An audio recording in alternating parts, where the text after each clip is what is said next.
All right, welcome in everybody. Welcome into Between Two Bellsprouts in a tumultuous, semi-down week for the Pokemon Go community. I would say we're all kind of trying to feel out where we're at right now as a community, as a game. We're anxiously waiting what's going to happen with the conversation with the task force's decisions, whether Niantic listens to anything that people say, whether we get a response anytime before that September 1st date that we've all been looking at. But we've got to keep on at least talking about the things about this game. I suppose it's hard. It's hard. It's hard for me to want to talk about this game right now because it feels like a job. But we are here with somebody else who often treats this game like a job. I think in a better way, probably. Mr. JRHonda from Ghost Stadium, hopefully can provide us with some level-headed, long-term thinking kind of perspective that isn't always present in our community. I know that we all like Can to y'all be hear outraged. Jiggly? I can't hear him. You Oh, don't hear me? Oh, Like I see him he does. talking. I've got the stream on the TV, but I don't Ye- hear him at all. Yeah, yeah, he's fixing You it. don't hear me? Oh, I, okay. I hear, I hear you I hear you, Jaylee. let's see if chat can hear Jiggly. I literally said Would It's you okay. before It's okay. I literally said before stream, aiming to be able to go live without people wondering what the hell's going on with the audio. But I can see I'm getting closed caption. How could I not be audible? That doesn't seem possible. He Okay, can hear me. His Andres. camera looks really good, but I can't hear a word he's saying. Yeah, Okay. it's a good camera. Um, Everybody else can hear all of us, though. Yeah. that Yeah, wait, can you hear is. us, John? I can hear y'all too. I can hear Okay. Alyssa and Ethan, but I can't hear Hmm. Jiggly. What the heck? What the heck? Um, Okay. Okay. this Well, I guess it's our is show now. So, welcome in, guys. okay.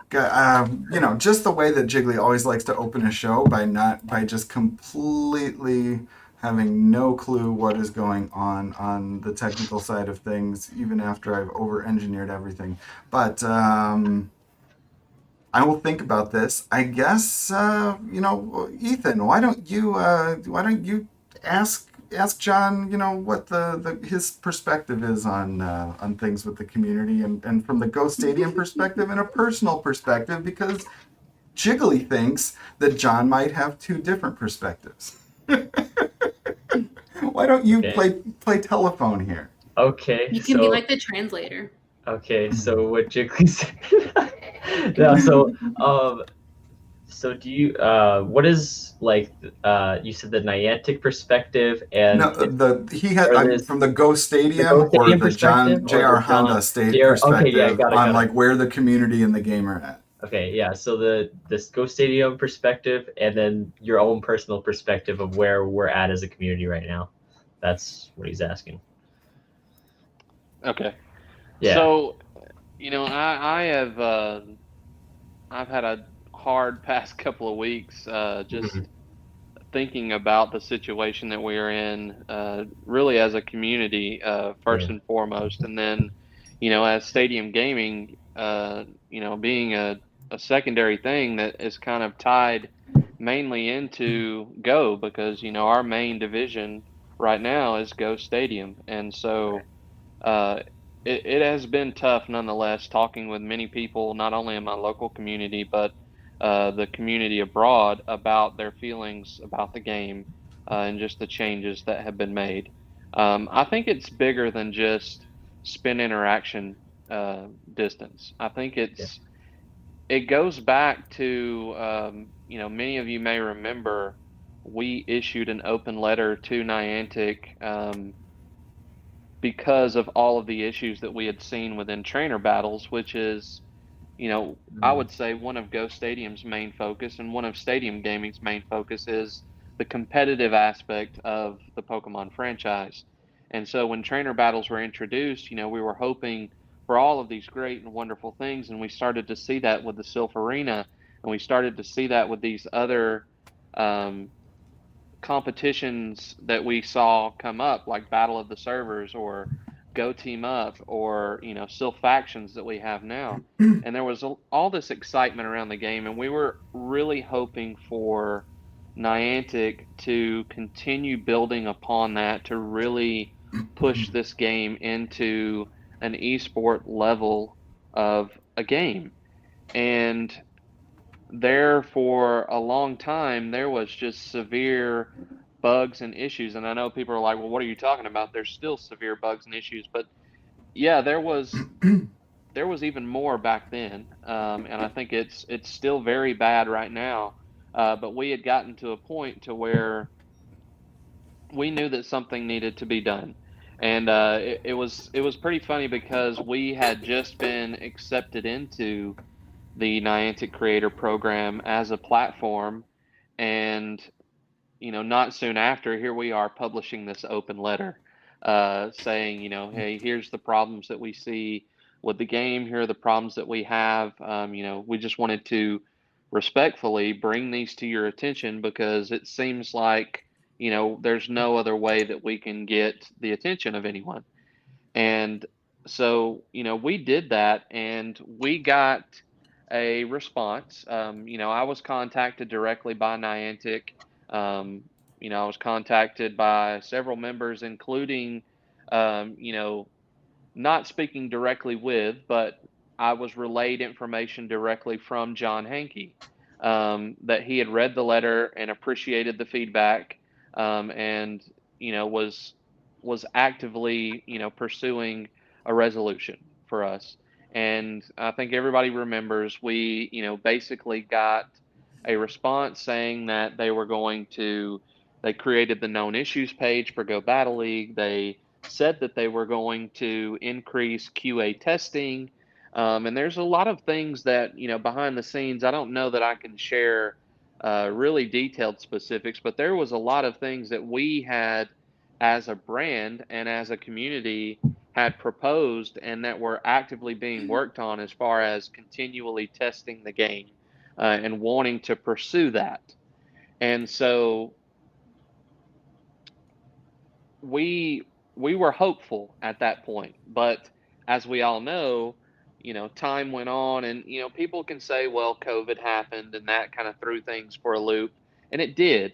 But at the same time, that response that we got to that initial open letter really holds similar parallels to the response that we just got from this last open letter that was sent to Niantic, in regards to their most recent changes. So, from a stadium perspective, right now, we are preparing for this meeting that we have upcoming this week, and we are preparing a statement that is going to include a lot of the feedback directly from the community, but addressing more than just really specific, minute issues, because we share those on a daily basis. A lot of people don't know this, but we share issues that we find across different areas of the game, mainly trainer battles and Go Battle League. But we share those things directly with people at Niantic on a daily, weekly basis, and ask them to look into them, to try and fix them. We've gone as far as prioritizing the issues that we see in the game and giving them access to that list that we maintain. And, you know, the biggest issues that we see are problems with communication, transparency, and action. We see a lot of talk and not a lot of action, in our opinion, right now. And so that is the main things that we are going to try and address in this meeting, with the executive director of PGO, who we have had a meeting with before, and that meeting was a very hopeful meeting. And I think, you know, the executive director of PGO, I don't want to throw out names, one, because I don't remember his full name off the top of my head when I'm put on the spot right now. But we had a meeting with him, and he's got a very large background in working for big companies like Twitch and working for other gaming companies. And he had a really unique vision, I'll say, for Pokemon Go. And it really put a lot of excitement into the creator group that we're really excited about having that first call with him. And so I'm very interested, and I'm kind of glad that he is the person that is. I don't know that he's exactly leading the task force, but I do know that he is a part of the task force. And just to clarify, I know there's been some confusion across the community. The task force, as it has been conveyed to us, is an internal Niantic task force made up of Niantic employees across different divisions in their company. They have different divisions across multiple games. They have different divisions across the different platforms that they use, whether it be Wayfair, the AR team, their new Lightship product. There's tons of different teams and people that work at Niantic that are supposedly making up this task force. And we, as the creator group, are going into a meeting to collectively give the feedback of the community, in addition to feedback that they're obviously seeing across social media platforms and getting in help tickets and other things. And I encourage people to continue to give their feedback as openly and honestly as they can. Some people are very blunt with their feedback, and they have a right to do so. I have an obligation to lead Stadium in a way that is respectful, um, mostly to the community and also to the people that we work with. We do work with Niantic, and we do appreciate that they have provided this game for us, but we also owe it to the community to make sure that their voices are heard. And so that is the stance of Stadium, is that we're going into this focusing on the transparency and communication issues that we see with Niantic and mainly Pokemon Go. Um, and we want the community's voice to be heard. I'm assuming nothing has Okay. changed in terms of There you whether go. he can hear All me. of it. So Super I, well I'm said. all of thinking, that too. Yeah. thinking you I guys are don't know gonna if have to Jiggly keep heard talking. any of it. Oh, I've I heard hear all. him Do you hear speaking me? now, but I don't hear him speaking. Like I see Okay, him. now you actually don't. Oh, I hear me. see him no. Okay, speaking. Oh no, Yeah. we're all deaf Mm. now. No, I can't even. insane. All right, do you hear me now? I feel Do you like hear you're me? totally right on the keeping things respectful, because no one likes to listen to the angry people. Like, a company's not going to be like, oh, that hostile person who is cursing at me in a tweet, let me do exactly what they want. Like, I think you definitely get more flies with honey. Yeah. And I think everything that open letter was stated so perfectly and backed up so articulately, and I feel like that was exactly what they needed to hear. So I really hope that they make good on a few of those things. It's, like you said, it's not about the stop distance. It is, but it's not. It's about the transparency. Like, we just want them to chat. Just tell us what's Yeah, going like on. that. I honestly, at the end of the day, I feel like, and people I know are going to be upset about this, but I feel like had they come out and said, hey, this is what and they did. They came out and said, hey, we're going to start rolling back these bonuses. This is what's going to happen. And we are going to see where we're at. We're giving you, this is, at least a month out, possibly more. And they said that, and then almost 30 days to the dot, they rolled back the bonuses in New Zealand and US, and there was no communication other than it just happening. Mm-hmm. And that's even with us inside the creator group. Like, we were asking like days before, hey, are these bonuses being rolled back at this time? Is this going to happen? Dead silence. Nothing was said. And that is the thing, is it's like they could have come out and said, hey, we hear you, we know what you're saying, but we've made the decision as a company, we're going to roll this back. People are still going to be upset about it. That's Yeah. going to happen.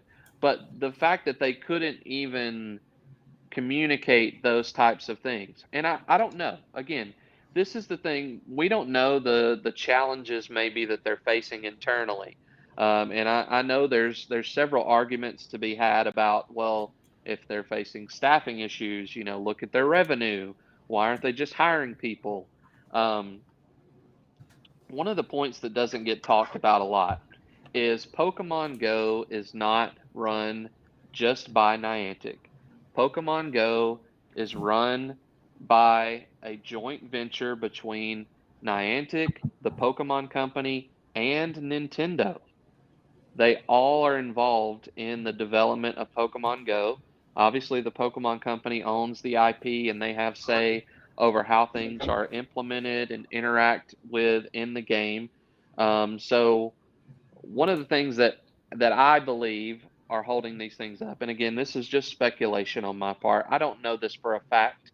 What I do know that is public knowledge is that this game was put into motion and developed and is run by those three companies in some shape, form, or fashion between Nintendo, the Pokemon Company, and Niantic. But when you have that many hands in a cookie jar, the hands are going to bump into each other. Things are going to Mhm. get crossed. Red tape is going to be there. And I wonder if that's not holding a lot of this up.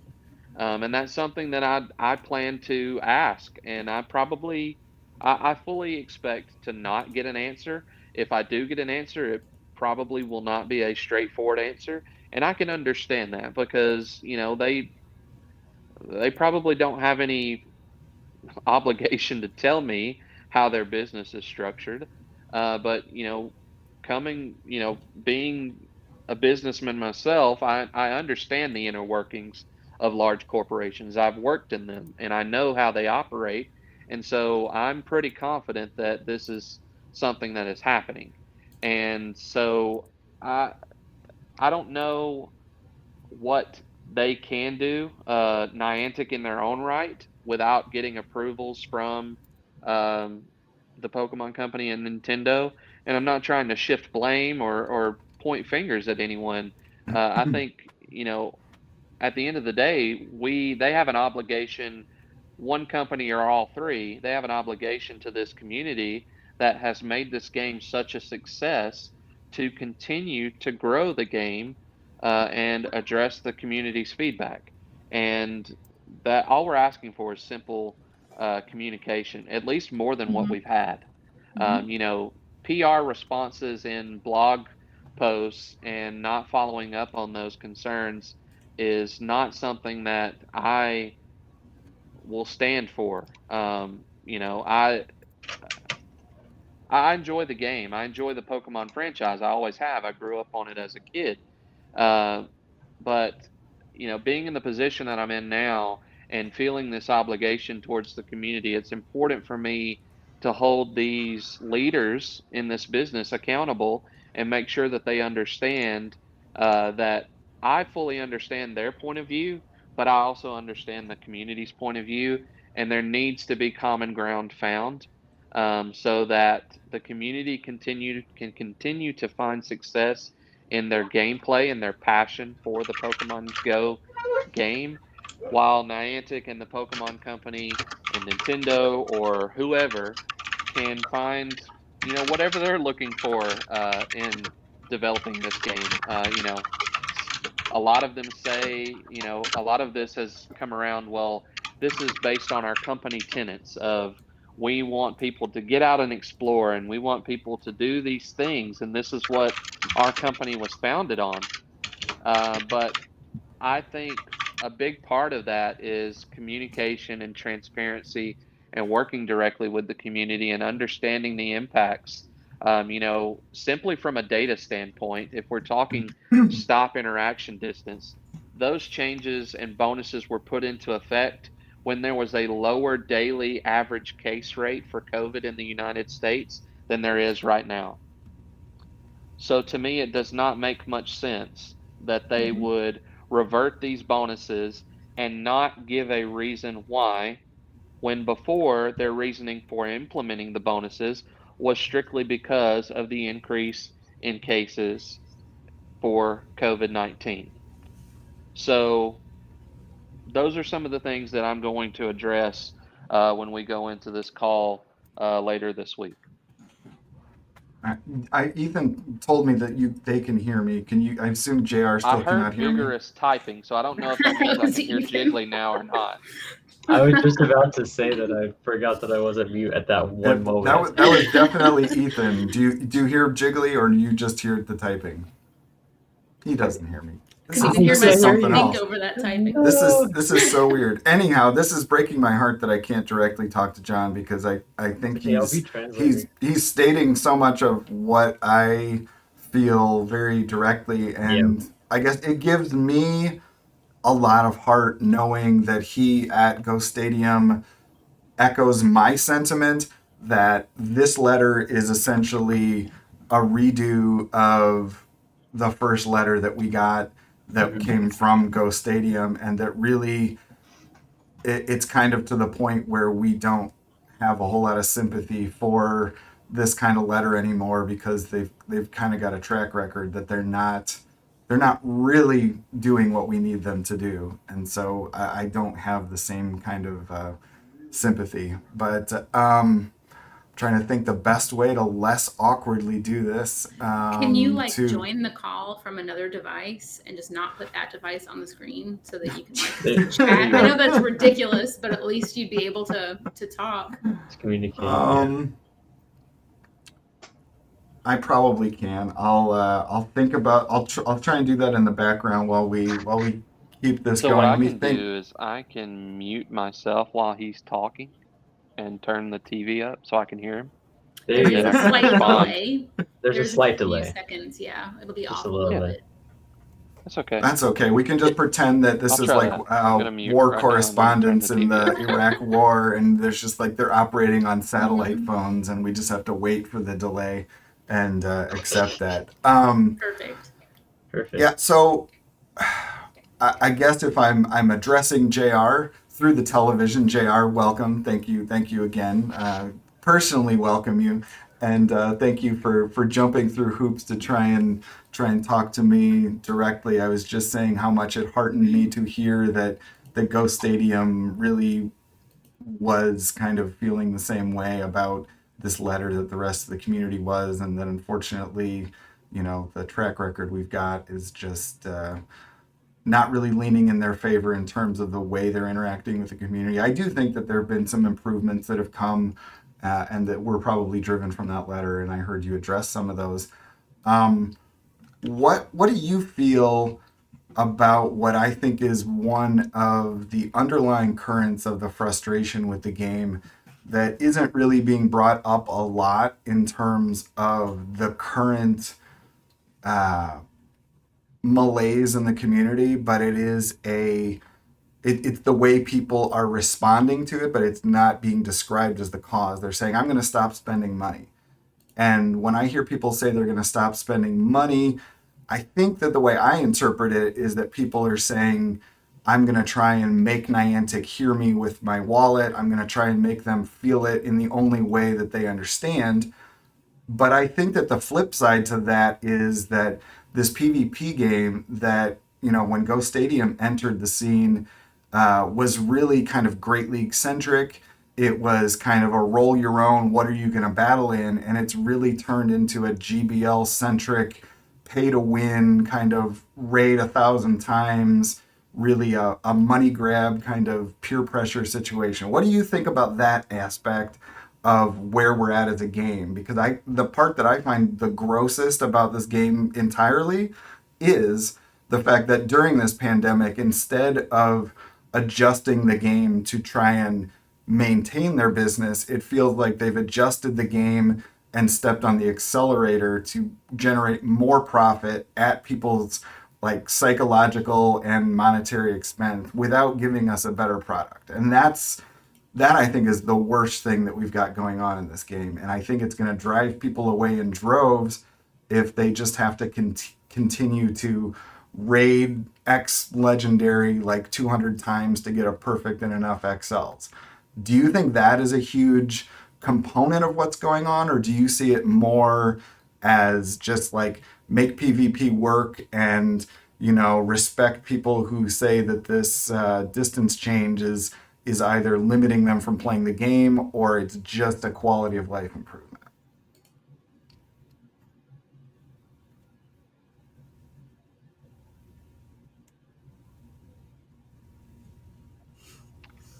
This So is I think there are a lot of issues there, and I want to make sure that this is known that there has been multiple times where not only Go Stadium, but people like Alfindial, people like King, people like Zionic, people like Silpharina and other people have literally gotten on calls with Niantic and written long statements. Our meta team has developed reports upon reports upon reports of feedback regarding move balancing and talking about the implementation of rental teams and other ways to balance the accessibility of the game to make it the competition aspect open for all. And I think that's a large part of Pokemon. When I look at the competitive Pokemon structure, not specifically Pokemon Go, but for all of the other games, you look at something like the TCG.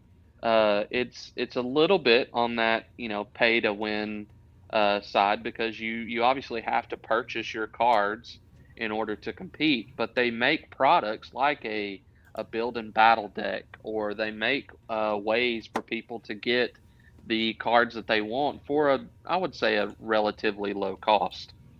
Comparatively to something like Master League currently, if you don't have a Dialga, in my opinion, you're not really able to compete in Master League.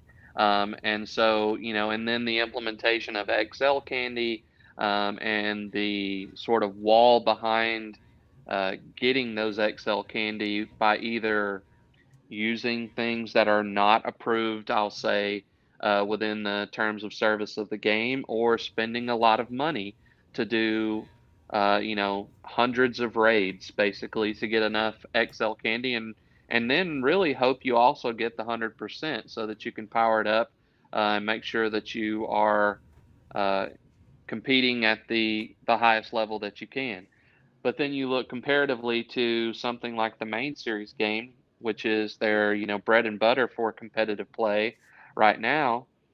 If somebody wins, or if you just go out and you want to build a team in Pokemon Sword and Shield right now, you can post it as a rental team. I can go out there, I can get that rental ID code, and I can battle with that team, almost immediately. And so I think there's ways that they really need to increase the accessibility features in the game, and we've given that feedback, many, many times, and we're going to continue to give that feedback this week in this call because accessibility is a large part of the issues that the community is seeing right now, and it has been for quite a while. Um, I do have the slightest bit of hope that they do listen to our feedback and that they are working on ways to incorporate these things. We did see Pokemon Go rule sets added into the Play Pokemon section of their website for the Play Pokemon structure, which, have is, and many people don't know this, is fully managed by the Pokemon Company. And Play Pokemon itself is technically a separate company from the Pokemon Company. So there's a lot of things in there, and I do think that the Pokemon Company will eventually have their say in how the competitive structure for Pokemon Go works, and what features or aspects of the game are put into place so that fair and open competition can take place. If it ever becomes a thing, I think they fully intend to make it a thing. Will it be successful? That's another question. Um, in regards to it being, or that sliver of hope that I had mentioned, I believe it was season 6 when they implemented Ultra League Premier or Ultra League Remix, and I think there was another Remix Cup, maybe it was Great League or Master League. And there was this, sort of, I wouldn't say it was an uproar, but it was kind of just the community guffawing at the list of Pokemon that they had banned. You had Kanto Raichu and I think Kanto Marowak and things like that that were on the list. And, our meta team, again, after laughing and memeing about it for a couple days, we actually got to work and started putting together sort of a proposal. And I think also you had people, again, mainly the creators that are part of, I would say, the trainer battle community that are in the Niantic Creator Program that came in, with us into that. We expressed that, this data that they were pulling and saying, oh, well, these are the top 10 used Pokemon, so we're just going to ban them, wasn't really successful in freshening up that meta because they were just using a wide skew of data from all players instead of players that were uh, playing at a very high level. So we saw that they did take that feedback, and we saw it directly implemented in the next season where they banned not only the top 10, but they banned the top 20. And then they also banned Pokemon that were used by trainers at ace rank or higher. So it was mainly the top meta Pokemon that were being banned. So I do have the slightest sliver of hope, and I do think that the frustrations and the concerns with it being a very pay to win, very limited accessibility, and being able to compete at a high level due to things like XL Candy and raid locked Pokemon or legendaries being the only Pokemon that really matter in leagues like Master League and things like that. I think those are very strong points and points that have been addressed on multiple occasions, and we continue to provide that feedback. Do I think they're maybe working on ways to fix that? I hope so. I have a small suspicion that they are. Um, if they don't, will the game die? I think it might, because I think you can't keep turning over new players and expect them to want to compete at that. I don't think it's going to live up to the standard of play Pokemon if they don't implement some of those features, is what I would say. Because play Pokemon, in my opinion, has always had a very high standard for their competitive play when it comes to the trading card game, main series game, um, even Pokken Tournament. Being able to have that accessibility there for the players so that basically anybody can come in and compete within their age group and do well if they put in the time and effort to learn the mechanics and the different aspects of the game. Pokemon Go is just not there yet. It's not even close, in my opinion. Can anybody hear me through my phone at this point? I'm assuming that's not fixing anything. I still hear you. You still hear me, but John doesn't hear me. Okay, I was just trying to get that going on the side. I don't think that's happening. I guess we're back into switch on the TV mode. I have an idea. Yes. You go in Discord, and then John can hear you, and then you guys both go in Discord. That's okay. Then you mute. Yeah. Yeah. There you go. Everything's fine. Everything's fine. Yeah, professional streamer confirmed. This is why our cameras look so good, JR, because of OBS Ninja. I mean, Yeah. I think he's familiar with OBS Ninja. Yeah. Because Katie uses it as well. But Oh, right. Okay. Well, back on topic while we sort that out. I think Yes. that we're so grateful that we have you in our corner representing That's our true. community and being brave enough to put forward the thoughts that a lot of other content creators might not want to throw out there to step on Niantic's toes or upset them. And I think it's really cool that you're willing to kind of go to bat for the community. So thank you for that. Well, I really appreciate you guys having me on, and I've been, for lack of a better term, honestly, I've been depressed about this game and the Yeah. state of the game, Yeah. and just, everything that we've built at Stadium. Uh, you know, it's been tough to talk about Go.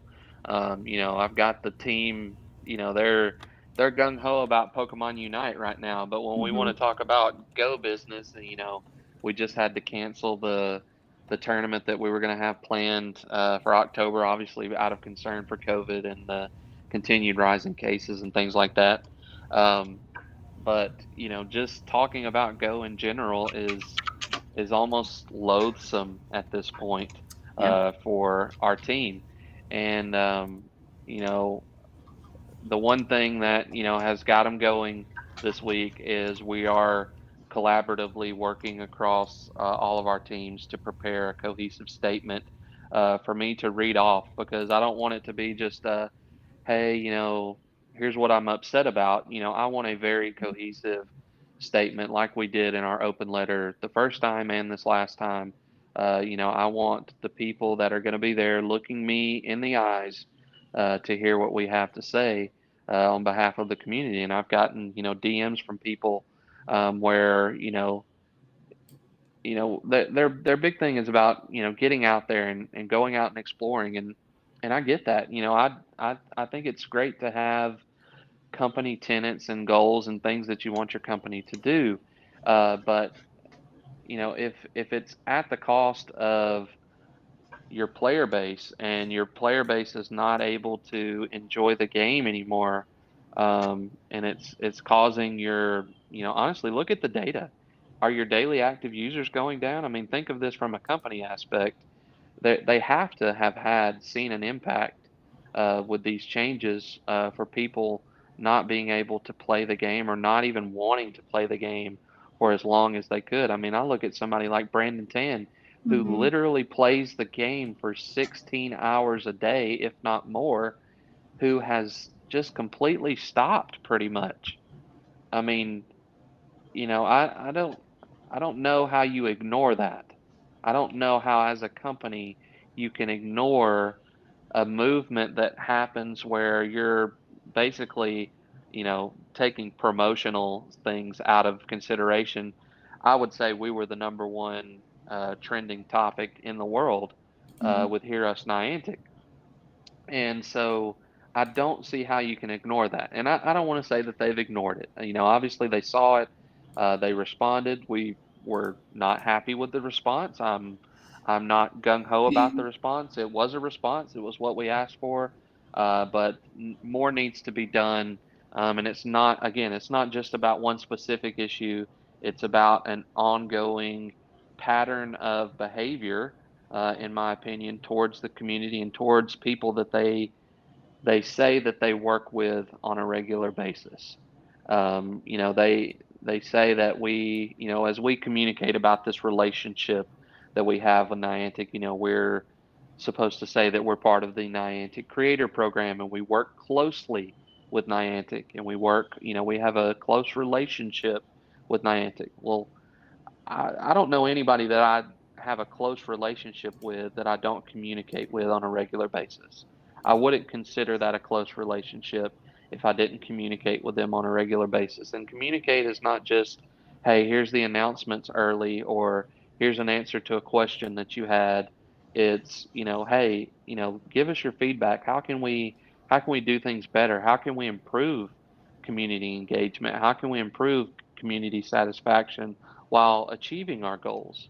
Let's work collaboratively across those teams, and not just put a task force in reactively when there's outrage, but why don't we implement some of these things that we've been talking about for years now, about more QA testing, more dev notes about what is going on in the development of the game. What is your dev team thinking about as we prepare for the future of this game? Um, the transparency and communication is not there for what they seem to say is there, in my opinion. So that is something that I plan to raise this week. And honestly, anybody that's out there listening, please continue to provide your feedback on social media, on your platforms. Obviously, I encourage people to be respectful, but I am not your dad. I am not out here to police what people say. Um, you know, Let it fly how you see fit. I speak my opinions the way I see fit. You speak yours the way you see fit. I always encourage people to speak their mind, and do it in a respectful way that you would deem necessary. Is what I'll say. So, anyways, thank you, Alyssa. Thank you, Ethan. Thank you, Jiggly, for having me on. I appreciate it. And I look forward to meeting with Niantic this week and coming back to the community, hopefully with answers, and more information that we can give, and hopefully more hope for this game and the future of this game. We're so glad you could Thank join him us. on my behalf. Yeah. Yeah. Jiggly says thank Yeah. you. We Yeah, hope that Ethan, maybe thank you you. consider coming back after your chat and doing this again. If you would join us, we would love that. No pressure. Yeah. Just put you on the spot. That'd be right great. then. Absolutely. Anytime. Thank y'all for having me. All right. Absolutely. Take care, Joy. All right. Take care. Have a good Oh, night. man. Y'all too. You too. Yeah. Bye. Bye. All right. So I'm back to talking with. Oh, yeah. I mean, honestly, peek behind the curtain here, guys. Like, Jiggly is a basket case right now. I don't think any of us are feeling great about the game. And we're like, this is what we need to talk about. This is what, on some level we want to talk about. But it's hard to kind of figure out A, the right people to talk to, B, get them on the phone or on the call, and C, just like get somebody who's going to express an opinion that is, articulate. And I mean, honestly, JR, we are definitely lucky to have someone of his nature who is in the position that he is in, because it's hard to rephrase anything that he said particularly much better. I mean, I think he and I would both agree that, people's opinions are going to vary on what the priorities ought to be.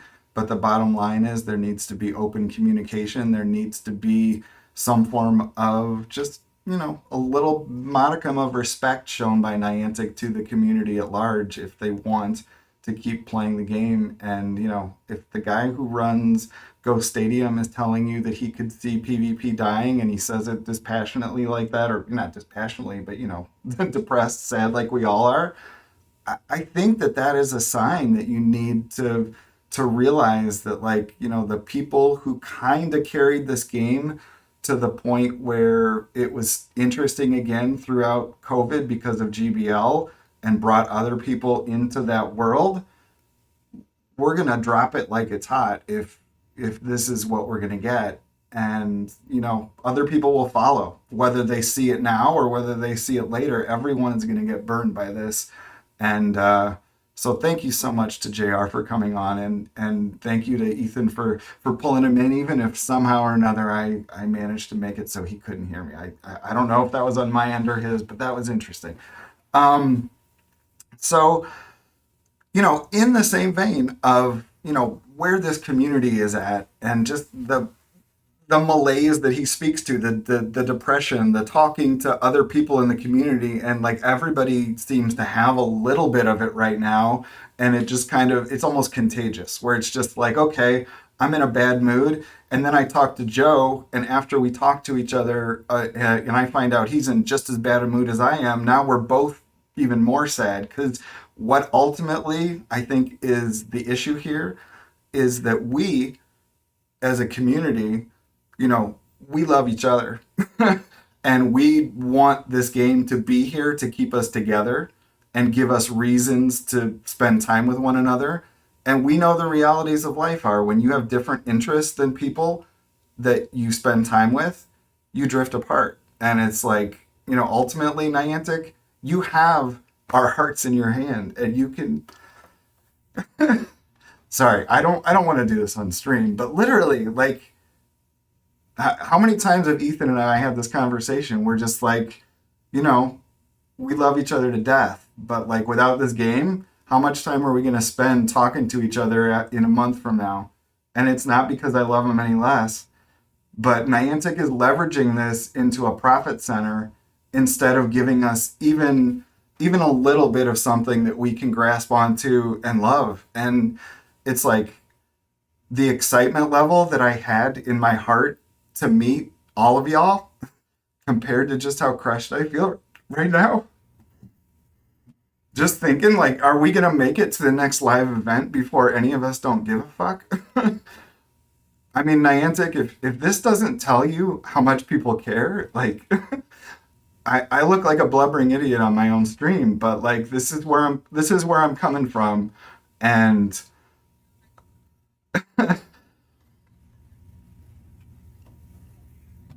right.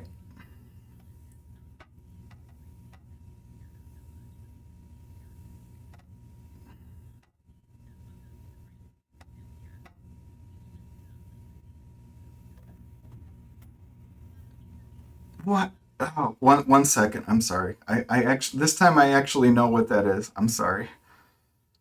Oh, good lord. Good lord. Um, no, they won't be able to. They won't be able to hear. Times. I would not actually. Oh, sorry. I'm losing my mind over here. Obviously, Yeah, continue.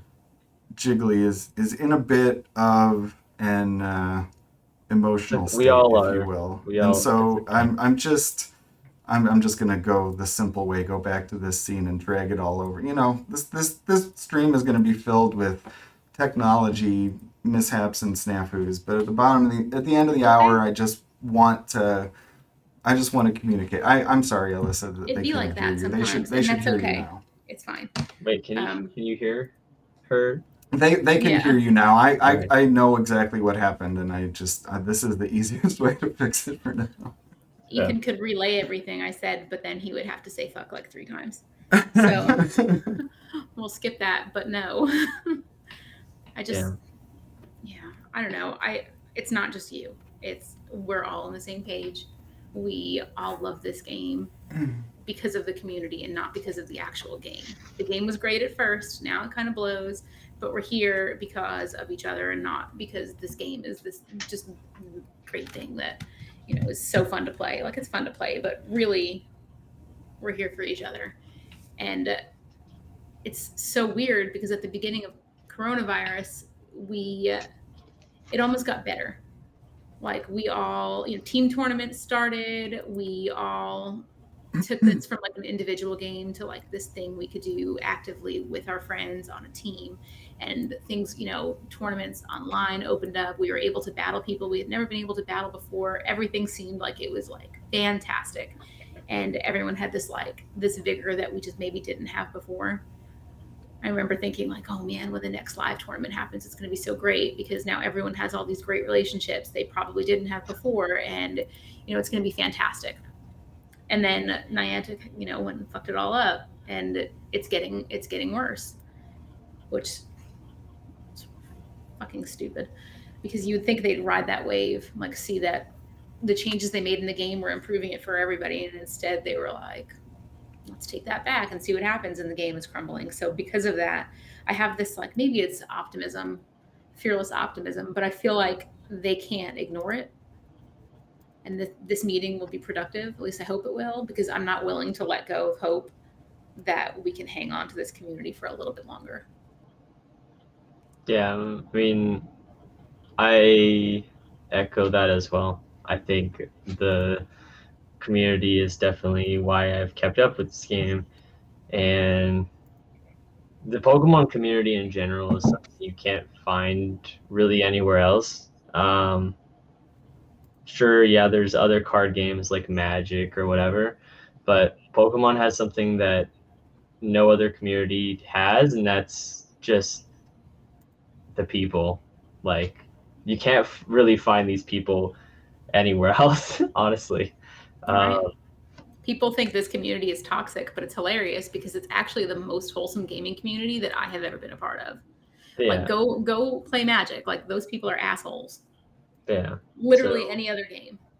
yeah, I mean, yeah, there are other card games you could play. There are other types of collecting monster games you can play. There's like Digimon, I'm sure it has its own community. I don't know, like it's probably smaller, but no offense to Digimon. But like you can't find this community really anywhere else, and that's why I don't want to give up hope on it ever. Um, and I don't know, I really do love and appreciate everyone that I've met on this journey. So yeah, that's that's what I feel, and I know everyone else feels that way. So yeah. Everybody else saying they're like quitting the game or they're done. Like, I'm just not willing. I'm clinging. I'm hanging on. I'm not willing to do that yet because I'm not willing to give up on this. Right, and hopefully my audio is not getting completely messed up as I try and tweak things on this side. I think that all of those people that said that they're done, the truth is, you can't get enough of this community. They're gonna probably be back at some point.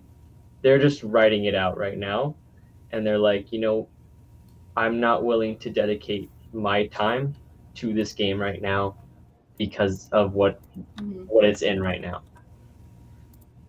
They'll do something and they'll be like, man, I really wish I had the friends that I made through the community days or whatever. I wish I could see those people again. And then they'll see those people again. They don't even have to play Pogo necessarily, but it's not about Pogo. It's about the community, and they're definitely going to be back. It's not like they're quitting the game and they're quitting the community. It's like they're definitely, like I've seen already, Felix, who has stopped playing, um, keep up with the community and all the people that he's met. So they're not done. They're not going anywhere. They're just done with all the stuff that's been happening with Niantic. They're not going anywhere. So I just hope that this meeting doesn't just like cement everyone's fears. Like, I hope it doesn't make it worse. It needs to, progress needs to be made. yeah. So I'm not willing to cry on this stream right now. These eyelash extensions are expensive as fuck. I'm sorry. We're not gonna ruin them. I started the train. Why don't we get to the point where we can talk about things that are wrong, but we can do it in a more salty and throw things kind of way instead of that. So EV Community Day, 2 days. I think that we all expressed in private chat that it seemed pretty clear that Niantic was really being pretty shitty with the balls on Community Day. That Niantic was more than happy to nerf the ball spawns from stops and hope that we were willing to shell out some Pokecoins for regular balls because Ethan and I both ran out. Did you run out, Alyssa? I'm trying to remember whether you ran out or not. No. Yeah. So I stocked up the night before. I remember I told you I was going to play with my kids, and that was great. And it was super fun because my 5-year-old got so excited every time he got a shiny Eevee. And he was like killing it. He got like 12 in the first like 40 minutes, and I got like 2. So he was having a great time. After that, since we played in my town, I got like no balls. I was down to maybe 200. Went to Little Rock and stocked up that night with friends for the next day, and I got up to like 700, which is kind of low for a whole community day. I like to have a little bit more than that, but yeah, burned right through those while continuously spinning every single stop I passed. And that's a drastic difference from community days in the past. It's probably because I couldn't reach all of them, just like on our regular loop, and I wasn't about to go walk down a hill and just to spin one single stop. But normally if I were walking or driving past it, I'd be able to spin all of them. Instead, I'm just getting like one here and there. So thanks for that, Niantic. Yeah, got left with like no balls after that, and yeah, felt bad. Felt like stops were also giving out less balls. Like I was getting one or none instead of a few. So that kind of sucks too. I would love to see the self data on this stuff because, I hate to talk out of turn and just be like Mr. Anecdote and just be like, well, I had a shitty experience and Niantic fucked this up. But like, I was sitting there watching my spins. I was sitting there opening gifts when I needed balls. And I was just like, this isn't even close to the number of Pokeballs that I was getting earlier in the week when I was throwing them out by the hundredth. Throwing them out by the hundredth. I have to. I know it's crazy, and I'm not. And I would be okay with the idea of having to hoard them. I really would be. Like, I would be okay if it meant that I had to do better inventory management and use more of my rare candies. But again, it comes back to the core Niantic problem of lack of communication. Every community day is a crapshoot, especially since COVID, where they're just like, okay, this time we're going to give you crazy ass spawns. This time we're going to give you mediocre spawns. This time we're going to give you thin spawns but tons of shinies. This time we're going to give you tons of spawns but shit shinies.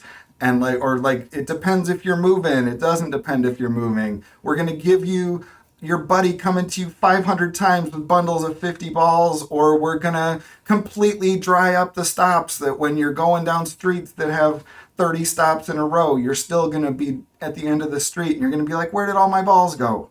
Like, these are not subtle changes. These are huge changes.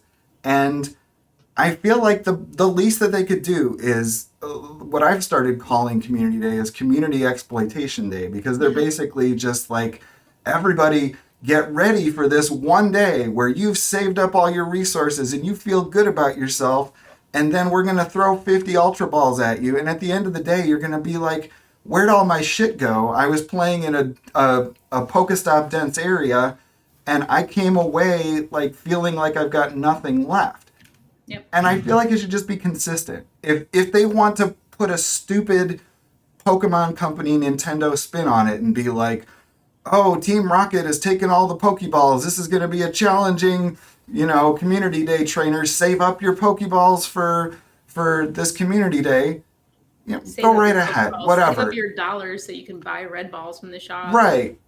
At least be transparent with it ahead of time so that the people who play the game every damn day, and grind the shit out of it, don't run out of balls. That's insane. It's insane that I should go in 1 week from being way over 1,000 balls and throwing them away to like running out. And I was quick catching. I wasn't like, I wasn't even running a Pokeball Plus half the time. It wasn't working. That's a whole nother issue that like, F you on that one, Niantic, that like my Pokeball is a complete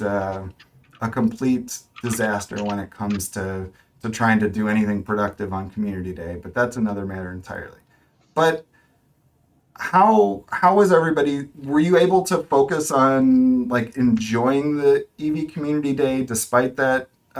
Ethan, I know that it was frustrating to run out of balls, and you told me, hopefully you're not embarrassed for me to say that you bought Pokeballs, but like isn't that just a pure feels bad moment when somebody as like into the game and not like a filthy casual kind of person has to pay for red Pokeballs on Community Day? Doesn't that seem like something that should never happen? I'm a filthy casual, so I mean, I don't know. It felt bad. It definitely did. Like, I know a whole bunch of people are like not spending money in the game right now, and myself included, for the most part, except when it comes to EV Community Day. But yeah, I mean, it did feel bad. I didn't mind because personally, I had a great EV Community Day experience outside of the game.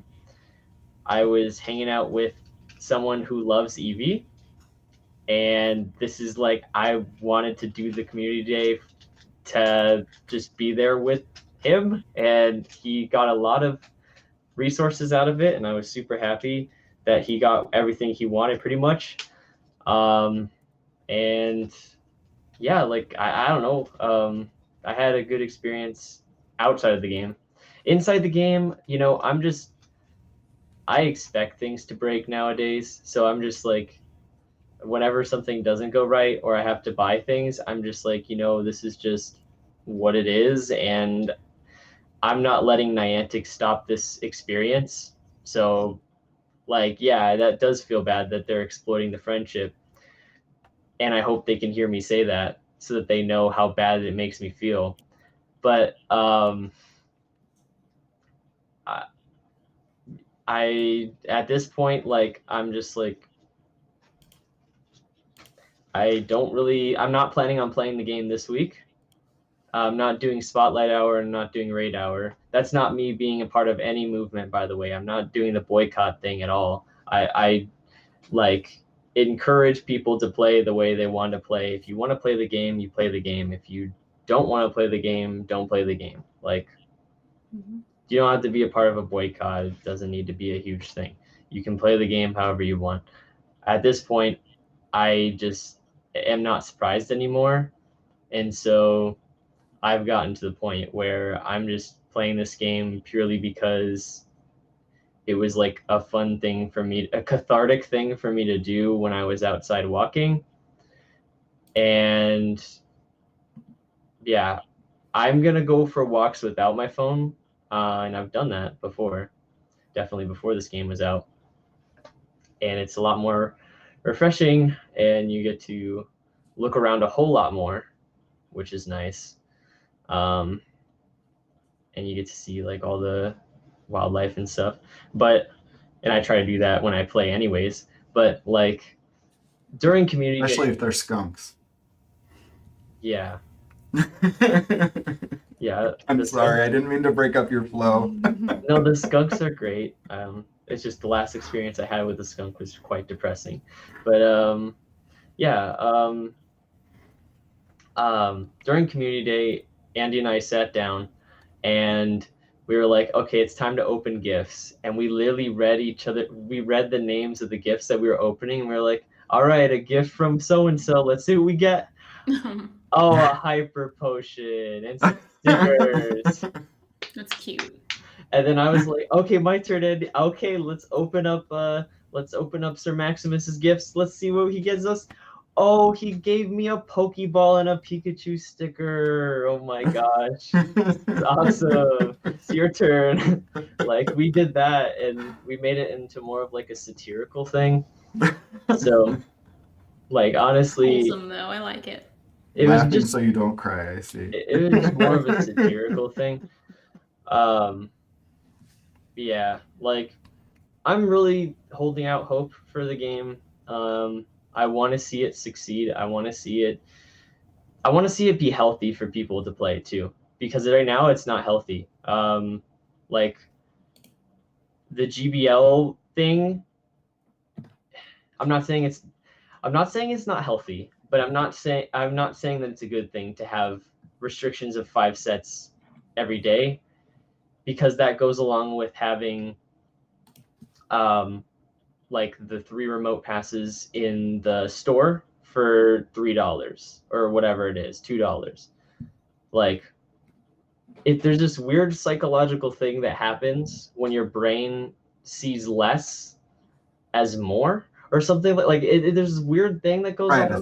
a scarcity thing. Like, you feel like you have because you only get 5 a day, that like if it gets toward the end of the day, you're like, oh, I'm wasting that thing that I haven't used that's free, even though like you're saving yourself time, you're saving yourself, like, you don't have to do it. It's not, but they're like creating a premium out of it by doing that. Yeah, and so by doing that, they're like essentially exploiting everyone's like thoughts and like what they do every day, which to me has never been okay since this pandemic has started. I've just been doing it because all my friends have been doing it, and that's kind of masked all of the feelings that I have about it. But how I really feel about GBL or like the raid system currently with XLs or anything like that is that this game was not perfect, This game was constructed in a way that was very good back when we had more issues in 2016, where it was like you have Rattatas, you have Pidgeys you can catch, you can go out and find people, and it doesn't have to be a conversation necessarily of what is your GPL rank, or what is like how many XLs do you have, or whatever it is. You go and meet people and you have conversations, and then you're on the side like, oh, look at this Pidgey, like, I don't know, or like, look at this Ekans, there's literally only 2 Pokemon I can catch right now. But like, yeah, that's what it's about. Like, and I'm not saying playing GBL is bad. I myself enjoy the GBLs, as people know. And I am really, as I've said, considering not playing this next season because of the current trajectory.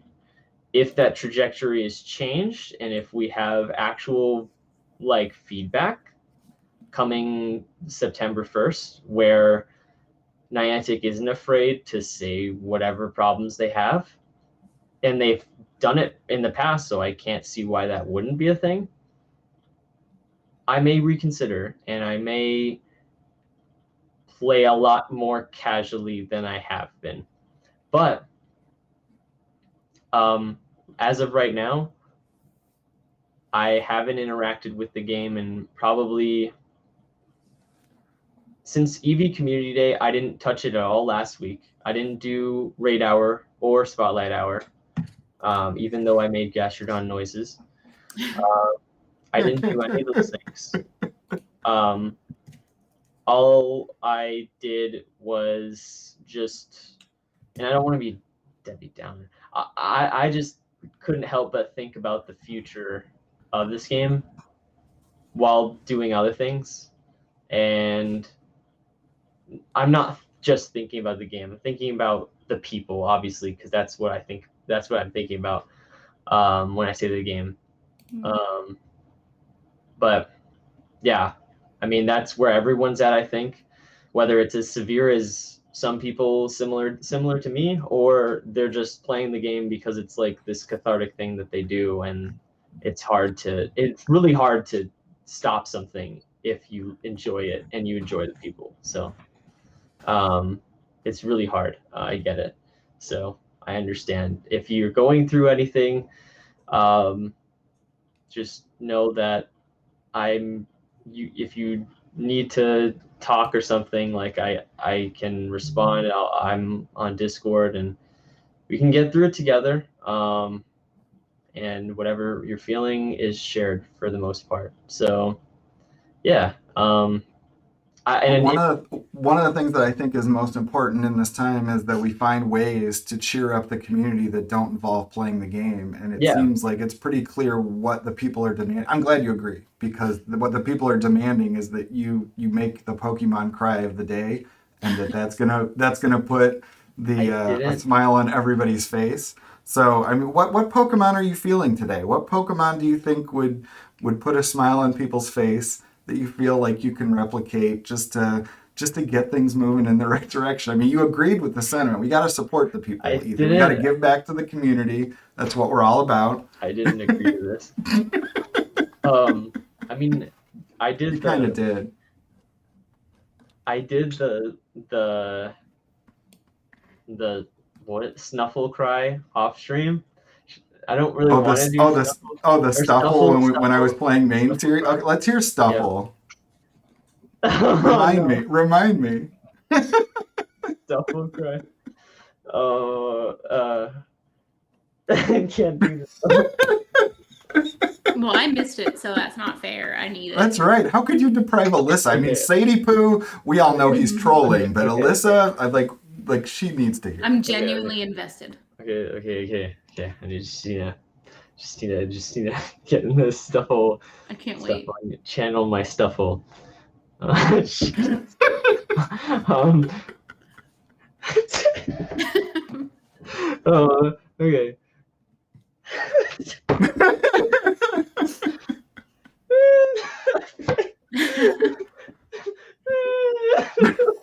Is that actually is that the cry? There might be a Pokemon that sounds like that. Wait. Let me listen to it real quick. I think that's it. Like, You can mute and practice it, and then unmute and do it for real. wait. Okay.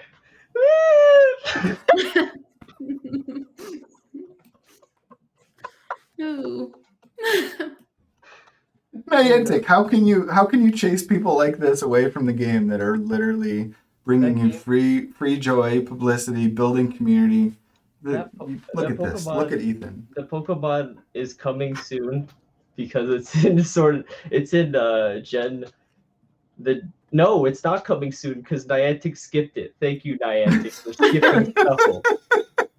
Thank you for skipping Stuffle.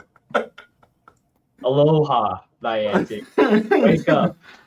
Oh. Come on, release Alola. Why are we waiting for Alola? What are they gonna do with Alola? Like, I think that they're focusing on the Galar stuff because it's more the Pokemon company's drive to promote what's already out, and then they will circle back. There's some good stuff in Alola, and I'm not gonna. I want my Rowlet. I really do want my Rowlet, but I also see where they need to have a little bit of the trickle out thing going. That part I don't mind in terms of the business model. Like that makes some sense. okay. But yeah, I'm sad about that noise. I can't hear that noise. I want to tap on my Stuffle and hear the noise. I want to. Oh, so I know, Alyssa, you said that you played casually and with your kids the first day and played the second day as well. But did you think that EV Community Day was a good event outside of the kind of issues that we described before? Did you feel like the changes they made to the evolution mechanics and sort of the moves that are in place, even though we don't know if any of them will get buffed or whatever in an upcoming change, did you feel like it was a good redux of EV Community Day, or did you feel like there wasn't really a lot invested in it?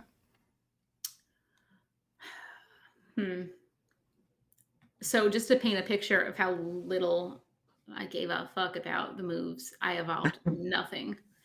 Wow. Aside from Wow.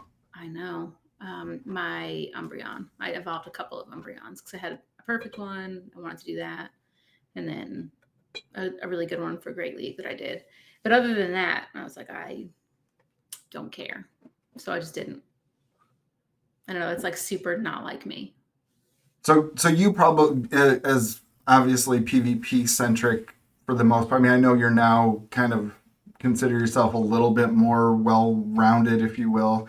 Did you just kind of look at them as just collectible moves that aren't going to matter, and if one happens to matter, you'll just use a elite charge TM, or what was the feeling? Was it too overwhelming to manage like all 8 evolutions and whether they all mattered and just focus on the ones that did? I just didn't have time. Like it was the evening before my kid's first day of school. Got a lot of those things. Children, I mean.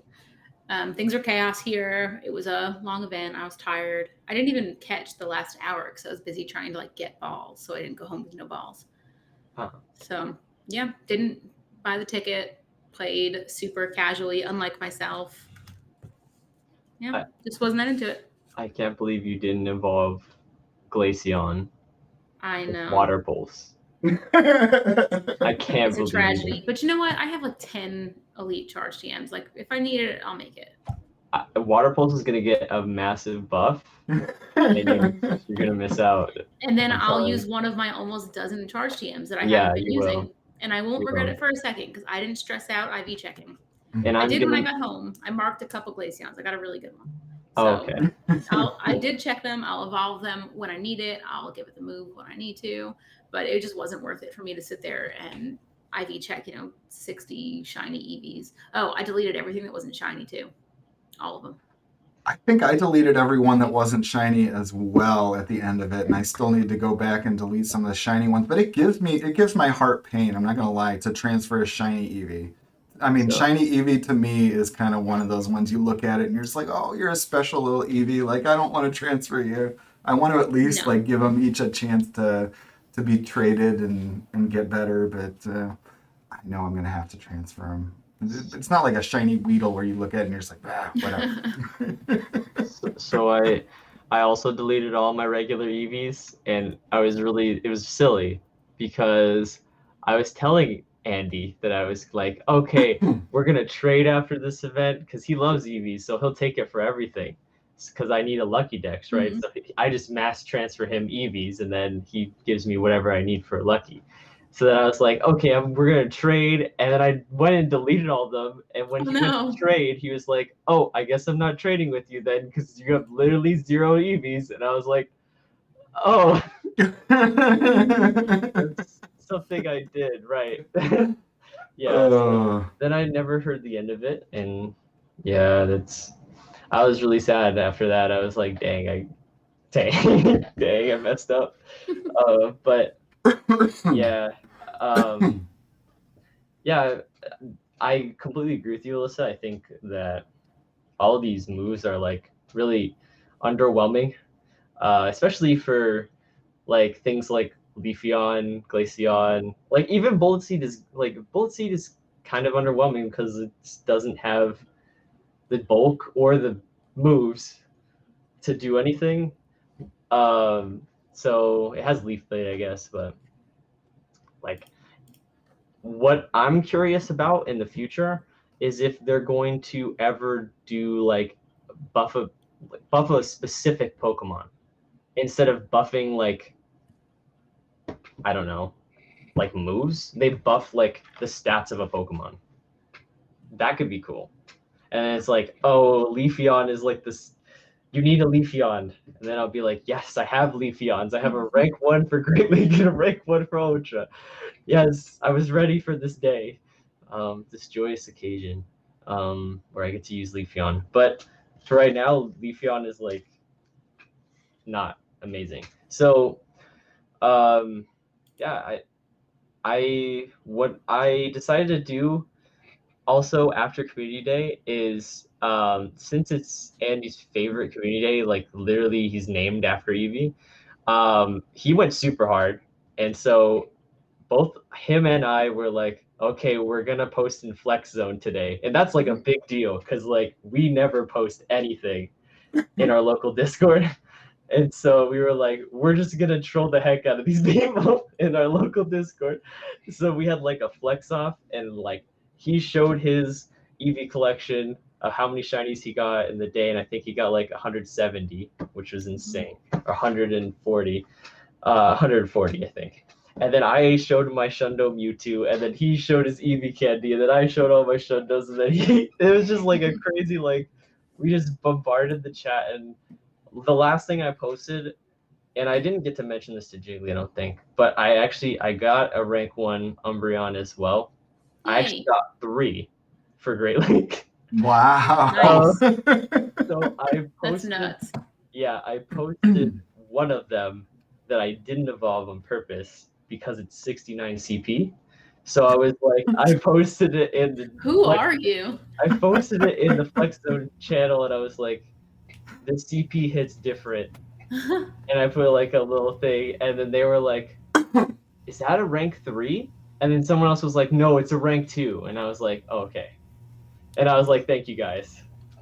Thanks for helping. Yeah, so I was just like, it was funny. I don't know. I was enjoying that.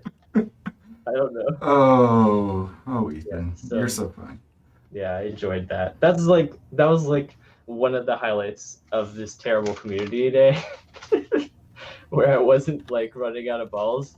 I was out of balls at that point, but I was instead posting in my local Discord. So yeah, instead of worrying about balls. So I still have like 0 balls, by the way. So it'll probably be like that for a little bit.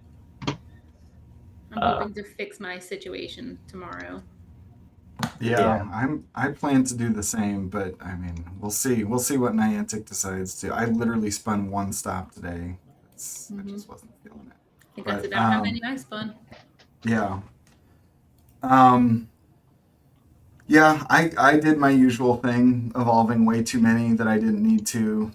doing the battle things in line at the grocery store as like things were winding down, and just like making sure I got the hearts on the Sylveon instead of wasting poffins and all that crap just to get the extra Sylveons that I really don't need, but you know that's just kind of how Jiggly's programmed.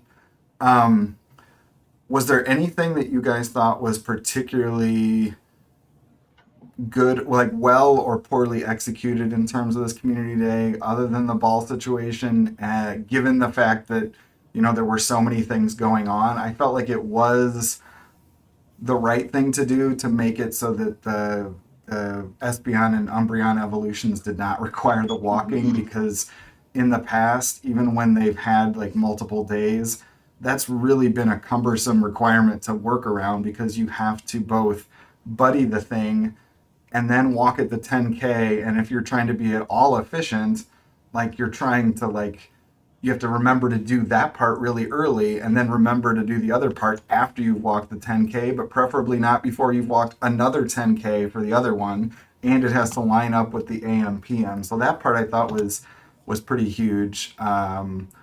What were you thinking, E? You raising your hand? I didn't have to type it in chat. I'm gonna make a suggestion, Niantic, if you're watching. I think that any EV community day you do from this point on, which I know there will be at least 3 more, if not 4. They may have like little suits. I don't know. I don't know where they're going with these, but like, I think that we have to jump through so many hoops for Eevee that if you just made it so the name trick was just unlimited use on Community Day, all problems, all complaints, all problems gone.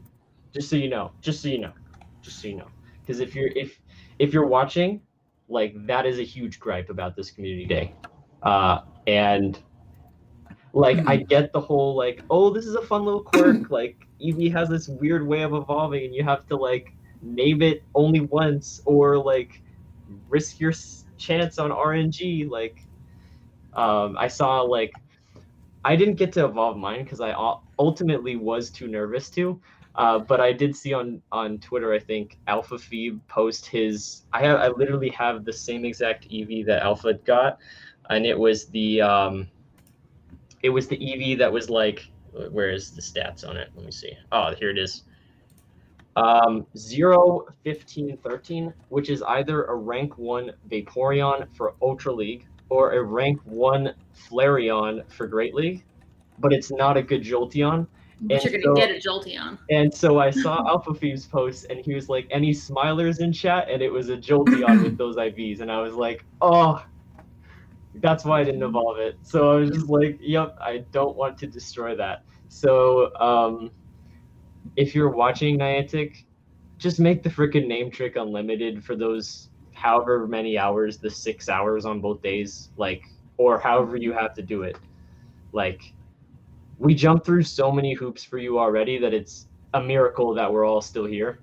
So it's really a miracle. It's literally a miracle. So, like, we appreciate you, Niantic. We appreciate the work that you've done this far to get us to where we are in this game. But, gosh, you couldn't make more hoops for us to jump through. Like, you really couldn't.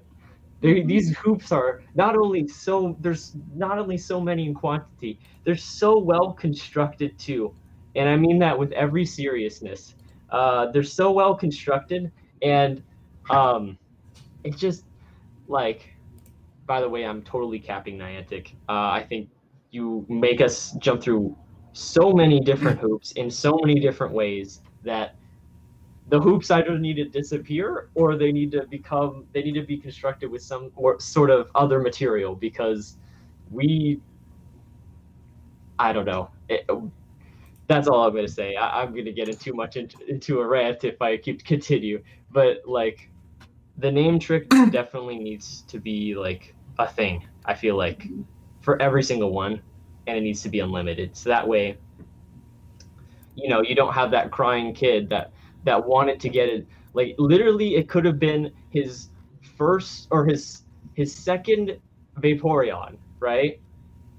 Because he played back in 2016, and he was like, "Man, I forgot to use the name trick, and now it's a Flareon. Now I'm sad and depressed, and now I am never gonna play this game again." Because that's like the downward spiral that it goes. It's like I have this good Vaporeon now, and I'm informed about PvP, and I'm 13 years old. Oh, I got a Jolteon? Okay, screw this game. I'm going back to Fortnite. Thank you for representing for that demographic. I think that's perfectly accurate. You're welcome.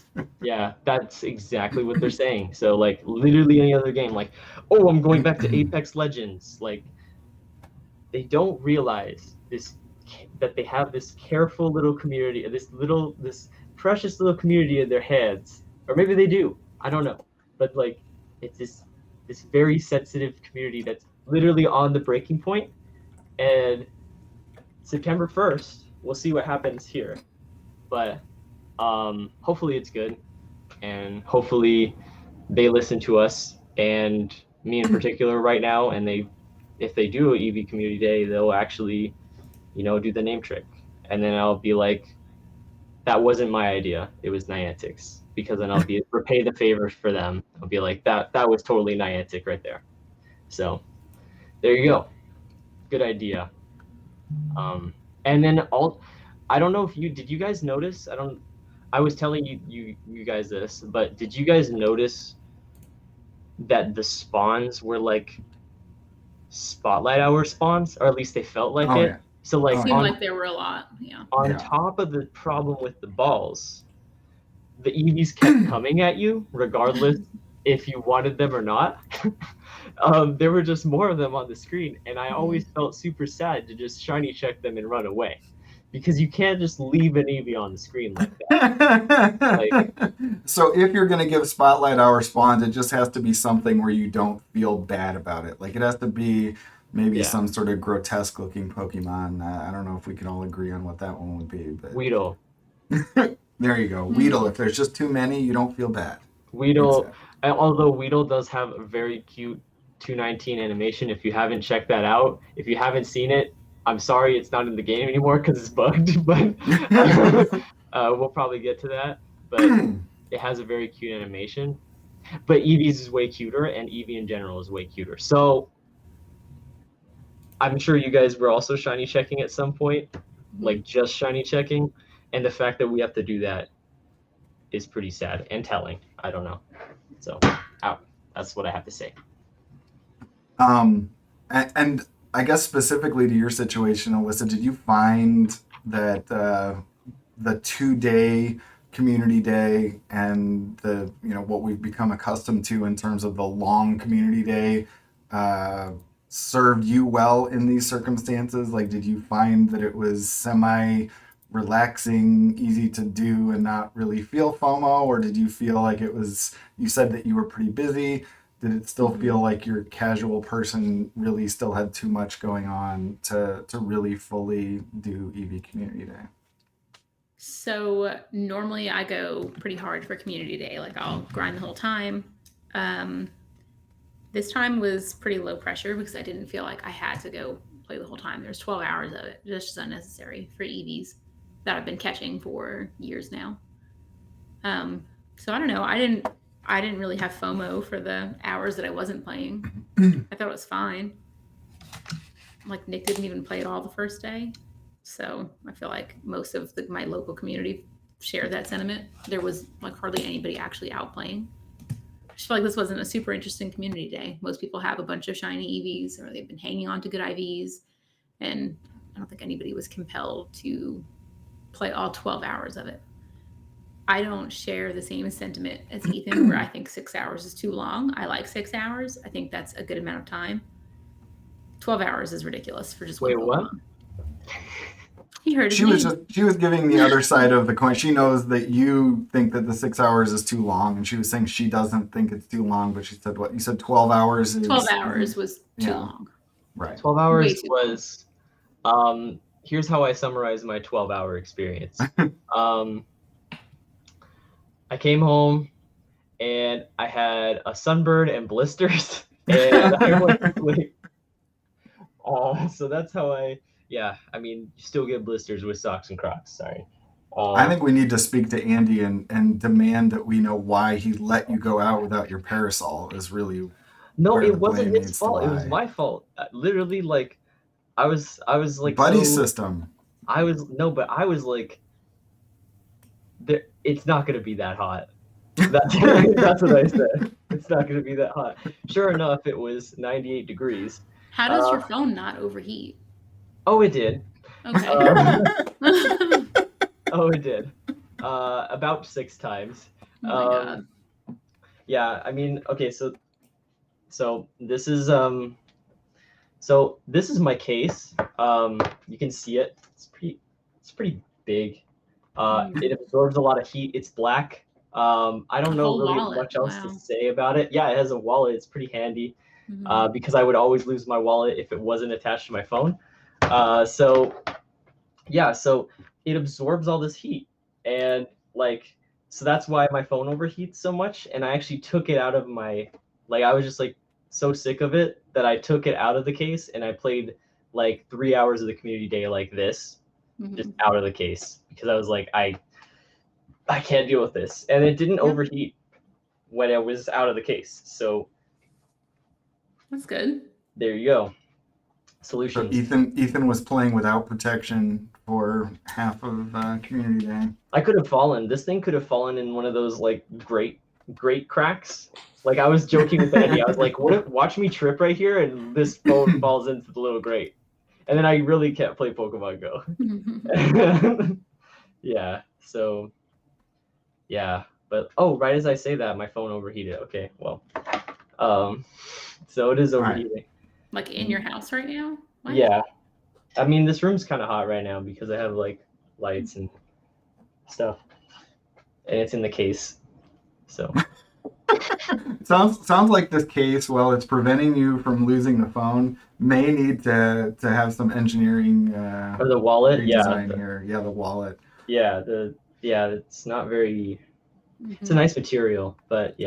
Time to kickstart a new campaign for a case for Ethan's phone that is both a wallet and that has like a liquid cooling system on the inside that keeps him. So I need to make a case that has liquid cooling so I can look even more like a silly person with my hat on and a liquid cooler case that has a fan. So like it sounds like a airplane passing by every time I walk by someone.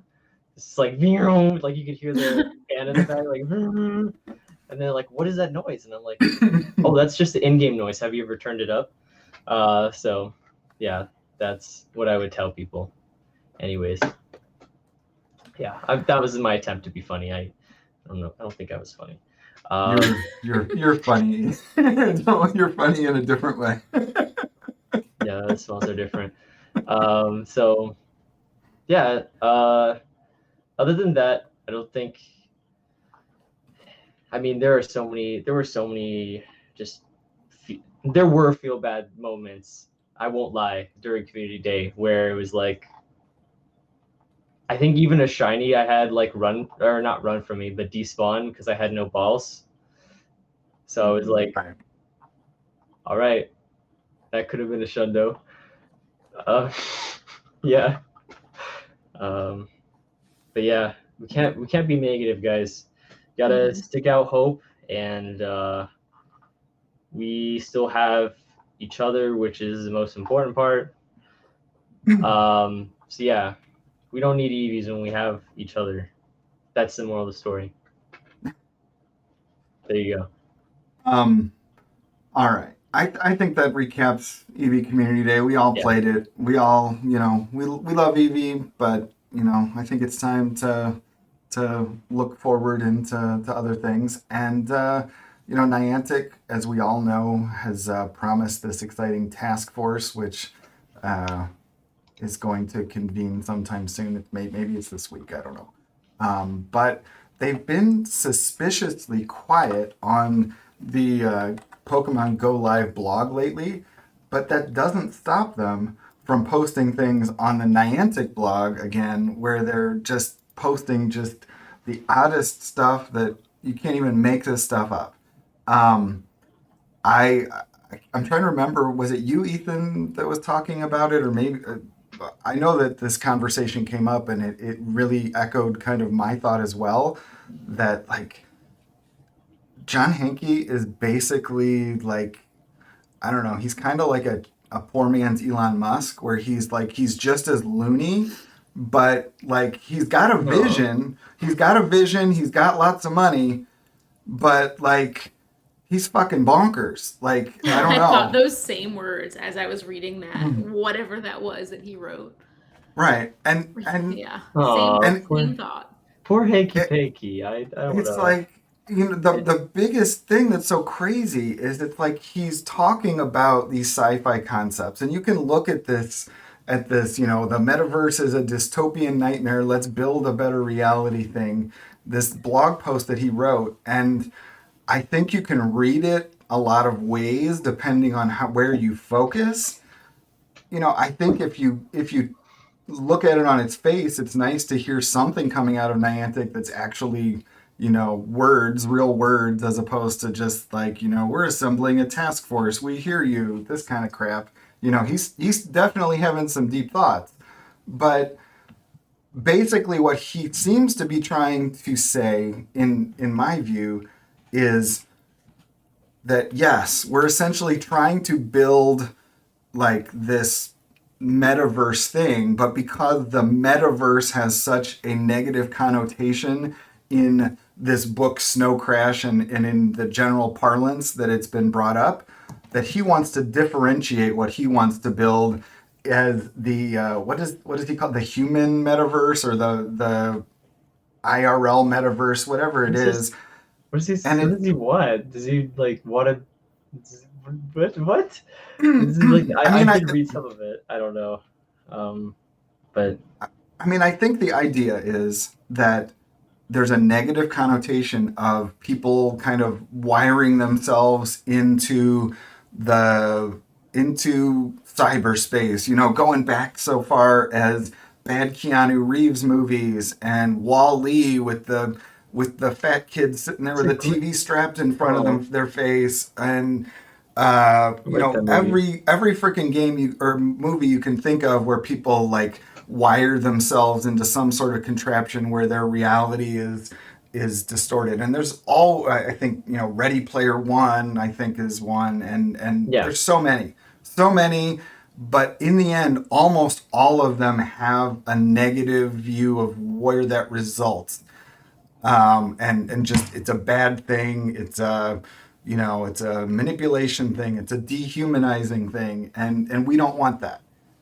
And I agree with that fundamentally, but I also feel like Niantic is doing exactly that. Like Niantic is dehumanizing its customers in order to fulfill its goal of like this future that they want. Like they are now working on this AR stuff. They just made an acquisition of another company that works on in the AR world and in the AR scanning world, and they're clearly moving full guns blazing into this space.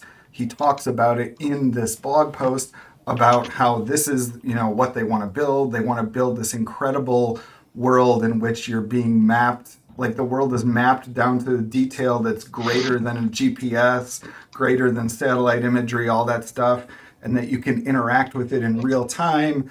And you might see your friend walking down the street, but instead of seeing them, you're going to see them in their Pokemon avatar and their Pokemon running after them, all this stuff. And it's like, okay, this sounds lovely, John, but like you're telling me that you are concerned about people's safety, but you want them to get closer to Pokestops. You're not concerned about the idea that somebody's going to have a jarring experience wearing these AR goggles when somebody comes running down the street wearing some unbelievably bizarre outfit, or hacks the system and has a Pokemon monster following them, or they don't see that car that's coming out from the other direction. Like, these things are not congruent.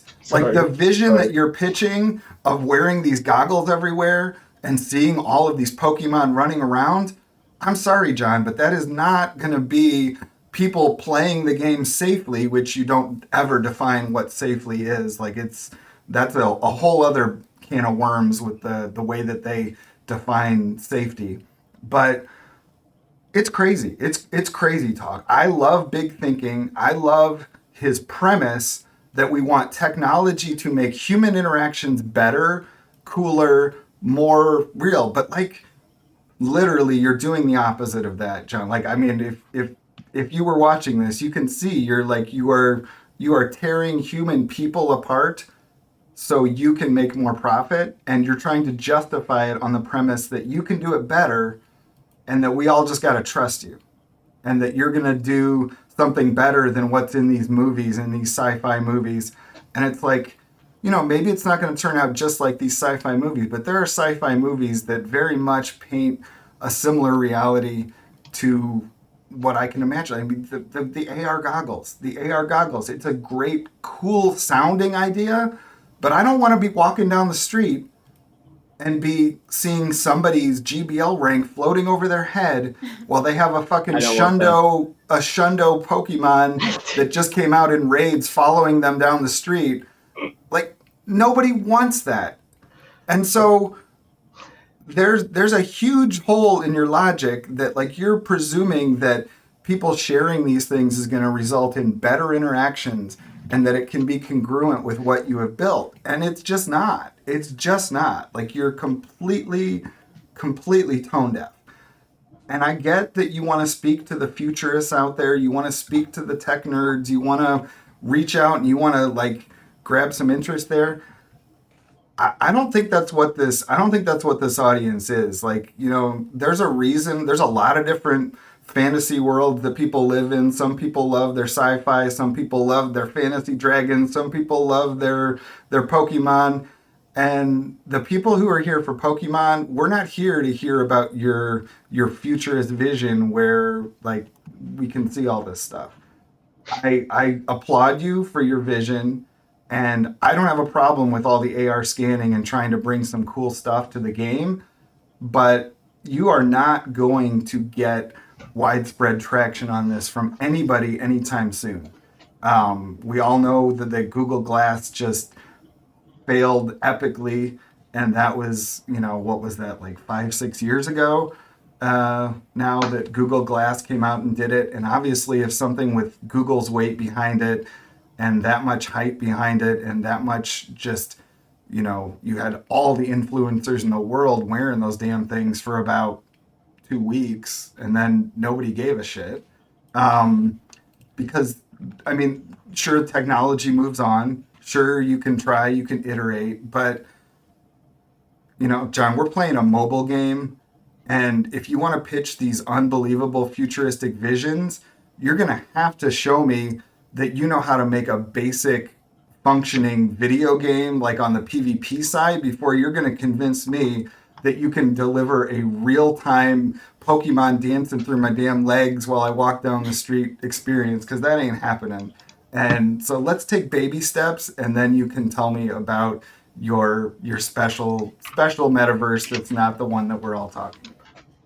Yes, Google Glass dead. So yeah, sorry. To me, that was crazy, and I want Ethan, go take it away. I've ranted enough. I was laughing because I pictured myself in my little hat with the things on, walking through the street, and then someone sees me and they think of like a crazy person, and then I walk into like oncoming traffic because I don't notice where I'm walking.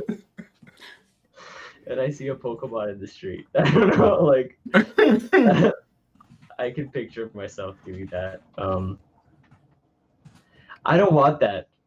How do you feel about it, Melissa? I think that's stupid, and I am not buying their stupid glasses ever. Preach.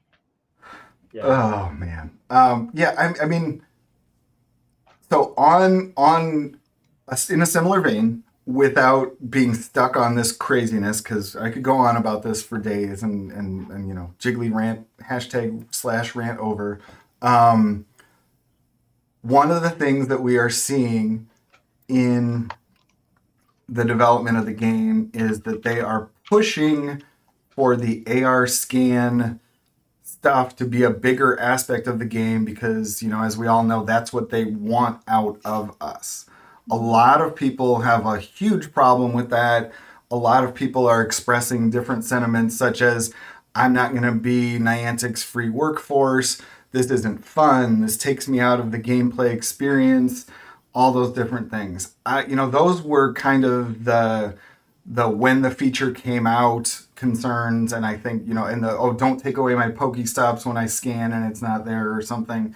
Those were the concerns then, and I don't think that those are necessarily all invalid concerns. But I think now we've kind of got to move forward with the reality that we've got, which is that this is what they want out of us. And if they can actually deliver a better game experience while making this the currency that we're exchanging, how about if we're exchanging that, then stop taking so much real currency from us, because the value we're delivering from you or to you is what you want, what you need. Give us a raid pass. Give us an XL candy when we do a scan. Give us something that has real world tangible value, and maybe people will feel a little bit different about it. Like, some people are not going to feel different about it because they're going to feel like it's a chore. They're going to feel like it's creepy, like it looks weird to do some of these scans depending on where you are, when you're there. But if you want people to do it, you at least have to make the rewards better. But as I think we've talked about in earlier episodes, to me, it feels like they're really trying to go the opposite direction, which ties directly into the ball shortage thing, which is they're trying to give us things where it's like, here, you can do this scan for 5 great balls. Oh, you didn't think 5 great balls was a lot. Well, you'll feel like it's a lot when we start starving you of them. And that kind of thing, where it's like, instead of offering the player base more for doing more, they're trying to offer us the same or less for doing more. And that's the part that I really have a problem with. Where are you guys at with the AR scanning feature? Because I do it intermittently, and if I'm out for a walk, I kind of love it. I kind of love being able to get a poffin. I sometimes can get like 5 poffins on a walk, and people will debate me all day about whether I should care about a poffin, which is fine. But what do you guys do anything with it? I know that Alyssa says that most of the time she doesn't get out because of the danger of where you're playing. So is that your biggest thing, that like where you're able to play most effectively, it's not safe to do that kind of scanning? I usually play at night. So at night and in Little Rock are like my 2 least favorite words to string together outside of a vehicle. Like, I don't even like getting out at the gas station to go inside and go potty. Like, no. Someone's been killed at that gas station, and it's the safest gas station there in the entire city. And someone was still killed there. So, and that was recently. That was like 2 months ago. Was it the hash slinging No, slasher? it was not the hash slinging slasher. It was some random thug with a gun. Oh my, that sounds a lot more dangerous. Yeah, okay. I'd rather have the serial killer. I could outrun a knife. Like, if Alyssa's going out, she wants to at least be in the headlines and not just another random act of gun violence. I want to go. I want to go to go buy a spatula. That's the way I want to go. The hash slinging slasher. Yeah. So, just kidding. I don't want to die, but I don't either. I don't either, and that's why I won't scan. I mean, even during the day, like in Cabot where I live, I wouldn't scan anything anyway because I don't want to. But I have a theory. I feel like they are going to take Kecleon and hide it in some AR scanning crap, and you have to scan for it because he's hiding, and you're not going to be able to see him unless you scan. I think so. That's my theory. Look closer, trainers. Yep. You got to take a deep scan to find Kecleon. Why else would they have kept it out of reach, holding off on that 1 platinum that would have made my life a fuck of a lot easier a couple weeks ago? I could have just gotten that 1 last platinum instead of spending hours and hours driving to a different friggin' state to get unspun stops. Yeah. Could have that one. I think that could be a plausible theory. I also think that that's why they're also holding back on like maybe other things like even Zorua, right? Because like Zorua can shapeshift. So like I don't know, like all these form Pokemon. What are we gonna do with the form Pokemon? Are we gonna hide them with AR stuff? Oh my gosh, if I just spoke that into existence, I'm going to, yeah. So yeah, I hope that that's not the case. I have a feeling you're gonna ask for my opinion, Jiggly, and I always want your opinion, so go ahead. yeah. So my opinion is that I don't have an opinion because I don't go outside. um, I did do when I did the scans for the Poffins, like I've done like a couple of them here and there. I didn't mind uh like doing them, I guess.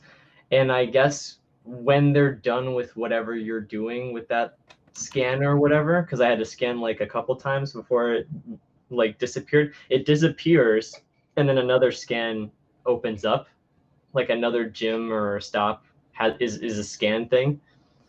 So that's interesting. I really my the way I think about AR scans is that I think it'll be an elaboration of what they tried to get us into with the whole like AR friend like scanning experience. I don't know if you guys remember that, but like being able to be in the Oh, the same multiple like picture, the multiple pictures. Pokemon in the same picture from Yeah, different accounts. Yeah. yeah. So Jiggly can relate with this too because I don't know, Alyssa, if you played the game, but like in Sword and Shield, there's a tent place, and Jiggly knows what I'm talking about. There's like a tent area, and you can interact with Pokemon. I'm thinking that's what all these stops are going to be now, including gyms. If you want to interact AR or in AR with these stops and locations, trainers can do that, and they're probably going to set it up so that multiple, not just two, but multiple trainers can have that AR experience at the same time.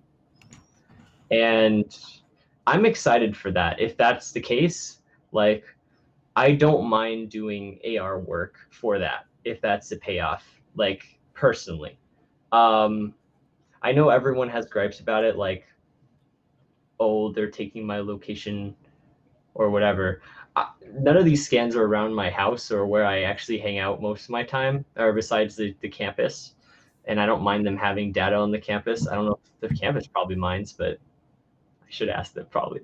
But Nah. like, nah. Okay. Well, but like, these are in public areas for the most part, unless you have a home stop. And if you do, I'm not jealous. No, I'm just kidding.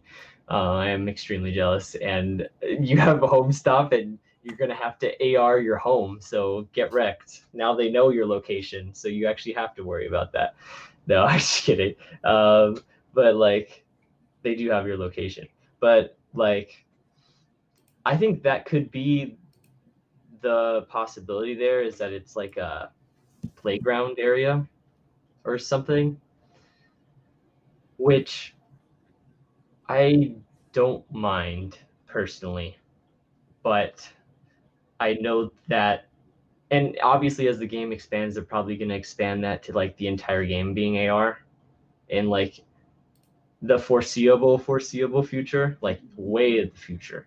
Um, Maybe like 10 years or 20 years if this game's still breathing. But for right now, I think they're just going to be like little playground areas where maybe, yeah, you do have to find Kecleon. And he's like invisible or something. Because I mean, they've tested that with Mew, right? And Celebi a little bit. Like with the whole That was like, a disaster when Mew was invisible. That was just terrible, especially because phones back then were not as good. Oh my god, that was bad. Maybe it would right, be better on a modern phone, but oof, not good. right, yeah. So yeah, I mean, yeah, I think that's what's probably going to happen, and I don't mind that change particularly. In areas where it's not safe, though, to scan, like Alyssa's, where she only plays at night. I'm sure there's other players scanning probably in your area, Alyssa. Mm-hmm. In Like the daytime, during probably. the Yeah. day, yeah. But This is so something that I do wish was like kind of a thing about the AR thing was that you can't do AR scans past a certain time of day because it's just unrealistic. Like you can only scan in a certain time period, because if they're gonna be efficient with this process of us giving them our free data, they should make it so it's like properly filmed with the best lighting. So that way, They already give you warnings. They say like, there's not enough light, that kind of stuff. right. I And think so you've been on calls where one of our Swell Sprout teammates talked about how he was using a flashlight to scan stuff so he could do it at late that's the hours. thing. That's the thing is like they give you that message, but I feel like they should just lock it entirely from like certain hours. So I feel like they should lock it after the sun goes down in a certain area, and then when the sun comes back up, and when it's like fully in the sky. So that way, like it's not just like morning time and you can't really see anything, but it's like fully like it's out and it's lit outside. Like it's like brightly lit outside. It's not just like lit outside like we're having like it's a fun time, but like it's like lit outside. It's not like lit with just like all these Pokemon. So I'm like saying lit over and over. Yeah. So like, but honestly, like they're not being very efficient because like even Stanley saying that like, and I know most people scan their feet or they scan like the ground or like whatever because they're just like, I just want this Poffin. And like someday, what if their foot is in the skin? What if their foot is in the experience? And then we're just like, oh man, like this was our fault. And Niantic was just like, you know what? Fine, we're gonna put this out because our community did this. Um, yeah, we'll just have to live with that. So I don't Well, know. I think that so I think maybe now would be a good time for me to segue into the Pokeminers segment that I did, Yeah, because there's a lot going on with the Pokemon level up system, and it seems to be directly tied to the AR scan stuff. And I think that my immediate response to that is that it seems like they're trying to collect like a huge bulk of data. So like, it's going to have essentially error correction built in, right? Like if you do 100 scans and only like one person's has the foot in it or whatever. I know YTX with his foot scans and all that. Like I think that they're going to be able to effectively discard like that horrible data. yeah, probably. But I so let me do that. I know that Alyssa's got some baking to do, so she can perhaps be able to do some of that and chat and watch, and I can take my Mio break. And yeah, I apologize. I know Jiggly's hallmark is technological snafus, but I do try to pride myself on my at least my audio quality and my video quality. So I think there's a little bit of an echoey sound on Yeah, me there in this is. video. Is it right now even? I mean, I was gonna bring that to your attention, but I didn't want to type on my loud keyboard. No, So it probably is something I need to resolve on this end. So if that's going on now, I then I think it will is. look Let me. into that. But it's definitely on the Pokeminer segment. So It I is. am Yeah. I'm irritated, but it's there. So watch this. It's about an hour of what I talked to Marty from Pokeminers about. And the only disclaimer I will put on it is that everything that we talked about with regard to the animations is now disabled in the game, and that was not the case at the time. And yeah, let's rewind to a few days earlier when I think I was actually jiggly in a better mood than I am today. So here we go.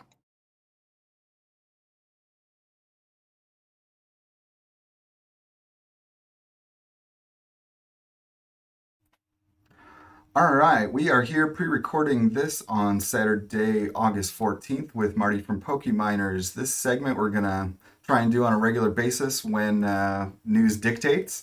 And Marty's been so kind to join us to talk a little bit more about the findings of Pokeminers in the latest release of Pokemon Go, which as of this date is 0.217.0, I believe. And I have that version installed on my phone. I know most of the goodies that are buried within have not yet been revealed. There are but a handful that have been.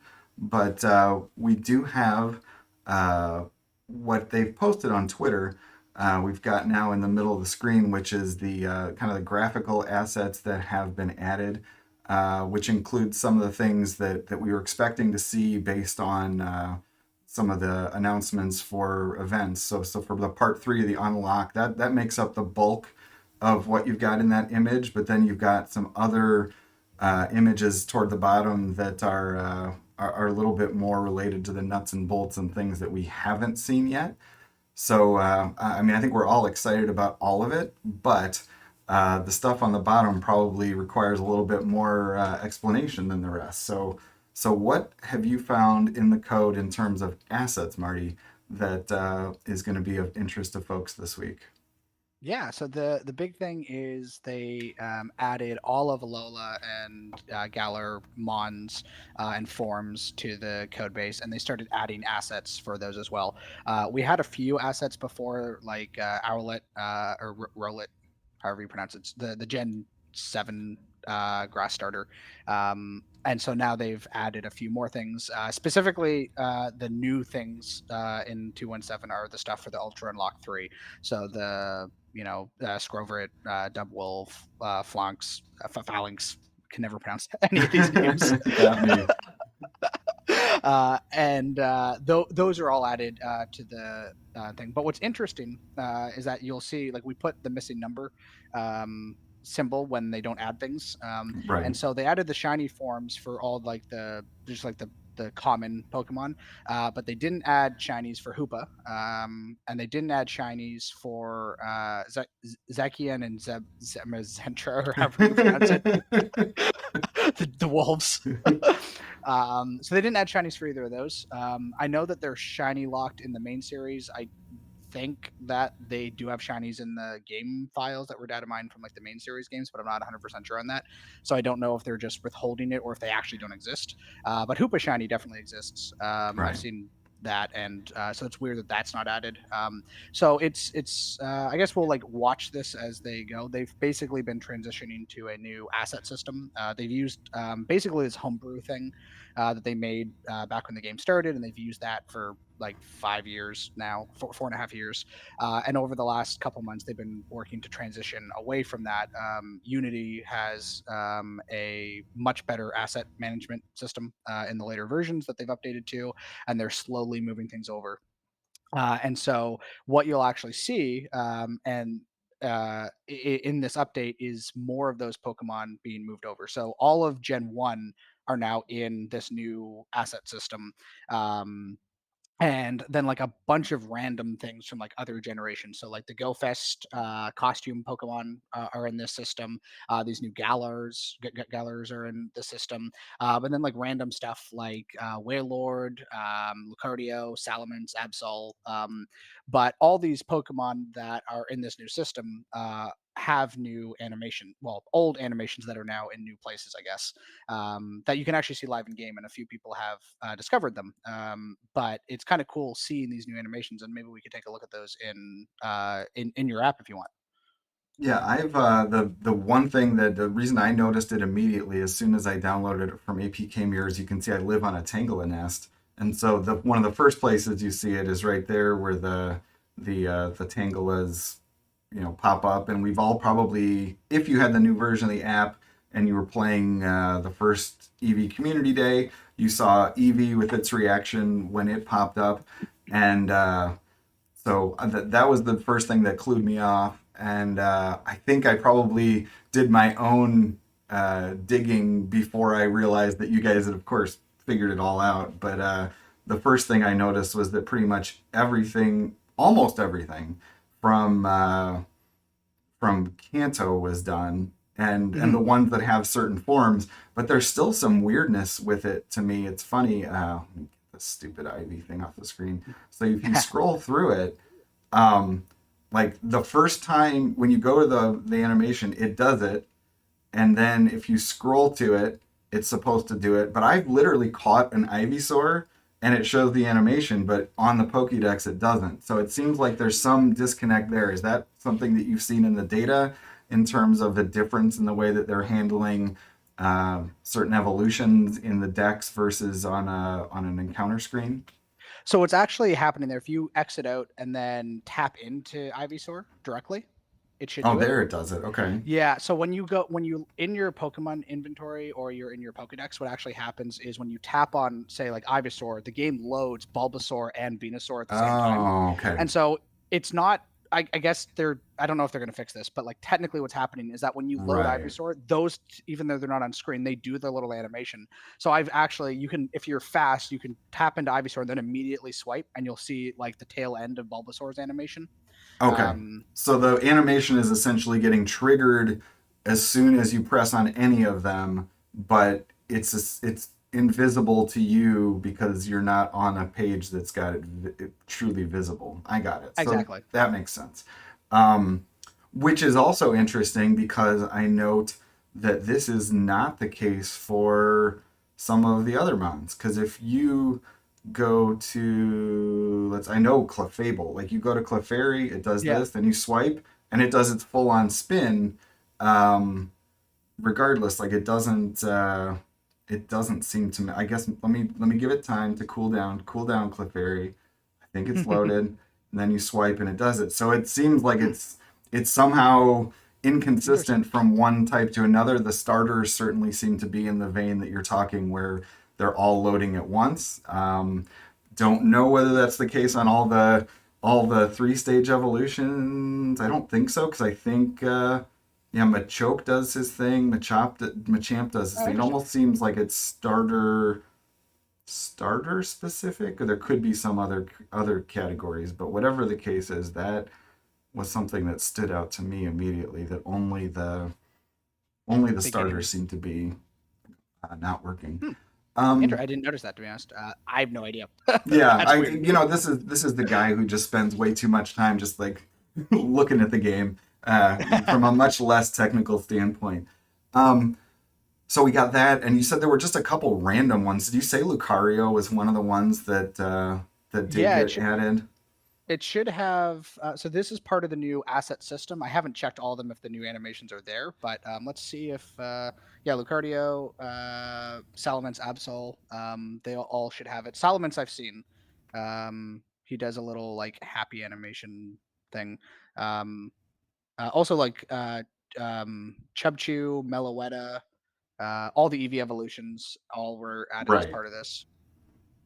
Yeah, it kind of seems like somebody at Niantic, whoever was in this department, got a homework assignment to finish all the stuff that was like immediately relevant to whatever was happening right now. But like the people who were coding it versus the people who were providing the data or putting it in the right format were on some sort of different timetable. Okay. He does a little nod. Okay, so it's just a nod. Yeah. Like Mewtwo's is very subtle too. It just kind of like looks at you and goes like this. Okay, so and Riolu doesn't seem to have theirs added. So it's like it's very kind of hit or miss. And the reason I look at that is because I specifically remember I was listening to Lured Up maybe like a couple months ago, and they were talking about how people who were doing the AR photography were really disappointed because there have been some cutbacks on the number and like the variety and when you could trigger certain animations. And I think Riolu was one of the ones that they were really really keying on, where just like Riolu would just kind of sit there now and like barely do anything, where it used to have like a really like lively kind of baby animation. Do you know how any of these animations do or don't interact on sort of the AR screens? I know that it's essentially the fully fed animation that we're looking at, right? Like their happy fully fed animation. Yeah, like their animations are broken into like there's like walk, run, and there's like emotions for like happy, sad, things like that. I haven't tried it in AR, but like you could like it was like there's like double tap and like triple tap, and it would like trigger different animations, I think, right? So I'm assuming doing one of those will trigger different animations, but like I haven't tried. That would be interesting to see. Yeah, I mean, looking at it the way that you're describing it, it makes some sense that perhaps what was happening was maybe there was some weirdness going on the AR side, and they decided to disable stuff as a whole, either for performance reasons or whatever the bug might have been, and that they knew they had this kind of rework in the code, and they're kind of slowly trickling the animations back in a way that might be more efficient, more just smoother on phones, whatever the case may be. So Yeah, when they removed the animations, that's when actually they switched over to this new asset system. But it wasn't rolled out to like anything. It started with like Metapod. Um, but at the time, and I don't know why they did this, but like they and they're still updating. There's like 5 different ways they deliver assets to the game right now. And so they switched. They added this new asset system, updated Metapod, and then they updated every single Pokemon in the old asset system. And with that update, they removed all these animations. Um, and so I don't know the reason or why, but it was when they updated Unity back in March, I think, of this year, when that change happened. So I don't know if they did that on purpose because they knew that this was coming, and so they just didn't bother because like we're gonna, instead of fixing it for this old system, right, we're just gonna upgrade for this. But it's cool to see, nevertheless. The thing that I think is like really jarring though is that these animations, most of them, like they're all happy animation, and it's right, like really weird going into like say a Rattata where it like does a little dance and then it right, gets really like mad. Like and then it starts attacking you. I'm like, I'm so, and then like I did a Shadow Snorlax today, and like it does a really cute little, like it sits and it like waves, and then it gets up and it looks really mad. right. Like this is so weird. So I like think they have like angry and like other animations. So like I wish like when you're in the encounter, it would like do like an angry animation, and then like once you catch it, it changes to like the happy animation when you start to click on it and things like that. right. Um, but Or maybe it's just very make jarring. the animation that's triggered more tailored to like the mon itself. Like maybe it's okay for a Yeah, Clefairy to be happy, but it's a little bit less okay for a Rattata to be happy when you see him. Like yeah, that they're true. gonna Because Eevee looked great, like for Community Day, it right. did a little dance and then it was like kind of happy. But like, yeah, any of the ones that like look really mad, like generally, and Voltorb looks super weird, Oh yeah, because yeah. I its never knew eyes go like, Voltorb had that amount of emotion. Honestly. yeah, and it looks so happy, and then it has like the anime eyes, and then it just goes like it wants none of it. Yeah, and there it seems, they've obviously just moved to this new asset system, and so it's it's it's it's pretty Yeah, clear that there's there'll be tweaks that are made, like, so many times. I think you guys have reported on this stuff. I know that I remember it from the earlier Sylph mines too, where they would just say, "Oh, the offsets or the size or the distance for such and such, the size of the circle has been updated," and you can just see certain places where it's pretty obvious that something needs to be adjusted on a certain screen. And I'm sure that they will get through all those details eventually. But yeah, there's definitely a few that are weird. There's is it some of the birds, like they start out kind of perched and then they go into the air. yeah. They just like no animation, no jump, just like I think like Charizard does it. Altaria looks really weird because it's like perched and then it just like instantly snaps open. It's weird looking. Right. So Yeah, so I, I have to assume Pokemon Company is going to have something to say about wanting things presented in a slightly better way in the near future, but maybe they'll be able to get away with it for a few weeks anyway. yeah, and it reminds me of like when the game first came out and every Pokemon had the same jump animation. So like you would go into a Zubat and it would like jump. Like before it had its like flutter animation, it would just like everything would just jump.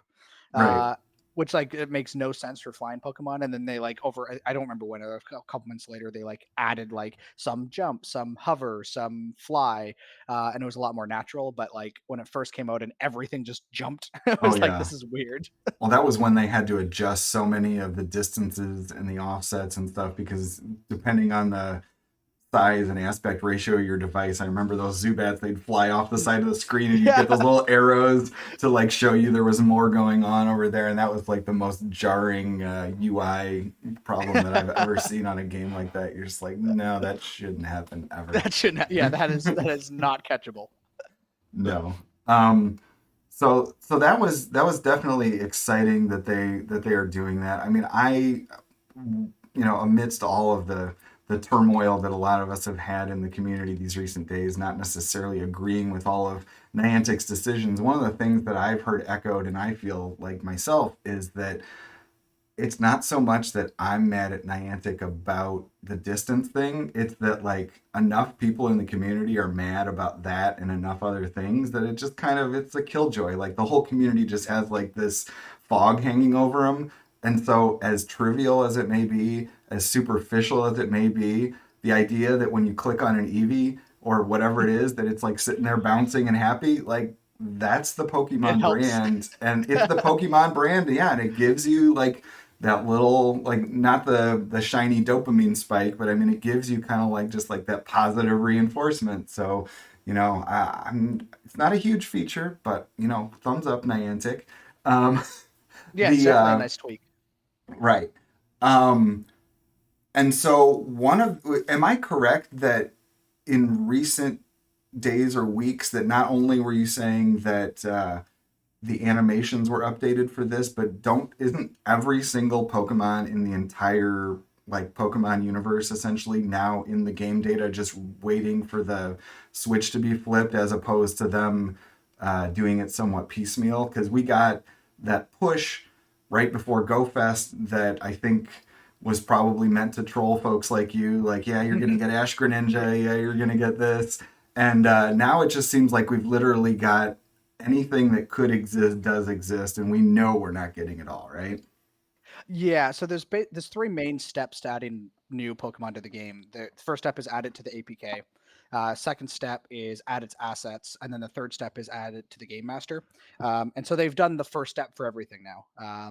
Is that everything exists in the APK? If they were to push the assets and the Game Master data, the game would understand what to do with it. If it wasn't in the APK, they push it. The game would just crash, and that's what happens. It was the inverse of that when like Mega Houndoom was removed from the Game Master and things like that, where the game tried to load something that it didn't understand what it was. So that's actually the inverse. But like the first step is that the game needs to know what is being pushed to it. And so now that they're all in the APK, it's still step one. But it's weird that it's like all like everything's in the APK, but then like these assets, like there's shinies missing, there's like all of the rest of Galar still missing. But it's definitely like step one, which is good. And the thing that I think it's probably more is that whenever they add their normal pattern is that whenever they add like the beginnings of a gen, they just add the whole gen to the APK. Right. And then they go and they add the assets later. So the fact that they added they're releasing some Galar, like proper Galar, not like form variations. I feel like they're just like, oh, we're just going to throw it all in, and we're just going to throw in all of Alola because sequentially it makes sense. But yeah, they're all there. We'll obviously be following along when they add the assets and when they get pushed to the Game Master, because we still don't know stats and moves. Stats can obviously be fairly accurately calculated based on the main game stats, but moves is always a big question. So still be interested to see what those are. Right. So do you think that what they're doing is more, I mean, this is really speculative, I suppose, but do you think it's more geared towards kind of the fact that they are retooling everything and they just want to do everything kind of procedurally and have it all right and ready to go? Or do you think it's actually potentially tooled at just making it harder for people to leak what's coming because there's not going to be as many signals that are being thrown? I think they're just getting better at it. Like the game was very like homebrew when it came out, and as they upgrade Unity, like there's more tools in Unity to easily manage this stuff, and so they're moving to these new processes that just makes their lives significantly easier to manage these things. And like the way that the assets are organized now are like way better than they used to be. Like you used to have the 3D assets, the sound, the audio, or the cries, the 2D assets, and then like the costumes were like like Pikachu in the code base is just a disaster because of all the different hats and costumes and things like that.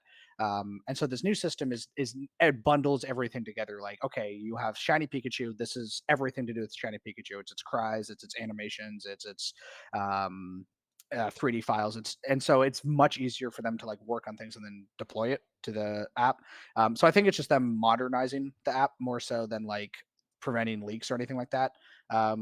When they don't want leaks, they're really good at just not pushing things early. I always think of like Jesse and James where they waited till Right. like 30 seconds before, or not Yeah. 30 seconds, but like 2 minutes before they went live, and then they pushed it. So like, and like Galar stuff, like we had like the only hints that like Ultra Unlock 3 was Galar was like they added like some Galar mons, but like none of the mons that they are releasing as part of Ultra Unlock 3 were the ones that they added previously. So like I think they've gotten pretty good at like when they don't want things to be spoiled, like not adding it until it's needed. Right. So I think this is more, to make their lives easier. Right. All right. So we were talking about this a little bit offline, and I think we talked about it last time that you were on stream. Is that the saga of Weatherball Normal appears Yes. not to be over, and this again, I think it's probably going to fall into the realm of speculation. But you have to assume, based on what they did, that they're going to make use of Weatherball Normal in some way. I guess the two ways that would come to mind would be either they put it back on normal cast form, which would create all sorts of chaos if they did that, or I suppose what you could explain better probably the way it was implemented in the code. I know that there was something involving like it was weather ball rock in the Right. code, Yep. and then it had a filter applied to it of some sort of code filter that transitioned it or transformed it into a normal type move, some sort of overlay or whatever you want to call it in code terminology. Mhm. And that was the original appearance of Weatherball Normal. And then when they decided Howden was getting Weatherball Rock, that I guess they threw up their hands and they just said, "Hey, we've never added a move to this game before. We need to take out something to put something in there. So we've got this normal weather ball thing. Nobody really wants that." And I'm a big fan of normal cast form these days with its weather ball rock. So I'm Mhm. really hoping they don't go back and try and undo that. They were very. I would say it was very suspicious the way that they responded to it on Twitter when asked that they it seemed like it was really somebody covering their tracks where it was just kind of like, yeah, we meant to do that because it was never in the Yeah. press release. And That was a lie. 100% that was a lie. Like what I think they honestly forgot it was in the game. And so there's 4 weather balls. There was never a normal in the game at all. But there were so like the names in the code don't actually mean anything. So like it's called Weather Ball Rock. But it means nothing. It only gets its typing, it only gets its stats, it only gets like the Pokemon it's assigned to when it's updated in the Game Master. And so when they added it to the Game Master, they gave it normal typing. So they could have called it like like they could have said Draco Meteor. right. Okay, you're a normal Okay. type.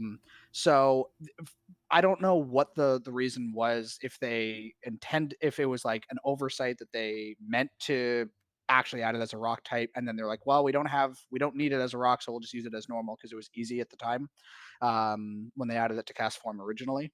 But they gave it normal typing and they gave it normal thing. And so when they announced the season 8 changes, I almost guarantee they forgot because before the changes went live, it was like the Thursday before the Monday when the changes were announced to go live. They changed the typing to rock because they probably thought no Pokemon has this. It's already in the code. We'll just prepare it. So they changed it to rock, uh, and then we reported on it, and people started noticing that like, oh, cast form now has rock, like this was not announced. So then they reverted it after about a day, and they didn't say anything. It just went back to rock or normal typing, and then with the actual change on Monday, it went back to rock. So at first we were like, oh, okay, they've caught their mistake. They're going to fix it. They're going to either like announce, okay, Hippodome, we'll wait off on this, but they didn't. They just changed it back to rock again, and so Castform got rock again. And then like a day later, they come out and they're like, "Oh yeah, no, this is on purpose. Like it's not on purpose. Like you just forgot this move existed." Like, and I trust. I don't blame them because it seems like it was probably like a hack way to implement it, like a couple years ago that they 100% forgot about. Um, but instead of just owning up to their mistake, they just try to play it off. And I think I have to double check their blog post, but I think they, or their Twitter, I think is where they said it. I think they said that Cast Form Normal will get Weather Ball Normal in like season 9, I think. Okay. But I don't remember if they said if they said that it would replace rock or if it would be added to the move pool. But I do remember them like specifically saying like we're going to add weather ball normal. And so they finally did it, and it's probably like we'll probably get an announcement for the season 9. I guess that's next month. I guess the season 9 announcement they'll probably include it in there. And I'm assuming it's going to just be exactly what it was before, what Weather Ball Rock was before, and then assigned to Cast Form Normal, and we'll continue on. And my recollection, you can correct me if I'm wrong, but my recollection is that Weather Ball Normal and Body Slam were exactly the same move. That they both, let's see, if you Body Slam 60 damage, 35 energy, and Weather Ball 60 damage, 35 energy. So I think that, one of the theories at the time was that Weather Ball Normal wasn't really needed because it was redundant. But I suppose if normal cast form doesn't get Body Slam in the main series game and they want it to have something that's an equivalent, they could leave it. But I don't know. I guess they haven't messed with Weather Ball. They have given it to a lot of Mons, and if anything, it's really shaken up PvP a ton, to the point where, I mean, it's just like the number of weather ballers that you can find. Finding a team in Great League or Ultra League that doesn't have a weather baller is now the exception. I think because you got your Politoads, your A9s, your Bomb Snows, so many things, Roserade.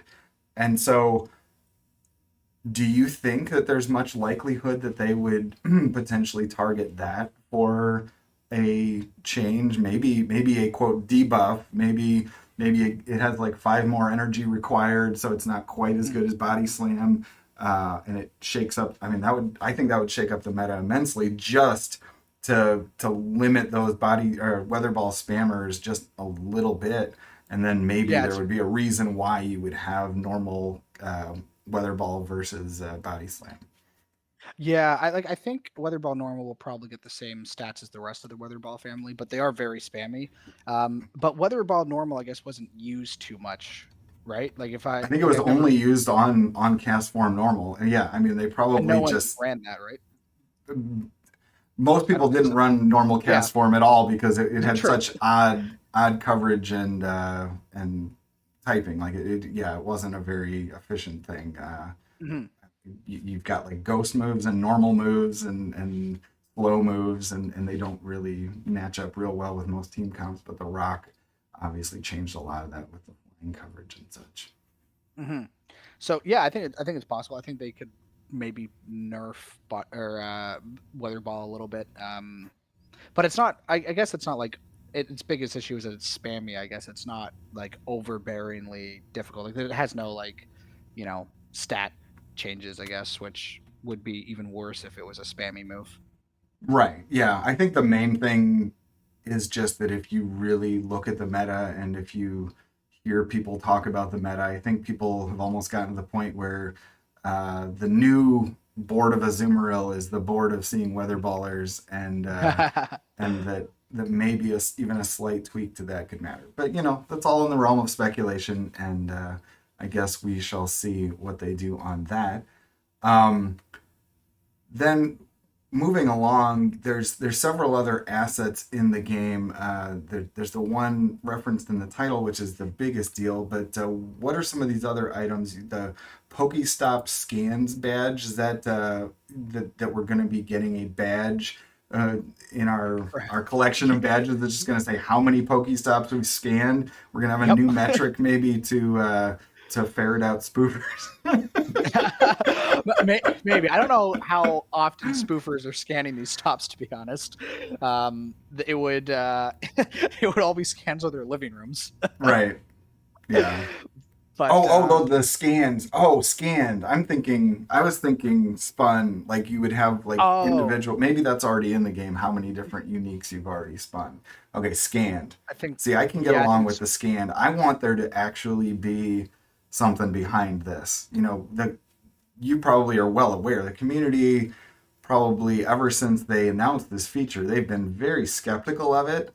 They say, we're doing Niantic's work for them. I'm not their labor force. And early on, I mean, I was kind of on board that train, not because of the idea of scanning the stops in the first place, but just the idea that the rewards they were giving were so pathetic. But now that they've kind of filtered it into like Poffins, and I think today for Community Day, there were like rare candies, things like that. To me, that represents a much more fair exchange of value, where like Niantic is getting what they want, and we're just kind of doing something that's not a huge deal. You don't have to do it, but I would love to see the scanning stuff be like a like you get a benefit beyond just like the fact that you just get the Poffin the one time. Like if people are willing to engage with it, then let them earn the stuff that people seem to care about, the clothes, the poses, whatever. Like you could have some sort of there's somebody in Pokemon, right, that's got the binoculars, right? You guys have binoculars even that you use as an icon sometimes, I think. And or I guess it's like the task stuff. Quest, yeah. So it feels like that's an obvious one that you ought to be able to get something for that badge. Something semi-tangible. I really would love to see Niantic pick up rewarding the people who are doing the work, if you will. It's like I think that they need to do more work kind of rewarding people who submit good stops, people who do the OpenStreetMap stuff, and people who do the scanning, because ultimately that's what makes their game, and all of that stuff kind of feeds into every one of their platforms. And really, when it comes down to it, on a lot of levels, it hits a lot of the issues that we run into in this game, whether it's the people in rural areas saying we don't have enough Pokestops, whether it's people saying this shouldn't be a Pokestop and these people shouldn't be on our property. Like, it all comes down to how well people do that. So I would love to see those badges actually correlate to something semi-tangible in the game. So that would be great. And it would also be cool if this badge like rewards something, because like there's a lot of badges that just do nothing. That right, exactly. Like the badge, but like if it actually gives you like an item or clothing or something, that would be kind of cool. Exactly.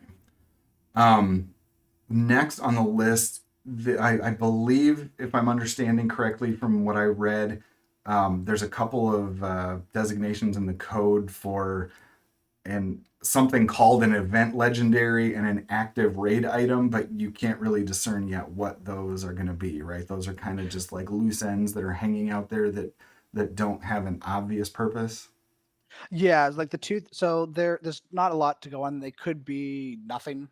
But in the raid encounter specifically, they added two new types basically. One is an X raid. If the raid boss is an X raid or not, which I'll get back to that in a second. But then the other one is if it's an event legendary. And so this isn't in like the journal. This isn't in like the like the history, the history feature they added where like you scroll down and it says like caught at a raid or whatever. It's not in any of that stuff. It's in the actual, like when you're catching the Pokemon. So like the thing that tracks, okay, you have like 4 balls left. It's in that area specifically. And so what's weird about that, I don't know what they would use that for, is that why does that interaction specifically need to know if it's an X raid, and does it need to know if it's an event legendary or not? So it'll be interesting to see what that becomes. This might be nothing. Or like why does that screen need to know, like do you need, like the joke I made on Reddit is like, oh, Lugia with a hat now gives you Right. extra balls confirmed. Right. So well, it's just a small little tidbit. We'll watch that to see if it becomes anything, but it could be nothing. And then the other thing that stood out was there's an active in the raid details, like where like what raid pass you use and things like that. There's now an active item, and so at first you might think it's like, oh, this is just tracking like what berry you used on the mon, but it's not in that encounter screen, which already has that, like that already tracks if you like bury a Pokemon and then back out of the raid and then go back into it, like it still has the berry. So I'm not really sure what again, it could be nothing, but it does have an active item associated with the raid now. So we'll have to keep an eye on that and see if that actually becomes anything, or if that's just a random one-off thing that has nothing to do with anything exciting. It's just like something they're tracking. Speaking of jokes that people make on as memes about raids, I'm sure that yet again, if something changes in raids and they still haven't fixed like dodging glitches and all that stuff, the people will have a field day. But I'm all for the changes that they've made recently in regard to the cosmetics of it. But let's get the actual nuts and bolts working. Yeah, the stadium looks awesome. Yeah, the big thing seems to be that the stuff that you found earlier about the power-up Pokestops has now been kind of supplemented, if you will, or brought to the fore. Mm-hmm. And if I'm understanding correctly, that you feel like you have a deeper understanding of kind of where it's going or what it might look like. Is that correct? Yeah, we're fairly confident that we know exactly what this feature looks like now. Like there's some things that's like, like, oh, we have a vague idea. Like I'm 95% sure what this feature is now and what it looks like and what it will be. And it's very close to being rolled out, I think. So this is I think there's going to be a lot of community backlash, to be honest, about it, because it's completely focused on AR scanning. But if the rewards are really good, it'll be interesting. So basically, the idea is that every Pokestop and gym has a raid level, or like a progress level or whatever. Right. And there's 4 levels, and you level it up by scanning it. So you have to scan it multiple times. It looks like, from what we've can glean, it's like everyone is contributing to it. It's not like an individual thing. And so like I would scan it. We don't know what the levels are. That has to still be pushed to the game master to see, like, you need to scan it 20 times. But like the way that it kind of like the buddy system, where like the buddy system has this like hidden system behind it of like buddy points and hunger points and like all these like point systems that's not visible to there's another point system behind this, and they were called progress points. And so a scan would give you X amount of progress points. Those progress points would translate into how many you need to get to the next level. The level has X amount of points, and then once you hit that point, it gets powered up. These power-ups are temporary. There's an expiry date. It shows you in the stop that it's expired. It shows you also this little detail view on the stop that shows you what the level is, how far, like this little ring thing. That's one of the assets that we saw in the graphic. The little ring to show you like, oh, this is how far you're powered up until the next level. And then it shows the time that it will despawn at, as we saw with the text. So it's nice, like when you hit like the text updates, the assets, and then the code, where it all kind of comes together and you can really start to like fairly accurately say, this is what it's going to look like. And of course, it's still data mined, so like they can never use any of it. But if they do use it, we have a fairly strong indication of what it looks like at this point. So Or they could completely change it in between now and then. But in its current iteration, this is this is what we're fairly confident it looks like. And so the more people will scan it, it levels up and gets to its max level.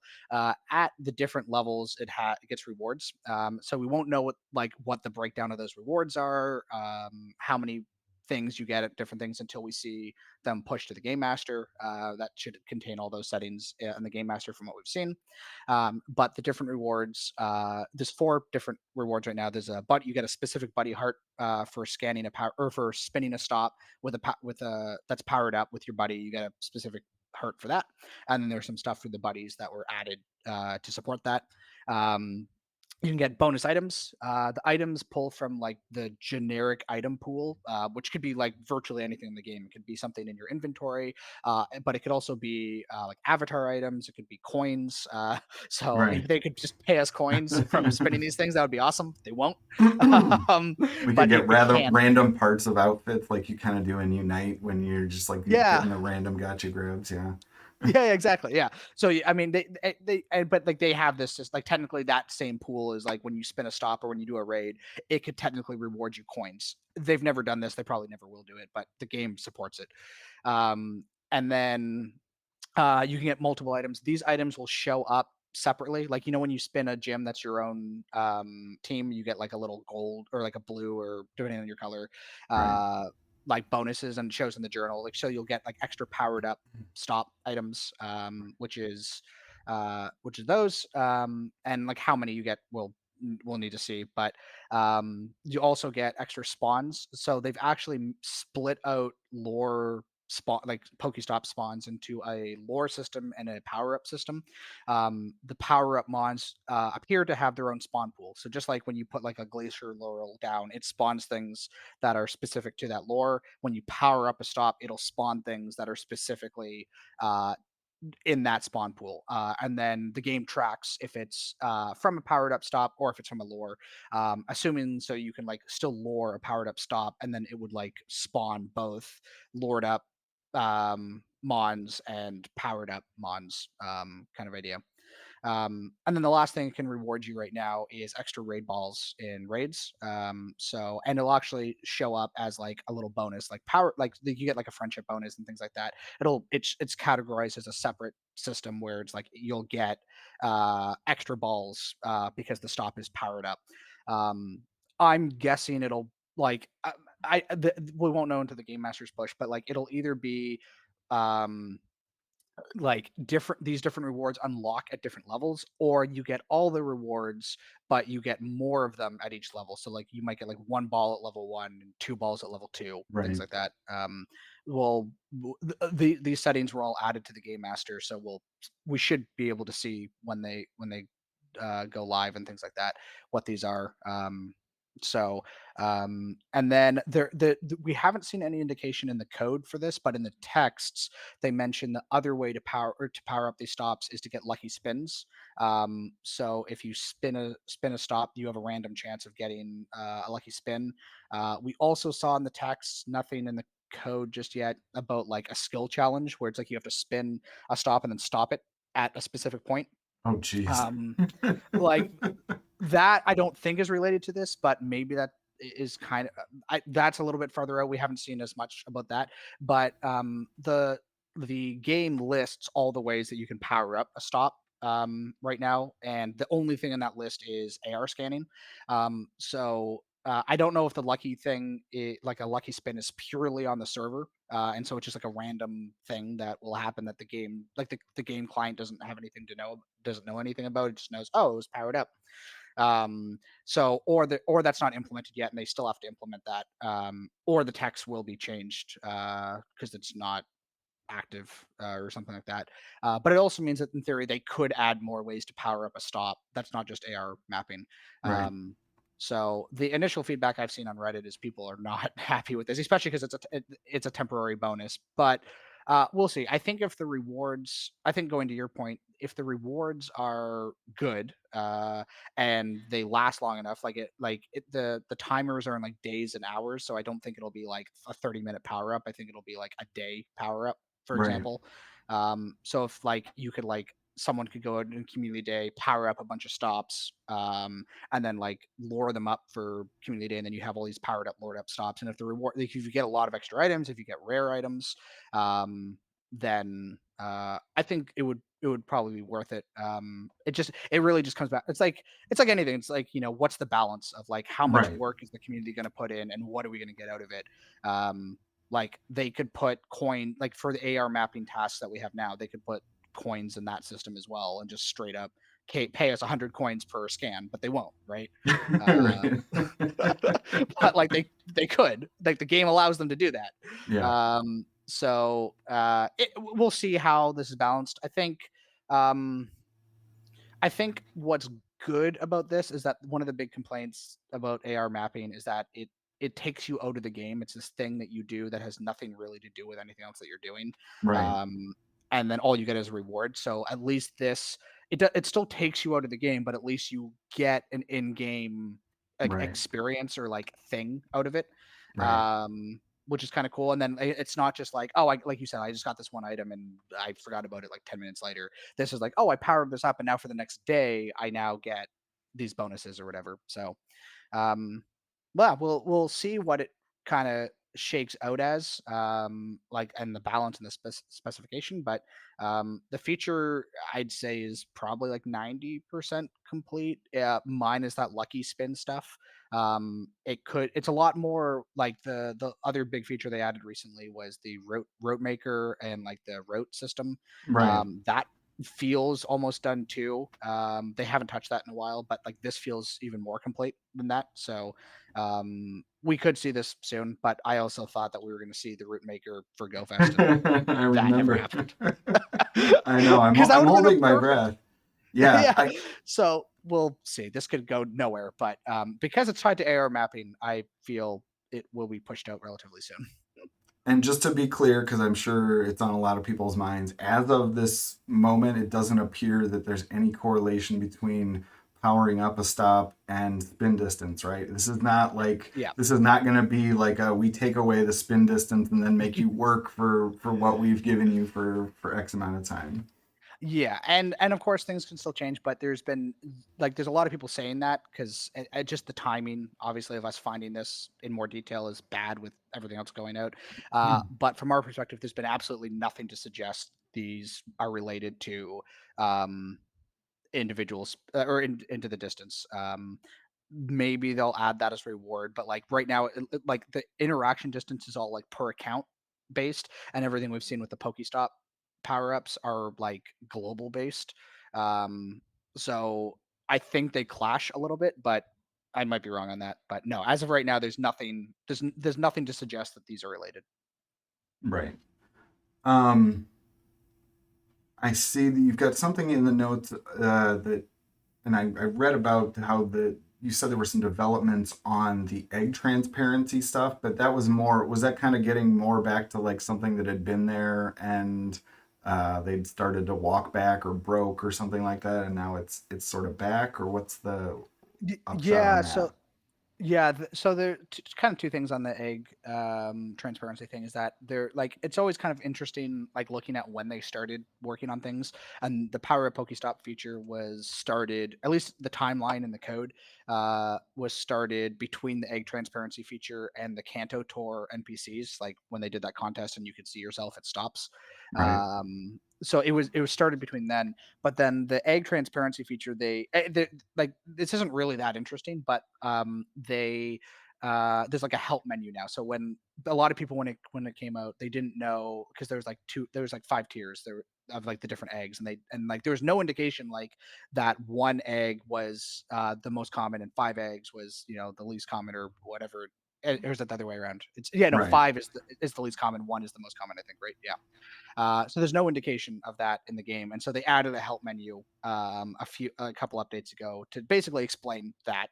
It was text that we data mined like months before the feature came out, but they never added it to the game. They added it to the game, and then that was the update that the game was just running absolutely horribly on a lot of people's phones. It was really slow and buggy, Right. and then the update that fixed that also removed. Yeah, it's that little help menu there that you can see at the bottom. Um, And so the update that fixed those issues also removed this egg transparency little button. So I have no idea if it's related, but like it was like at the time it's like, oh, is this related to, like, is this GUI menu related? Which seems absurd, but then they added it back, and then we started hearing reports that the game was running slowly again. We haven't heard any more reports since it's rolled out more, so I don't think those are related. But that's what that is. That little help menu is back to tell you what these eggs are. It's not exciting. The No. history behind it is more exciting than anything. Yeah, no, I mean, I'm fascinated by the whole topic itself because I still think that that's a really rough balance that Niantic and Pokemon are walking right now in terms of like what they can get away with both legally and ethically, and Mhm. not really kind of inspire litigation against them and other companies that do loot box kind of things. But I'm a little bit surprised that they still don't have numbers there. Like to me, like somewhere Yeah. buried 5 menus deep, even if it's like kind of like the John Hankey blog that we saw this week that was on the Niantic blog instead of Metaverse. Pogo, because they just, yeah, you want to post those in the places nobody really looks. Um, like even if it's like that, like I feel like legally speaking they probably have to get to the point where they're disclosing actual odds, and I'm sure Pokemon Company wants to keep it as far to the side of both keeping people guessing and like the serendipity kind of angle of it, instead of just like pure numbers and like odds and gambling and whatever. They want it to feel like joy and luck, Yeah. not gambling and chance and getting ripped off. But Yeah. I think that we do need to watch exactly what they do on that page, because I think that unless they're really looking to get themselves some big time legal issues, that they're going to have to just keep on going down that disclosure train. Yeah, there was. There's nothing to indicate that this is related, but there is a specific check if you're in a European country now in this update. So I people, saw that. Yeah, yeah, maybe like because like the EU laws are a lot more strict about this, so they exactly. might show just the numbers in those countries, Mm-hmm. which would be like I think that's like so when they rolled out the egg transparency feature just to a few people, it's like why like someone like the first person to get it's just going to post it on Sylph Road, and then Exactly. everyone sees it anyway. Like, is this really? Does this a feature that really needs a rollout? But the code actually, like, there are numbers behind them. The way that list gets generated is that they actually have percentages behind them, and then the game sorts them based on those percentages. Right. So they all exist. They're just not being displayed. All right. Those are Um, server side though, right? Like not information that you see, or is there? like you need a like there's very you can get them in a very sketchy way. Like basically like where we draw our line, like we don't like to mod the client, Right. because that's like 'cause that gets into the line of like, well, if I you get mod the it. client you can just cheat. Right. The So DMCA kind of stuff, and yeah, exactly. So reverse that's engineering. where, yeah, exactly. So we try really hard to like keep on the we're analyzing the static file stuff. So we know we can see that the server sends this information to the client, um, and the client knows what these rates are, um, but they just need to be displayed to the user. Um, so I don't know. Well, we'll see. The thing that I always think is weird is like especially Apple and their app store, like because multiple people have like issued complaints about Pokemon Go to the app stores because they're breaking their terms of service, by the way that these eggs work. And so the fact, and like Apple is normally very strict about these things, and they're very anal about these are the rules, these are what you're going to follow. Right. Um, so I'm very the thing that I don't understand is that why Apple specifically hasn't like investigated or done anything about this. Like this is Right. like Apple like has told Facebook what they are and are not allowed to tell users in the app. Like Right. they got them to change text in the app about like an event feature because they didn't like the way that it was presented to users. So it's like Apple has a history of doing like very aggressive changes like this. So the fact that Apple hasn't done this on this makes me think either there's like a back deal where they're like Right. paying Apple with conspiracy, or like there's like some loophole that like they actually don't have to disclose this, and that's why Apple isn't going after them. But um it's weird. It's for sure weird. And regardless of like if you legally need to tell it, like the community wants it, Right. it benefits, there's lots of studies that show that like if you know what the odds are, it's not like you're less likely to spend. People will still spend. They just are more informed. Right. So I mean, it's a good quality of life, regardless of the law, I think. Right. Agreed. And I mean, it's hard to think of any real reason Apple has, but the last thing I could think of was that they got what's the thing that they have exclusive on iPhone, the catching thing where like you could walk up to them and like you can sneak up. I've not even seen anybody use that in a million years, but you could see where there could be a backroom deal where they would just say, okay, you're getting away with this, we'll only let you do it if you release some sort of iOS exclusive feature that whatever. But Yeah. if that was the deal they struck on that feature, I would say that they got a bum deal. But And that feature has come to Android. It came to Android about a year after.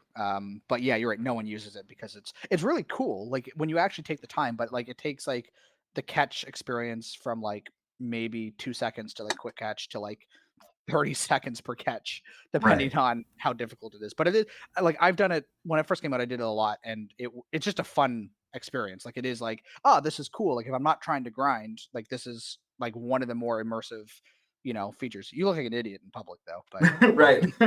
Even without wearing those goggles that we now know are coming. So yeah, yeah, just can yeah. hardly wait till those two things come together.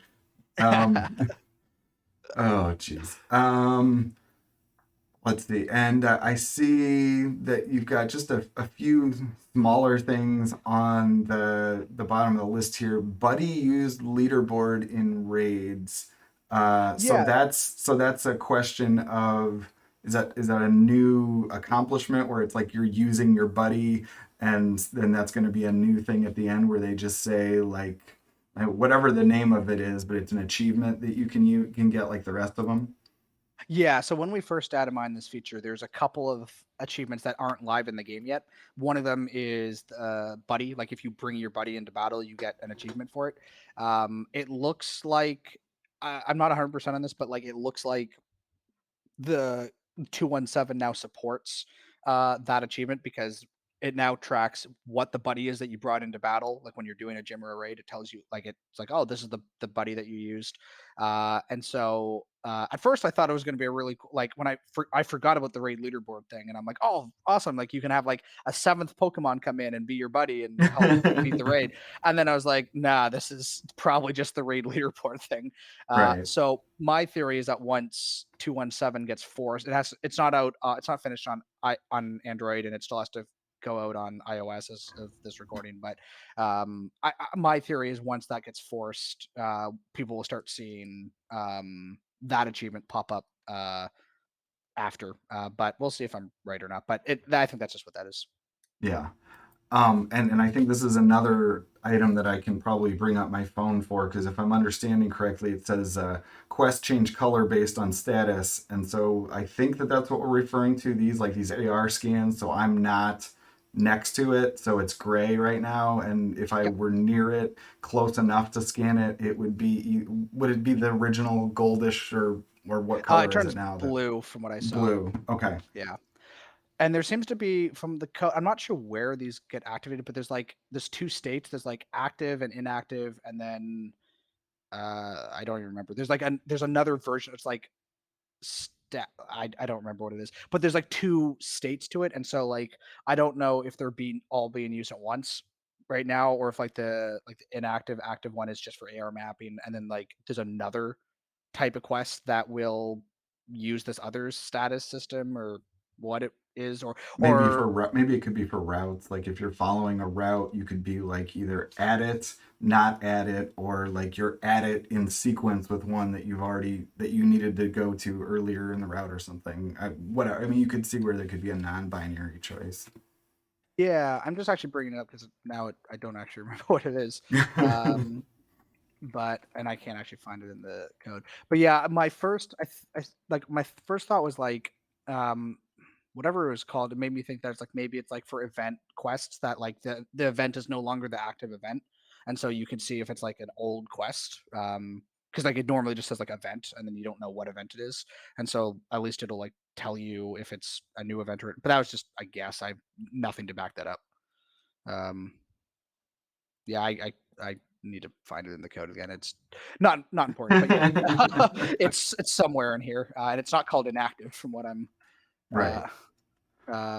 Yeah, I have to dig that up, but Yeah. yeah, It, it's not that it was one interesting. of those things that when you use it, like especially depending on where you are, I was immediately seeing a need for a feature like that as I was walking around a park scanning. Because you go to some parks and every single stop is like distinct, but you go to other parks and it's like it's baseball field 1 and baseball field 2, or it's like a bunch of signs that look the same, and being able to discern which Pokestop you're at without having to actually like jump through hoops to figure out which one it is definitely a nice change. And just being able to have that reflected on screen, it's very small, but it does help.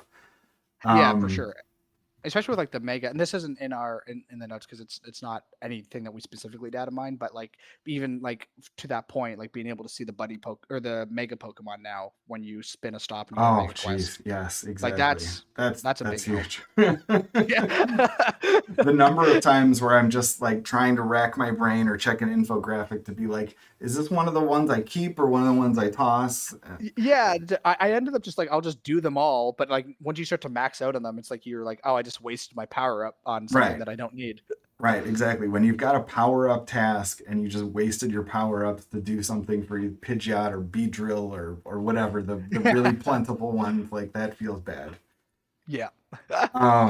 Very, very minor changes said that there's now apparently something in the code that suggests that you might be able to just like quickly toggle back to a default zoom, which I guess you probably don't know if it's tied to something you prefer, to the default of probably the default of the game, Probably. or it could be device specific, whatever. But something to get you back to that instead of like having to do the 2-finger pinch, I guess, which could be basic quality of life improvement. Yeah, and I'm not sure if it's something that like the user can do or if it's like a set because like it's with like when you go into like the rocket radar and the game like goes into the overhead view and then comes back. Like it just does that for you. And so I don't know if it's something that, like there's a mode that it'll like Right. go into like an overhead and then come back, but like it's like those options. It's like overhead view, normal, like and then like or like zoom view or whatever they called it, and then like normal view or whatever. So it could just be, and actually maybe I didn't test this, but maybe like it's just literally you go into the rocket view and it takes you back to the normal view. I don't have a radar at the moment, so I can't try that. But Yeah. That always maybe has it's been a little wonky in terms of the switch back and forth between the rocket and stuff. Like it feels weird. So I could see that they could use that in a lot of ways that would just make that feel just a little more seamless instead of like two completely weird alien modes morphing together. Yeah, yeah. I think the radar looks awesome though. Like just the Yeah. graphics and they did a nice job with that for sure. Yeah. And finally, this is just a more general thing, but I know I saw you comment on this on the teardown, that you seem to be of the impression that some changing of hands is probably occurring in terms of the people behind the scenes coding, whether it's adherence to some sort of new standard, or more likely just somebody with a different programming style, that like you're seeing things that look a lot different. If you are a coder, which I don't consider myself a coder, but I've coded enough to know like what the idea is, that like some people are very by the book, kind of the indents and this, and some people are very all over the place. Some people are very they order their variables or their functions in a certain way, or data in a certain way, and other people just like that it would be foreign to them. And some do it for efficiency, some do it for readability, all of the above. And so you're just telling me, or you're telling everyone, that it seems like something's going on that just on a broader scale something's changing. It could be related maybe to the new asset system, could be related to new people touching the code, could be a lot of things, but something seems different. Yeah, like it's, you know, you can speculate what it is, like why, I guess, but like there's definitely like, you know, a lot of people make fun of Niantic for like spaghetti code, but like to be honest, their code base is fairly like it's fairly well structured, you know, and it's fairly uh, predictable with like how they add things, how they structure things, how they name things, how things reference other things like that. You know, it's the code base is pretty decent from what I've seen.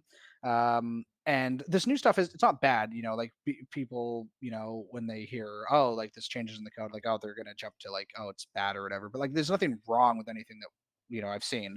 But it's just a different style. And just like the naming conventions are different, and like the structure of their code is slightly different, and things like that. And it gives to the impression that it's a different person working on it. And so in my immediate impression, it's either a couple things. It's either like it could, they hired some interns, they worked on a feature, and then they, you know, they move on to their next thing or whatever, right? That's could be the simplest explanation. It could be you know, they expanded their dev team, and the new devs are just have a different style, and like they don't have as strong like stylistic choices, like they're not like enforcing the styles, and like they're a little bit more flexible, so they're just like, oh, we have new devs now, so that's awesome, more people are working on it. Or it could be the opposite of that, where people have left and now there's new people that don't know the existing code base and are doing things the way that they're used to because they don't know how it works.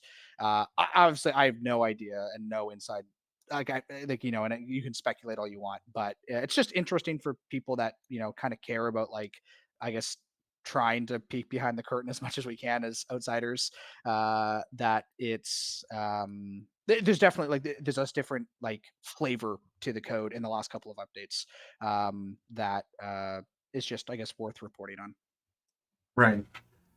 Well, thank you so much. And I know even since the last time, the first time that you were on, you have rolled out that the website that delivers Mhm. so many of the things that I love, which is like you log in, go to Pokeminers.com, top right corner says what version of the game is forced, which one is, you know, available, rolling out, has kind of your main points on the screen, and all of this without having to go to Twitter, which I think is Yep. is always beneficial to every aspect of life. The less times you can touch Twitter, the better. And so I want to personally thank you for having made that quality of life improvement for myself and all of the Awesome. community by making that. I mean, it's a simple site. But it does exactly what it needs to do very well, and I greatly appreciate that. Awesome. Unless we missed something, I think that is it. And I appreciate your time. And we will touch base next time we see something big pop up. Sounds good. Yeah, no, I think that's everything. This has been fantastic. All right. Thanks for Thanks. having me. All right, y'all. Welcome back to live. I think in the future I'm gonna need to I'm gonna need to have like little bumpers before and after segments like that, and like a little pre-recorded thing on the screen so that people don't think that this is all one big flowing live segment if they just pop in. But thank you, Marty from Pokeminers, for joining me, and God willing, we are intending on trying to make this like a semi-regular thing as long as I can muster the will to actually want to keep making this content. I would love to keep making those segments with Marty, and I absolutely love looking into like where the game is going, and even speculating about where it could go, even if it doesn't all come out or pin out to fruition, because you know there's fun in speculation, and at a minimum, it gives us hope that there's some fun future to this game that we're not even imagining. So I don't know. I know Alyssa was baking. I don't know if there was anything directly from any of that you guys wanted to react to. I think specifically, probably the one thing that I would be most curious about is what you guys think about the idea of powering up Pokestops with AR scans, having that be a per player I think it was saying a per player thing or something like that, and or having it be an expiring thing. Like basically, you can put this work in, and it's going to deliver a benefit. It's going to make the Pokestop higher, or give more things, but then it's going to go away. So it's like it's a mechanism that it's very very transparently designed to incentivize people to do these AR scans and do them regularly, not just do them one and done or whatever. It's supposed to be a continual thing. How do you guys see this playing out both in practice and in community reaction? Like if people hear that and it's implemented kind of in the way that was described by Marty, what do you think people are going to say about it? And do you think that it's workable, or do you think that it would just be a complete train wreck? You guys are both. I think we were both waiting for each other to Yeah. and neither of us want to. That's basically it. The other. We're too polite. You go, Ethan. Okay. I think the power up Pokestop thing could be interesting. I think there's a lot of potential with it. I think that the reason why they reverted back the original distance so early is partly because of that. And now that they've heard all this feedback, we'll see what they do on September 1st and how they're going to deal with this backlash. Because I feel like they had something completely else planned for the community, but then that was shattered because they're so darn quiet and they never communicate with us. They just want to surprise us with Pokeminers, like leaking everything. But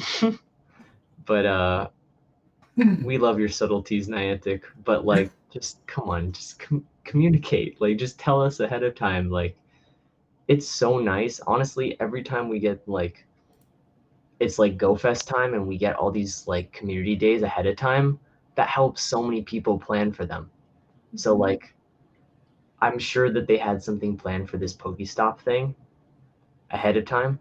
Like they were like, oh man, they're going to love this feature that we're not going to announce to them right now, but it's going to be so good because it's going to like transform the way this game is played.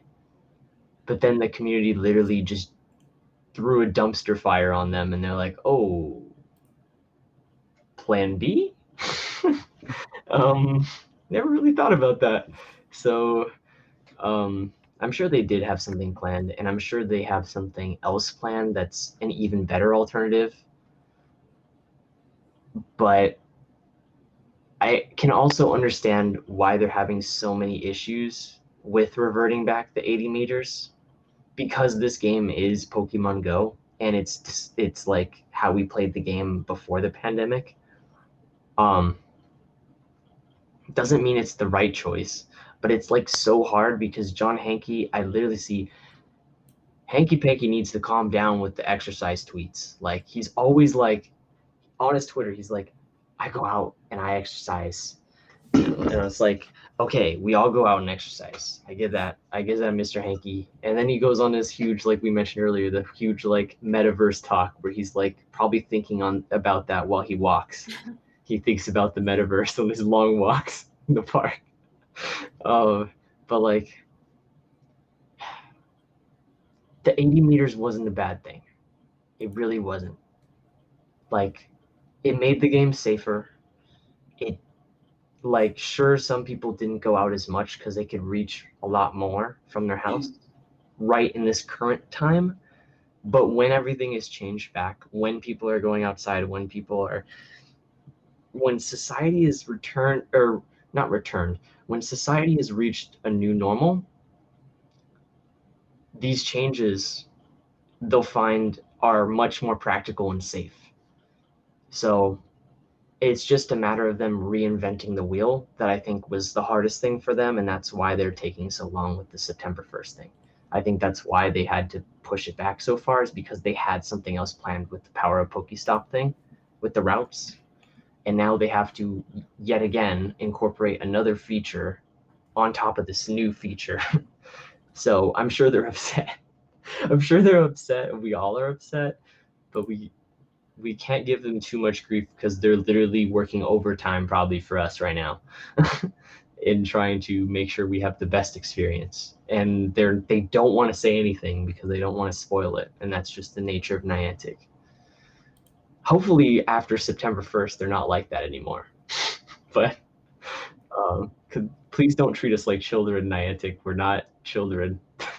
I think the Pokemon Company assumes that a lot of younger kids play this game, or like Pokemon Company, Nintendo, not Niantic, because Yeah, I was gonna say Niantic knows. Niantic but like knows. Pokemon and Nintendo probably assume that they're like, oh, it's a Pokemon game, and there's a lot of like we see the demographic for the main series, so it must be the same. And it's like if they actually knew, if these people actually came and like looked at the huge demographic that there is and the large majority of older crowds that this pulls in, they'd be like, oh wow, we've been talking to adults this whole time. Okay. But like, yeah, I don't know.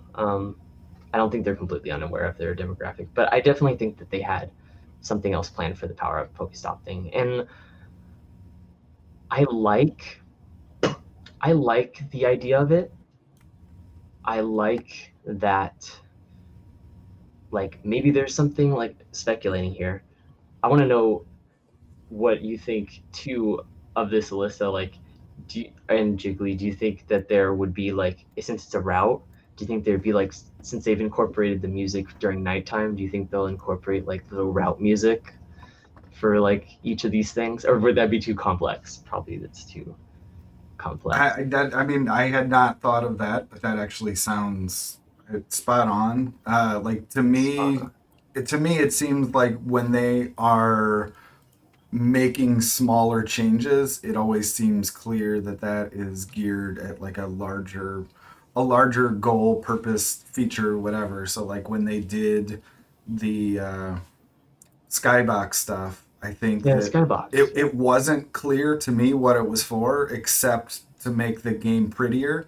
But I think that the actual purpose was to put Hoopa in the sky on GoFest because that was the mechanism that they used to do that. Yeah.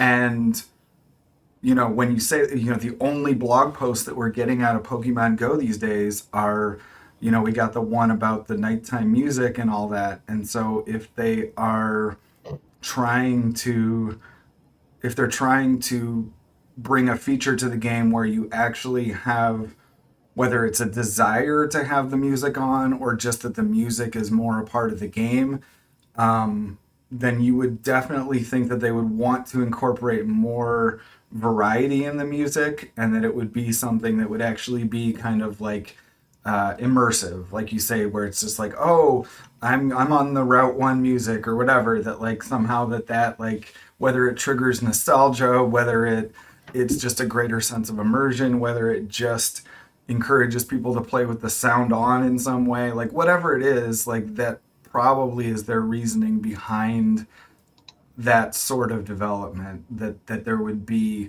more than just one soundtrack possible at a time. And so that sounds likely to me. Right. The music's so pretty, by the way, and they have the video now posted. Like, I love listening to it. It's like wholesome. I don't know. It's cute. I like the music. I usually yeah. play with the music off, but the nighttime music is nice. The nighttime music, I can only listen to it like a couple times though, because then it like repeats, and then it's like, okay, I'm turning this off now. But like, I think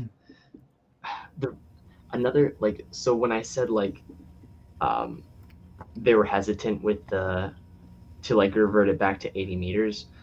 I think a huge reason is because of the music. Like, I think there is some sort of music attached to it, and they don't want to have people like not on the route with the music playing. You know what I mean? And you would have that if it was 80 meters, because you would be walking next to the route, and then it would be like, oh, the music playing. And then it's like, oh, this is awkward. I'm not on the route, but I can still hear the music. I mean, I'm not sure exactly what I would almost imagine it being kind of just more of a, I think the route might be more of a a different kind of quest, if you will, like where if you're just like you trigger it by being at a certain place, and if you're on like a certain chain of events and I hope following so. as long as you're following a Following route, like a that thing on you the ground. would keep that that you'd keep that music. It wouldn't matter if you deviated a little bit off to, jogged a street or two over and came back. It wouldn't like turn the route music off. But if you just went off in a completely different direction, it would probably like switch the music back, or I don't know. Sorry, I'm like so excited. I'm so sorry, Liz. I'm so excited about this. Because like I think that's like, I don't know. I think that's like what everyone like dreams about is like being in a Pokemon. Is that what you dream about, Alyssa? No. But I really like how wholesome Ethan is. It makes me happy. No. Just let me. It's like people like this. What this like some people dream about is like myself. Like I don't really actually dream about it. Maybe daydreams, but like being in the actual game and like walking on the little route. Yeah,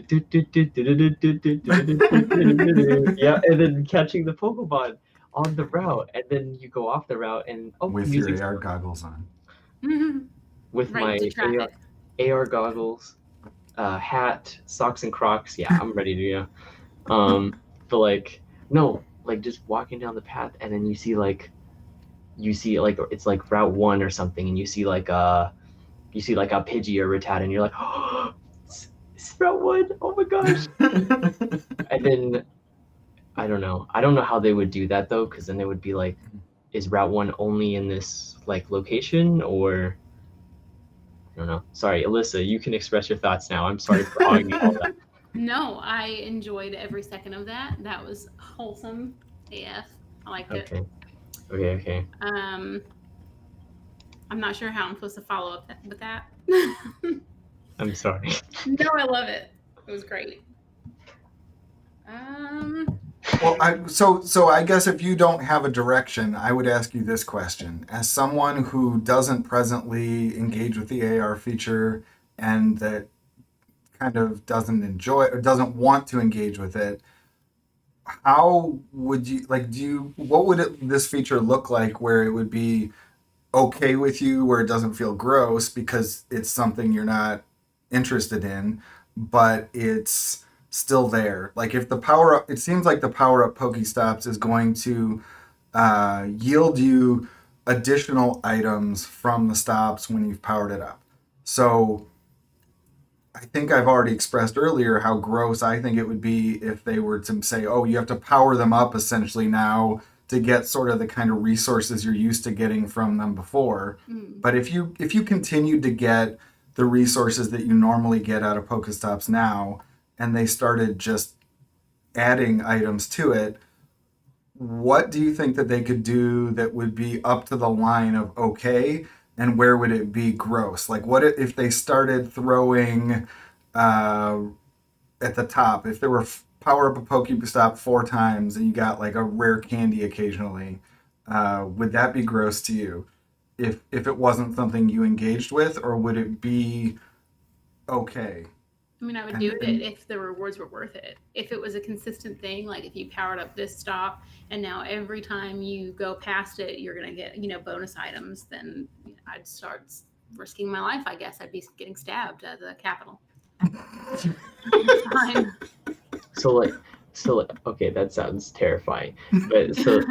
But like what I imagine, so since Jiggly's been playing Shield, and at first he didn't like notice the Pokeballs on the ground, and like what I think would be super cool is if they had like random points in the route, like depending on how upgraded the stop is, where there's like you get X amount of Pokeballs, or you get X amount of potions, or just take the potions out. Actually, forget I even said that. Please, Niantic, give us potions. From just balls. Just balls, please no more. I mean, you can give us potions from like gifts and stuff, or like a few spins, but not from the routes. Just balls, please. But like you have like random moments where you get like 25 Pokeballs, and then you're like, oh, Yeah, that'd be great. Gosh. And then you can use those 25 Pokeballs on a Rattata, and then you're like, but at least you're there for the experience, and you're there for the music. Yeah, no, I was just listening to Route 1 music. I think that would be so cool if it was like at least rotating routes or something. Like they had some sort of like system that they do where it's like, okay, today this route that you created is Route 1, and these Pokemon are common on this route, and you get increased items. Like that would be really cool. But yeah, I like it. That would be really cool. And if they actually featured like the Pokemon that are, because in the games, Alyssa, there's like each of the routes have very specific Pokemon that spawn there. So like I I was played the saying, games, Ethan. I own both. You're mansplaining, Alyssa. I have Sword and Shield. I didn't mean to man. You probably played the games longer than I have, so Probably not as seriously as you have, though. probably not. But I've got like Very few people. at least a decade on you. Yeah, you definitely do. Yeah, you know how the Pokeballs and everything work then. So like, yeah, so like. Had a Game Boy before you were alive. Yeah, mansplain me back. Let's go. No. But like if they had like Pidgeys and Rattatas like spawning, or like whatever the like spawn is for that route, and they had the music playing and they had the items, I think that would be like, that would make me at least so much happier. Kind of like the 217 or the 219 patch with the happy faces on the Pokemon, like the little animations. Those just make me happy. So, yeah. So I don't think I guess before. Well, I'll just go to this aside because I'm thinking of it right now. The happy faces on the Pokemon, the animations that I showed in the pre-recorded segment that most of us probably saw, and then they disappeared. I don't think we have any hard information on that. I'm supposing that there was a bug.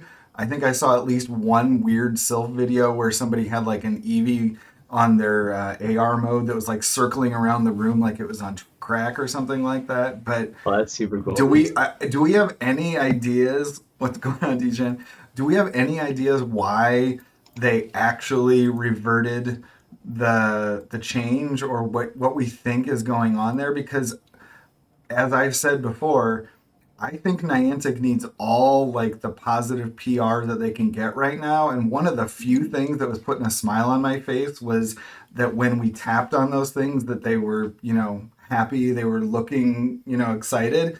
And I will also add that it gives some background and understanding as to why we got the fade in, why we got that little white fade in that everybody was complaining about. They were just like, oh, this is going to cause seizures, this is going to whatever. But like, it was literally it obviously was designed to create that sort of pad when you go into the encounter where it's fading in and they're showing the animation, and to provide that sort of window of time for the animation to get triggered. So, I mean, if that's what it takes to have some slight goofy delay like that to get that, I think Niantic has to put it back in, just from a psychological standpoint, whether we view that in a cynical way or in just like the I'm having fun playing the game because my Pokemon look happier kind of way. So, I mean, did you guys personally find it better to click on an Eevee and see it do that little thing during Community Day instead of just like the little still lifeless Eevee that's just kind of like, I'm still cute, but I mean, I could be dead inside. Like it's just kind of, I don't know. To me, it makes a difference with the engagement and everything. I think they're cute. Uh-oh, E's muted. Oh, E's muted. sorry, Did you have a keyboard thing going on? No. Yeah, I did. I was typing. When it was shiny, and it was happy, I was like, oh my gosh, my heart. My heart. It recognizes that it's so cute as a shiny. Oh my gosh. He's so happy. And then they took it away, and I was doing AR the second day anyways, so I didn't really notice. Like I was AR catching like a madman. because Andy was like, well, I'm AR catching, and that's why I'm so much faster than you. And I was like, okay. So I'm like mocking Andy because he mocks me. Sorry. It's like, I'm not trying to be mean or anything. I'm not. Please. He's gonna like, I'm never gonna hear the end of this if he's watching.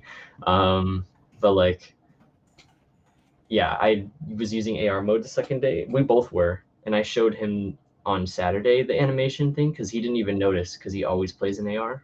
Oh no. So yeah, well he does the the trick. No, I know, but I'm just thinking for someone who's as big of an Eevee fan as he is, that Yeah, he was missing didn't out know on about that. it. That's tragic. He didn't know about it, but I showed him it, and he was like, "Oh, that's really cute." And then I was like, "This is my personal favorite," and I showed him Clefable, and Clefable is definitely my favorite animation. It does. I'm not gonna do a live. I'm not doing a live. Next week it'll be on tape. That'll be Ethan's segment. Will be him performing the Clefable spin, as demonstrated in the segment earlier. Thank you for the idea, Ethan. That will make everybody happy. Yep, there you go, Sadie. Practice for a week. He can do it. I know he can. It's not the WAP, Ethan. You don't have like. You're not going to be just embarrassed because you do. You can do it. Everyone wanted me to do the WAP on my bed of all the places. I know. Like, why I know, did and you that's. do that?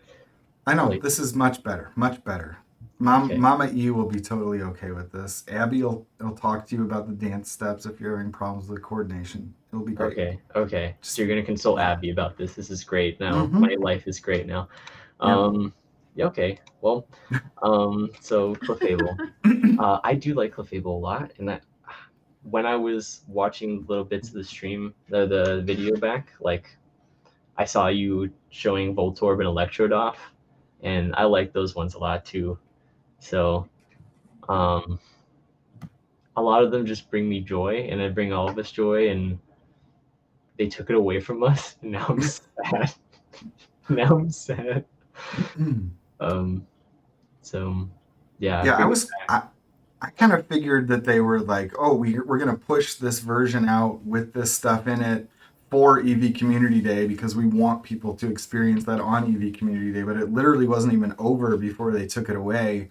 And I know if you didn't restart, you could still have it for however long, but it just seemed like a really odd decision, and especially with that timing, I could see where Pokemon Company might be like, "Oh, you're pushing out a half-baked feature. It only has some of the animations, and some of them are janky and whatever." But like, Pokemon it was Company, just enjoy it. Just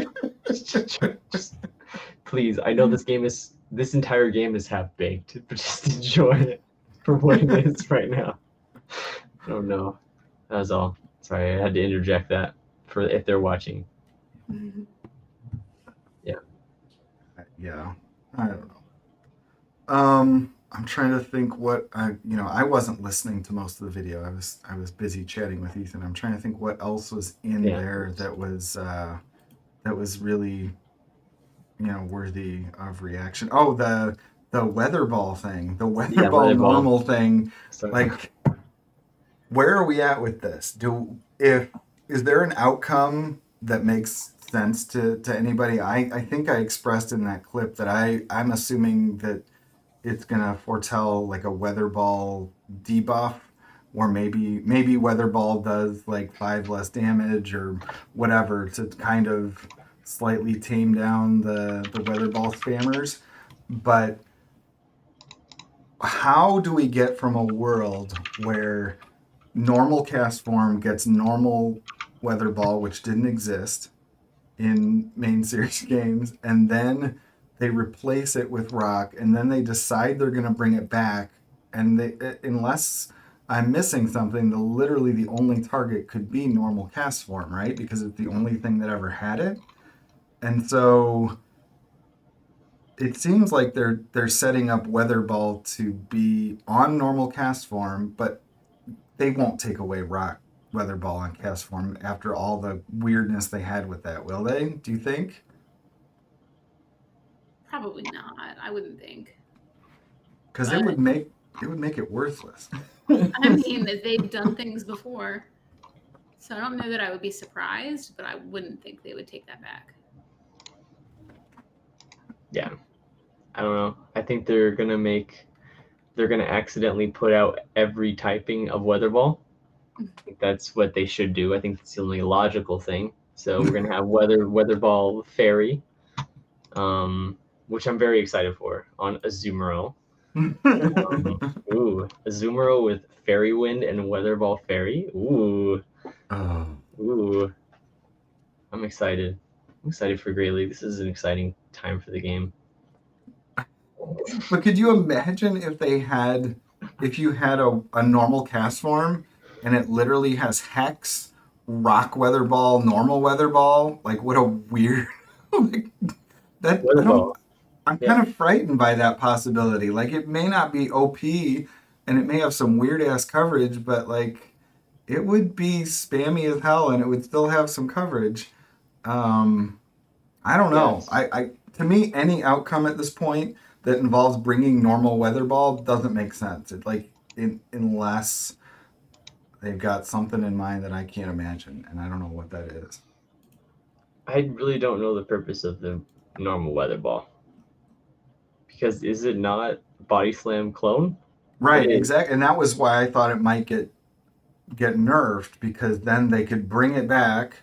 They could make it not quite exactly a body slam clone, and the only other reason would be just presumably normal cast form doesn't learn body slam in main series, and maybe Pokemon Yeah. Company had a problem with that. So, but So yeah, I think the main reason is because they're like, oh, semantics. It's a cast form.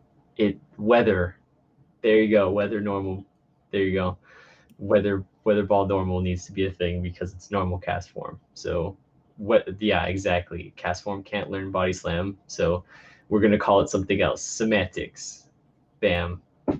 That's why. Yeah. So I don't think there's really anything like there might be a weather ball nerf. That would be cool. But because Polytoad wouldn't be as broken.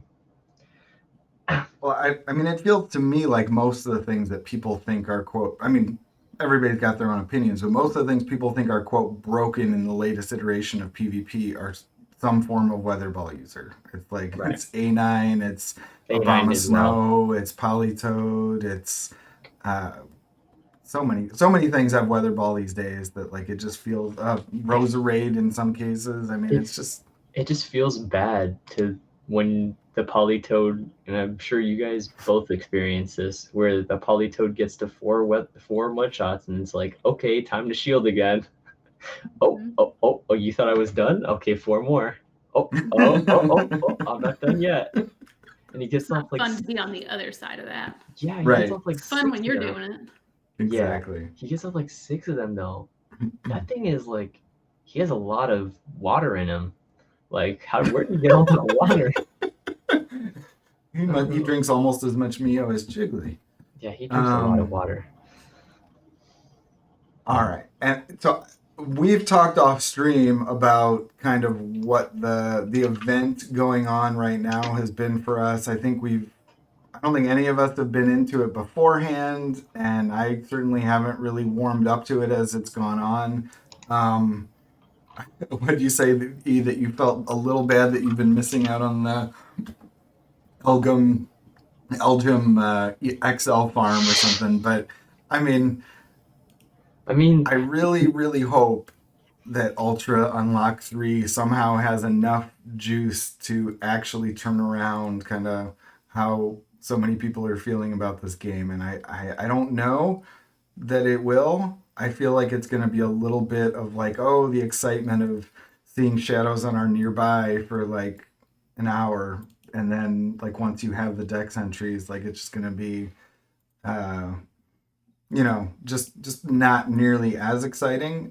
I'm not complaining about it. I think it'll be fine, but I still wish that there were more coming to sort of redeem Niantic for the sort of pathetic excuse for an unlock that we've been enduring for these last week and a half or so. What about you guys? Does anybody think that I'm full of it? No, I mean, you haven't been playing for other reasons, right, E? So. Yeah, go ahead, Alyssa. I think Yeah. the whole unlock thing has sucked super bad. So I have little hope for the unlock 3. Uh, Yeah. shoot. That sucks. I mean, like, I don't want anyone to not have hope. Like, that's He's It's in the hard right business. now. He's in the It's hard. business of providing false hope. He's like, I don't care. It's hope. You know, I was really optimistic about it until week 2 hit, and then I was like, the fuck is this? And that's kind of where I've been stuck. So No, I we'll just- see what Yeah. happens. I'm going to go play Friday. Whenever I hear that, whenever I hear that, like, someone doesn't have hope, it just makes me feel sad. That's why you don't have to have hope in this game. Like, I'm just saying, I don't want anyone to ever feel like they don't have hope. Like, that just sounds sad. I don't know. But I don't know.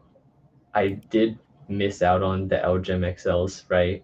And I was checking on LGEM for Great League, and it's actually terrible because I was looking at it with Andy during the comm day, like on PV Poke, and I was just like simming random things, and I was like, oh, this must perform well, right? And then it lost in like every scenario that I thought it would win in, and I was like, oh, okay.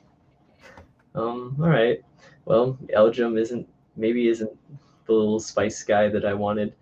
But I definitely missed out, I think, the most on Duskull XLs.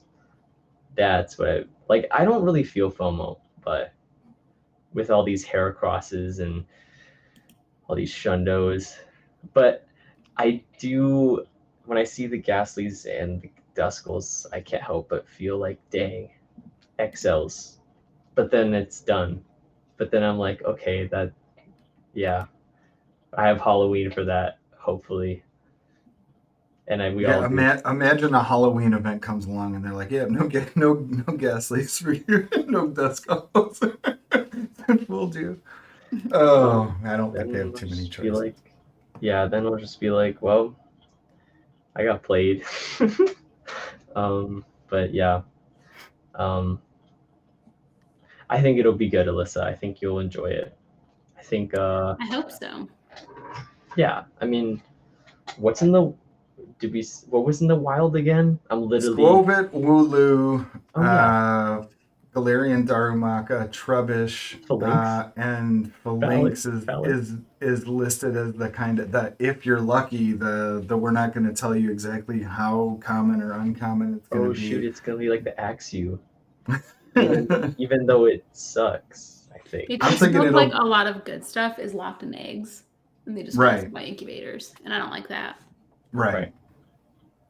I actually don't know how Phalanx is. I've never played these. Honestly, I played Shield, but I only played through it, so I have no idea of any of the competitive viabilities of any of these Pokemon. But the thing looks very frail, so I have no idea if it's actually like sound for PvP. But if it's in the wild, that at least is cool, I guess. I'm most excited for Wooloo, and I could care less about everything else. Literally anything else in the game, I don't care about as much as Wooloo, besides Zorua, which isn't in the game. So, yeah. How much does the shadow appearing on the nearby actually like trigger excitement in you guys anymore? Like as compared to kind of the early Pogo days where that was the excitement where you're just like, oh, there's a shadow on the nearby, and obviously they're being released in much smaller bunches, but does that still do much for you, or does it not, because event spawn, I'm gonna get it eventually anyway? It's not a run down the street kind of moment. I want to hear this fun. one. It's still fun. Okay. That's it? That's all you want to say? Yeah, I don't know what else, how I could elaborate on that. I just usually the new stuff are kind of everywhere. Like the new stuff lately hasn't been like rare stuff. It's kind of like, it's exciting to get the first one, and then they're just everywhere. Right. So Yeah, maybe true. if they made one of them a little bit like rarer, it'd be more exciting. But I still like to get it for the first. With the first one, I'll go try to chase down. It's still exciting for a minute. Was that better? No, sorry. I really wanted to express what you felt, and I didn't want to like, because I was really excited. I'm really excited about Wooloo. So, I love um, it. It's very cute, and it looks like a thing that you would be excited about. yeah. So when I see that sphere, I'm gonna go try to find it. Mhm. As you should. But I think the thing with me, and I don't know if you felt this as well, you guys, when I saw the shadows back in the day, but like the thing I was most excited about wasn't the Pokemon.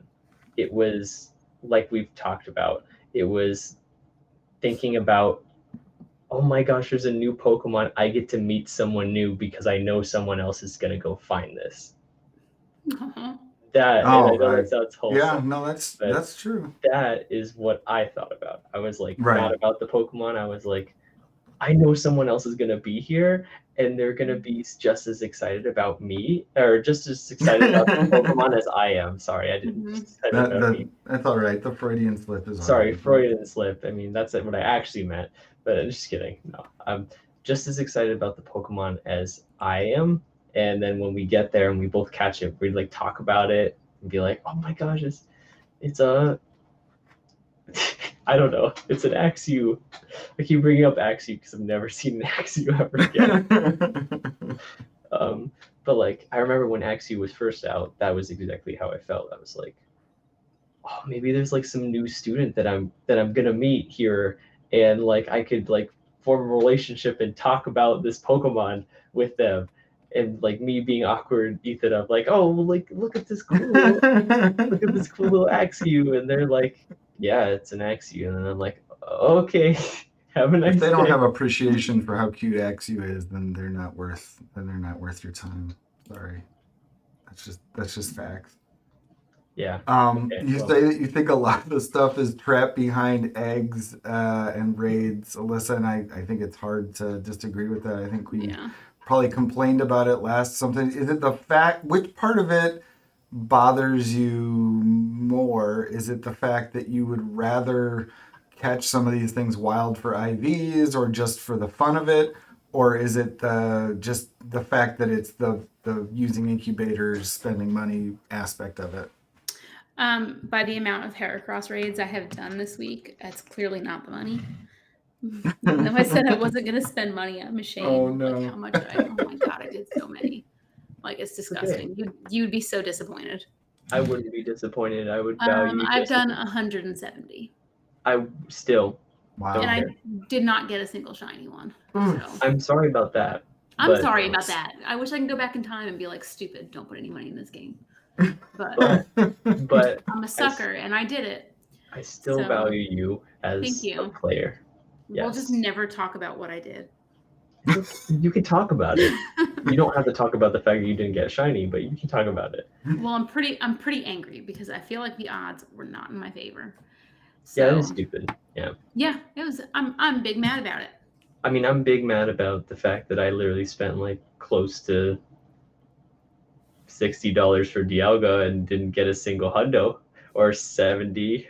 Maybe I'm being generous.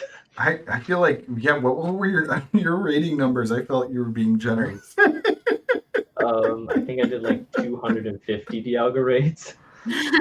Almost most of which were remote. Yeah. At least Meaning you're that getting XL candy. Yeah, I can make 2 XL Dialgas. I'm super hyped about that. No. Raid counters, right? Am I right, guys? Every single day, you should be special trade swapping at least one of those. I have. Okay, you'll Okay, get so the one. saddest part, that's actually the saddest picture in my Pokédex. And I always talk about it because it brings me nothing but sadness and despair. Because I look at it and it shows Dialga, 216 counters, 255 caught, 49 lucky trades, and still no hundo. And I'm like, okay, Ridiculous. maybe one day I'll never ask for Dialga again and get a hundo. Yeah, I don't know. Feels bad, man. yeah, this game, Oh, that was the last thing I did spent money on. So that's where I'm at with this game. If chat wasn't already clued in, yeah, that's the reason why I chose to do what I did because that was overboard, and I recognize that. So yes, yeah. I So didn't even answer the question, did I? I sidetracked about my you Sandra Cross. did. How dare you? How Yeah, dare I'll you finish it. answer? I will. I would rather them not be egg locked because it's way more fun to go out and shiny check and grind them. I enjoy doing that. And when we don't have things like that to do, it makes the grind a lot less fun. And I like to go out. Right. Yeah. Agreed. Agreed. Yeah. I think that it's like Niantic understands certain aspects of what they put out into the world, but like I don't think that they fully grasp like some of these things where it's like the egg hatching has really become a lot less enjoyable and they're pushing it more. So it's like you get to the point where like the egg pool gets so predictable that you almost know what you're going to get before you get it. And then you just have to hatch something else and it's interrupted your game flow. And, you know, for a lot of us, like that's not what we're looking for. Like we don't want the one that just randomly popped up in our screen and interrupted us from spinning 3 stops or whatever, made us restart our game because we didn't want to wait for the egg animation. Like we just want to catch them most of the time, and if we want to hatch them, like give us a reason to hatch them. Like we've said many times, give us breeding so that like if there's something that we want that is actually exciting and we have like something we're looking forward to, maybe we would want to incubate that egg. But if it's like, oh, the eggs are gonna all be filled with disappointment and whatever, it's like it's not a fun experience. right. And I'm interested. So with the downside of the changes they've made in the US and New Zealand. Like the other side of that, of course, that Niantic would love to highlight is the exploration bonuses stuff. Alyssa alluded to it earlier, talking about how much time she was spending tracking down new Pokestops to get the 10 times spin XP. And, you know, we've had a little bit of time now where we can talk about or we can say what our experience has been with the 2 raid passes per day. And the dynamic I first personally find myself falling into is I'm just doing low level raids of anything that I don't mind having. I haven't done a single Palkia remote or in person because it's just like I don't have the appetite for it. But, you know, if there's I'm trying to think what I've been doing, like espers and You and trying to your think of some of the, espers. what's that? Yeah, me and my You and your espers. But espers. yeah, like I'm doing like these lower level raids because I've got the free passes, and if I'm out, I will just do them and knock them out quickly. And I personally don't want to be part of perpetuating the sort of system that Niantic's got going, where they are, we're going to give you 2 free raid passes a day. We're not really changing a whole lot else, but the way I look at it as Cynical Jiggly is on the other side of that free raid pass.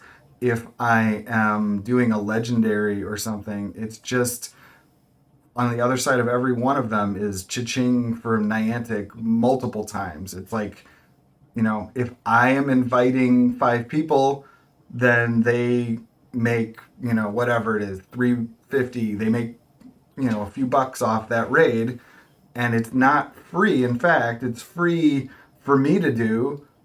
But then do I be the guy who's just like, I'm gonna use my free raid passes and I will send them to anybody who wants them, but I'm not gonna help with any of yours. Like it doesn't create an enjoyable dynamic, basically. It's like we've got this system now where they're just like, raid, remote raid, and then like now the people who were remote raiding and still want to remote raid, like I think the supply is probably drying up for them somewhat in terms of like the people that they actually want the raids from instead of just like randos to get them from, because less people are interested or spending money or whatever. And then I assume I'm not the only person who's just like, you know what, I'm just gonna do this simple raid because F this game. Like I'm not gonna do a Palkia because, you know, I've built a freaking Master League Palkia and it's not a hundo, and I'm not going to excel it, and it's not really worth anything, and I don't need another shiny, and, you know, I'm not going to rope 5 other people into it of varying degrees of willingness just because it's a Palkia. I'm just going to do these stupid simple raids. What? You haven't done anything at all, right, Ethan? You haven't raided, like you did a handful of raids with me because you said you had like the leftover remote passes that you wanted to use up, Right. and I was just sending those to you directly. And you know, we were just doing. Oh, it was the Heracross raids. The Heracross I raids. did do some Heracross raids, and I'm not Like, going to say yeah. the results, but Right. So the Heracross raids, from like the standpoint of the free raid system, it's a decent payoff. Like you can solo it, you can send one to a friend or whatever, and like it's actually something that's more in demand. But I just have no interest in the Palkias. I know some people are still doing it because new shiny, because you know XLs, whatever, and I'm over it. What you obviously, Alyssa, said that you went hardcore on the Heracross. What is your view towards kind of the system in general and like the legendary part of it? Like, is it just the fact that Heracross is kind of in this FOMO cloud of, well, when else am I going to get a shiny Heracross if I don't get it now? And and it's pink and I like it and all that, or is it something about the system where you actually feel like you're going to continue to engage with it even though you're kind of grossed out by it? I definitely liked the idea of having it. So I wanted it because I like Heracross, and it's definitely hard to get for where I'm living. But all this means to me is now I have to take one day of my cruise when we're in a port to go Heracross hunting. So November, if there's an event that overrides those spawns and I don't get it then, I'm gonna have some problems. I don't know. I don't mind. Clearly, I'm willing to give them my money. It is what it is. If I thought it was that disgusting, I guess I wouldn't do it. Everyone's got a line. I haven't crossed mine yet. Pretty angry. Like, I swear to God, if I hit 200 Heracross raids and I don't get a shiny, like John Haneke, come in. you can tell him about your metaverse that he's not a part of.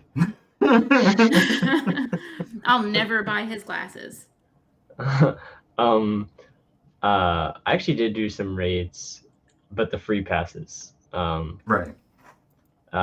During community day, I actually have some raid passes, I think, from the community day box, because guess who bought that?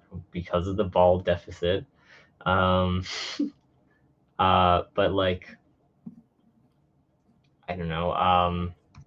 I helped with like a Palkia, and there were like some people. Andy and I were just walking, and there were some people that were like, "Hey!" Like they actually like screamed at us. They were like, "Hey, you want to do this Palkia?" I'm guessing.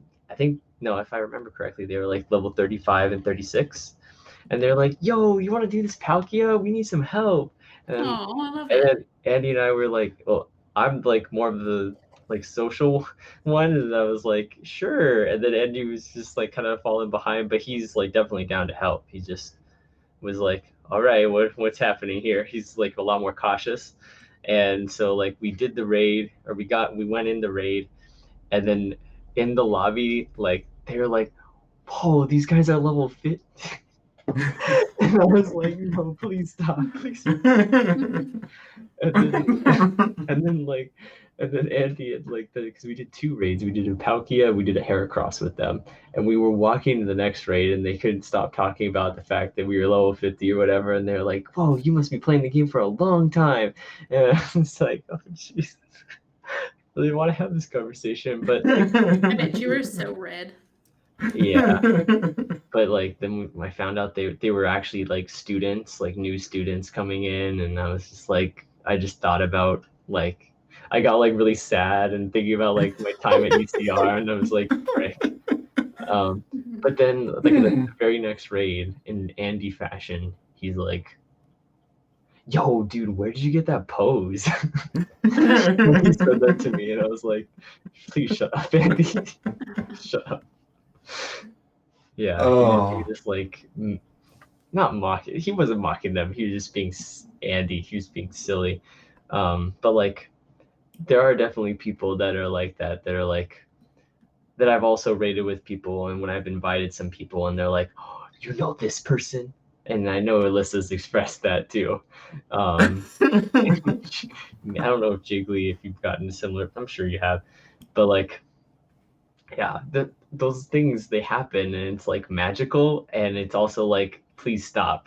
No, I kind of think it's hilarious. I'll invite friends to a raid, and they're like, "Oh my god, you're famous friends." And I'm like, I'm please stop, please no. Yeah. Oh. But yeah, but I did help with Palkia, and that made me feel good, because then when they were catching it, they were like, this is my very first Palkia, and I was like, right, that's awesome. Right. Yeah, I would do that. During the raid, they were saying things like, oh man, I wonder who's gonna be the guy that can't catch it, and I was like, I hope you didn't just jinx me. Please don't bring that upon us. Yeah, because there's always that one person that's there's always that one person saying something there's always the one person at the raid that's do you need help catching it? Or there's the one person at the raid that's that doesn't know how to spin lock correct, or lock the circle correctly, or the one person that's oh man, these are so hard to catch. And it's just I love hearing that. I don't know. I think it's sweet. Oh, the good old days. Yeah. So if you look at the raids that we're going to be faced with coming up on Friday morning until the end of the month, Galarian Meowth, Galarian Ponyta, Galarian Slowpoke, Galarian Farfetch, Galarian Zigzagoon, Galarian Darumaka, and Galarian Stunfisk, the shinies for Galarian Meowth and Galarian Farfetch'd and Galarian Weezing and Galarian Stunfisk all released. I know, saying Galarian and shiny so many different times. Are any of those going to rope? Do you expect or want any of those in any great amount? I mean, nobody wants to spend money, but is there anything on that list that's worth your money, Alyssa, or is the fact that Heracross is a regional and the shiny release, and that was more the interesting part, or is there something that you want? I think it's the new shiny thing mostly for me, and the regional thing. So, we have a limited amount of time to get them. I'll do the free raids. I don't think I'll dump a ton of money into these like I did with Heracross. She says now. So we're gonna speak into the microphone, and we're gonna record that response, and then come back in like a month or so. We're gonna get a recap of your month of spending. Yeah. I don't like it. Just kidding. Bad Ethan. If I'm looking at that list, I have to think that probably the most desirable raid to do would be the Galarian Weezing, because the other ones probably are all going to come out of eggs with regularity, and if you don't have a shiny now, you have other routes to get them. The Galarian Weezing, even though they've been kind of perpetually in raids, they aren't the raids that everybody's doing. If you actually want to do one, I think how many people do you typically need if it's a tier 3? You need 2 to 3 people at least, right? And so if you have to coordinate with somebody already and they're releasing the shiny, you're way more likely to get that one uh, as like now than you are later down the road, where it's just like literally, oh, will anybody help me with this wheezing? Really? Why are you doing a wheezing raid when like there's a million better things out? Um, so the other ones I don't feel nearly as compelled to get. It doesn't mean I'm not, interested in them, but that sticks out as probably the one that's more worth it. If you, I don't know. I feel like I'm taking back what I said earlier, and maybe I'll probably do more far-fetched raids than I should, but maybe it'll be quick. That's the Alyssa. Oh, That's no. the Alyssa we know. There it is. I didn't. I mean, it cannot be Heracross again. The sick part about this is I've already got a Heracross, like a shiny trade lined up. So, like, I didn't even need to do all of these. I just really wanted to get my own. Right. Damn. Actually, from that free Heracross raid that I did on Community Day, I got like a 98. I got a 15, 15, 14. Nice. And I was like, okay, free pass. Nice. Yeah. Yeah, so yeah, that's like my first good one. But yeah, I think like Surfetch. mega Heracross. Like, I just wanted a good one and a shiny one. Yeah, exactly. I wanted a good Mega Kangaskhan, but I never did Kangaskhan raids because Andy was like, "Why are we doing a Kangaskhan raid?" And I was just like, and I just felt bad about doing a Kangaskhan raid. But I like Mega Kangaskhan because it has the little baby out of the pouch. Mm-hmm. I really hope they do that. They can't like not do that. Yeah, and then the baby should be the one that runs forward and does like a little like attack, and then runs back. Have you back. noticed that it does a little attack, like in the pouch? It does its little arms when it attacks. Okay, the baby needs Oh, to it go does. forward. Yeah. The baby needs to go forward. The baby needs to go awesome. forward and like go like, or like actually like punch them. Like the baby needs to like run up and like square up. I think that would be sick. Every time the animation, yeah, that'd be great. But yeah, I wanted a good one, Kangaskhan, but I didn't do nearly as many of those as I did Heracross, and I say that like a complete casual because I only did like 7 Heracrossers, however many Jiggly sent plus the free one. So yeah. As far as the new raids go, I like Surfetch shiny a lot. That's why I changed my mind. I thought about it for a minute. A lot, yeah. And it's PvP relevant, so. A lot. Golden Duck is Golden Duck. I mean, yeah, I don't think I'd say much else about it. That being said, Wheezing is also like top notch, and Fairy Wind is coming, and I was doing Wheezing raids before it was cool. With like all the hipsters, that are like that were like, oh yeah, Wheezing, it's gonna get Fairy Wind, man, we're ready. But then it didn't get Fairy Wind, it still doesn't have it, so I'll probably still. It's tough for me because I really don't want to raid remotely until we hear something on September 1st. But like this event is like really like I'm like scratching myself. No, please no. Make it stop. Oh no. Because what about Snorlax though? So I feel like I could, if it's going to be shiny in the raids, and I have to assume that it will be, because why wouldn't it be? Then I feel like maybe I would. The end of this month is going to take me broke. It's not good. Snorlax is like, yeah, I want a big blue boy like sitting with the animation, scratching his belly when he's shiny. That would be great. But like, realistically, that's not going to happen. It might. Realistically, it's not going to happen because Hundo Dialga never happened. So realistically, that's never going to happen. If I didn't get a shiny Heracross, what are the odds I would go 0 for 3 on the things that I want this month? right? Sadly, if only odds stacked like that. I know I always would be. They're I random. almost always be disappointed by like the things that I tried for the hardest, and then like eventually it just catches up to me in random little spurts. And then it's like this bittersweet moment where it's like, I got a shiny Magikarp after 1,200 checks. Right. And then you're like, I did so many checks for this thing. Yeah, so I like Snorlax is pretty cool. And it's like Pretty cool. one of the rarest shinies, I feel like. At least people feel Okay, that but way. where's my Doduo? Because I'm pretty sure that's my rarest shiny. Oh God. Okay, yeah. Yeah, I would like that. Okay, that's true. Yeah, that's true. Ultra League Dodrio shiny when? Yes. If they put that in raids, it's over. Yeah, if they put that in raids, my wallet's gone because I need a Shundo for Ultra League. So,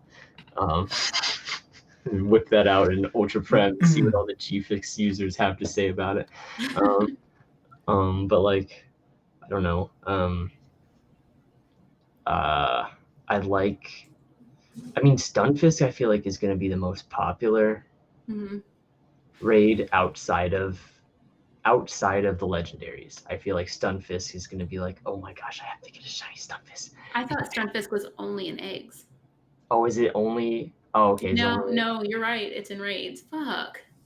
Yeah, so I feel like that's going to be the most popular raid. I thought that was a Butters moment, and I was like, you know what? You're probably right. But yeah, I thought I remember seeing said it. I wasn't gonna raid, and like, yeah, okay. Yeah, now you're like, oh dear, it's Stunfisk. Yeah, Stunfisk I feel like is going to be the most popular because like it's Stunfisk. I also don't have an Ultra League Stunfisk yet, so I'm like, do I want to raid this?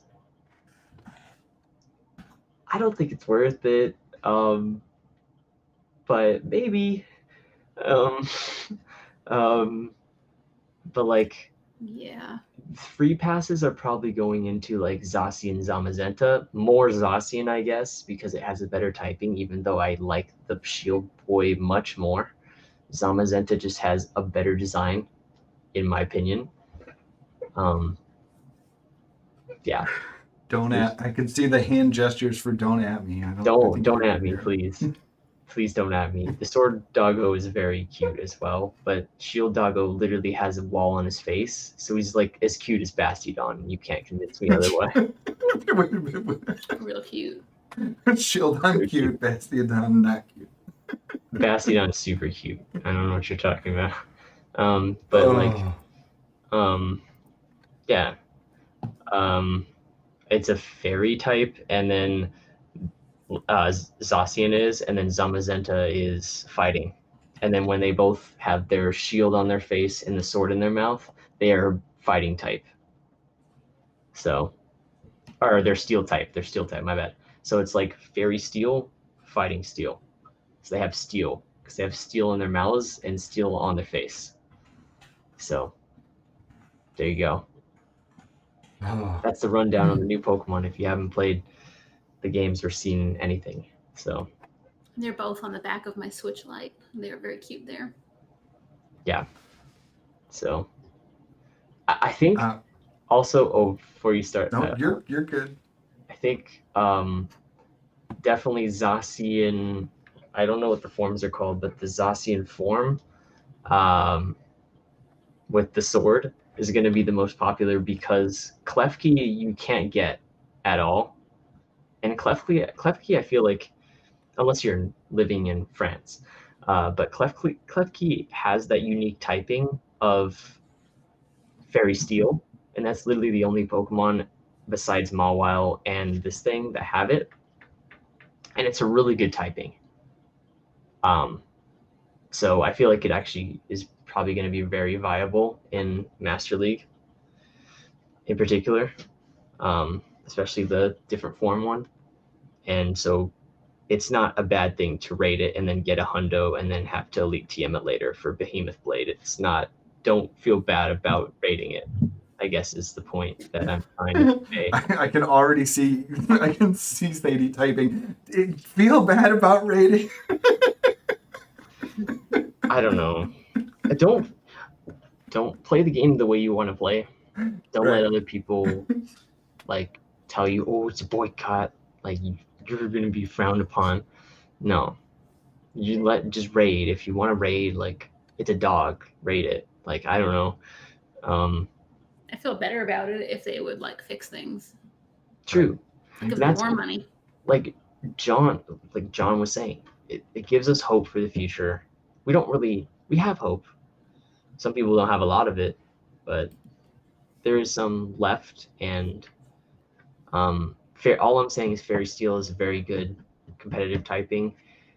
The only other Pokemon that has it, I think, are the 4 that have it are Klefki, Zacian, Mawile, and then Magierna. That's what it's called. Magierna. The the doll thing. I don't know. It's like a doll thing. Anything is good as long as it requires Ethan to make gestures or sound effects. It doesn't matter what it is. When he starts doing it, I just can't help myself. Okay, yeah. Oh. So what it actually looks like, Magierna. So it's like a little like doll thing. It does have its hands out like that. So that's why I was doing that. But like yeah, it's like a little doll thing. And it's Fairy Steel. So yeah, I feel like that's a typing. Obviously, walls like Dialga gets walled by it, and that makes me happy. So anything that walls Dialga is a friend of mine because Dialga is no friend of mine right now. So he's writing his villain story right now. I have a couple of Pokemon on my Death Note. And if you're familiar with the anime, you know what I'm talking about. So those 3 Pokemon are Dialga, Sableye, and Dialga, Sableye. It's like a toss-up between Stunfisk and Azumarill, but that's what I have on there, and those are the Pokemon that I really do not like. So, yeah. Anyways, it's a good typing, so rate it if you want to. Mm-hmm. Raid hour this week is, to me, it's an uneventful Palkia. Maybe I'll do a couple frees. The spotlight hour tomorrow, West Seychelles. Ethan pointed me toward the fact that apparently New Zealand is now reporting that they are getting quadruple catch candy for it. And I guess we will see whether that maintains throughout the rest of the globe. Hypothetically, does quadruple catch candy make either one of you more likely to actually want to raid the Shellos that we can already get on this side? Or is it just kind of like, whatever? Because to me, it's kind of, whatever. No. No. Did you see what I said, you, Jiggly, and Alyssa, in the Bellsprout chat? Okay. Because I'm also not doing Spotlight Hour. I mean, I'm going to do it because I want the XP for the excellent you're throws doing that I'm it. going to That's rack right. up that hour. Okay. I will do it as well, but only because I'm going to hook Ethan into being on the call and making the sounds, and because of that, I'm willing to do it. Perfect. He loves it. Yeah. So Okay. I think that's the majority of what's going on in the world. After looking at it again, it doesn't even look like the Opera GX Cup is coming up this week. It's on the 29th, so we've got a while before that. So, that is something to still be on the radar. Factions is starting this week. I think we're all kind of in limbo right now, thinking like state of the game bad, excited about the idea of factions and our group moving forward, but like, will the game support our group? Essentially, please, Niantic, support this game to the point where we can like feel good about this thing that we've tried to build. Well, will the game support everyone, really? Honestly? Right, exactly. Yeah. But everybody's gonna kind of internal personalize that sort of message. Let's going on? Is that Amanda? What's going on? We love you as well. Thank you so much for stopping by. Um, but I think it's worthy of noting. Again, these are things that honestly they float right by me because I'm no longer really plugged into YouTube. I'm no longer plugged into Twitter. I avoid most of it like the plague. But I was given word that apparently uh, that Taylor FP Sticks is essentially not going to be a big content creator moving forward. And I watched that video that he put out, and I just want to say that, like, when it really comes down to it, like, we do a lot of talking about, oh, I love you, and like, oh, this person's great, and then, like, there's people that all of us don't like, but like Taylor legitimately, like, the two of them, like, some of the nicest people in this community. Mhm. Great guy, and like honestly, really one of the people who helped catapult Twitch PvP to where it is now. And it's not a place that I want it to be, but it's not because of him. Like, he brought only good things, and I'm really sad to lose someone like him who really was a positive influence on kind of like the GBL side of things, and just like, a joy to be around and watch and talk to.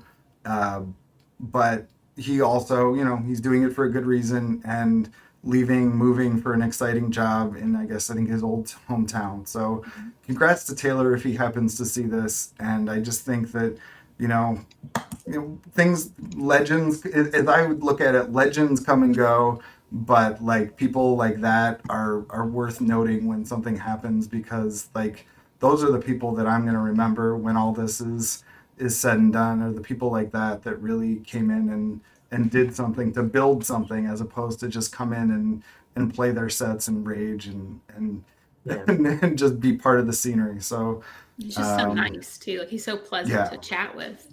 He Right. did a couple AR PvP tournaments, and I got the pleasure of battling him, and it was such a good experience. It was so sweet. Yeah. Terrifying, very scary. But I mean, like him, the combination of like him and Katie Right. They're on both the stream. so great. Yeah, like, yeah, they're gonna. I mean, I don't know if Katie's doing anything, but That's true. She has a stream as well. I don't know if she's She has a used it a stream. lot recently, but she's a streamer. golden Yes. people. Yeah, so definitely. Yeah. What I was trying to tell you guys was that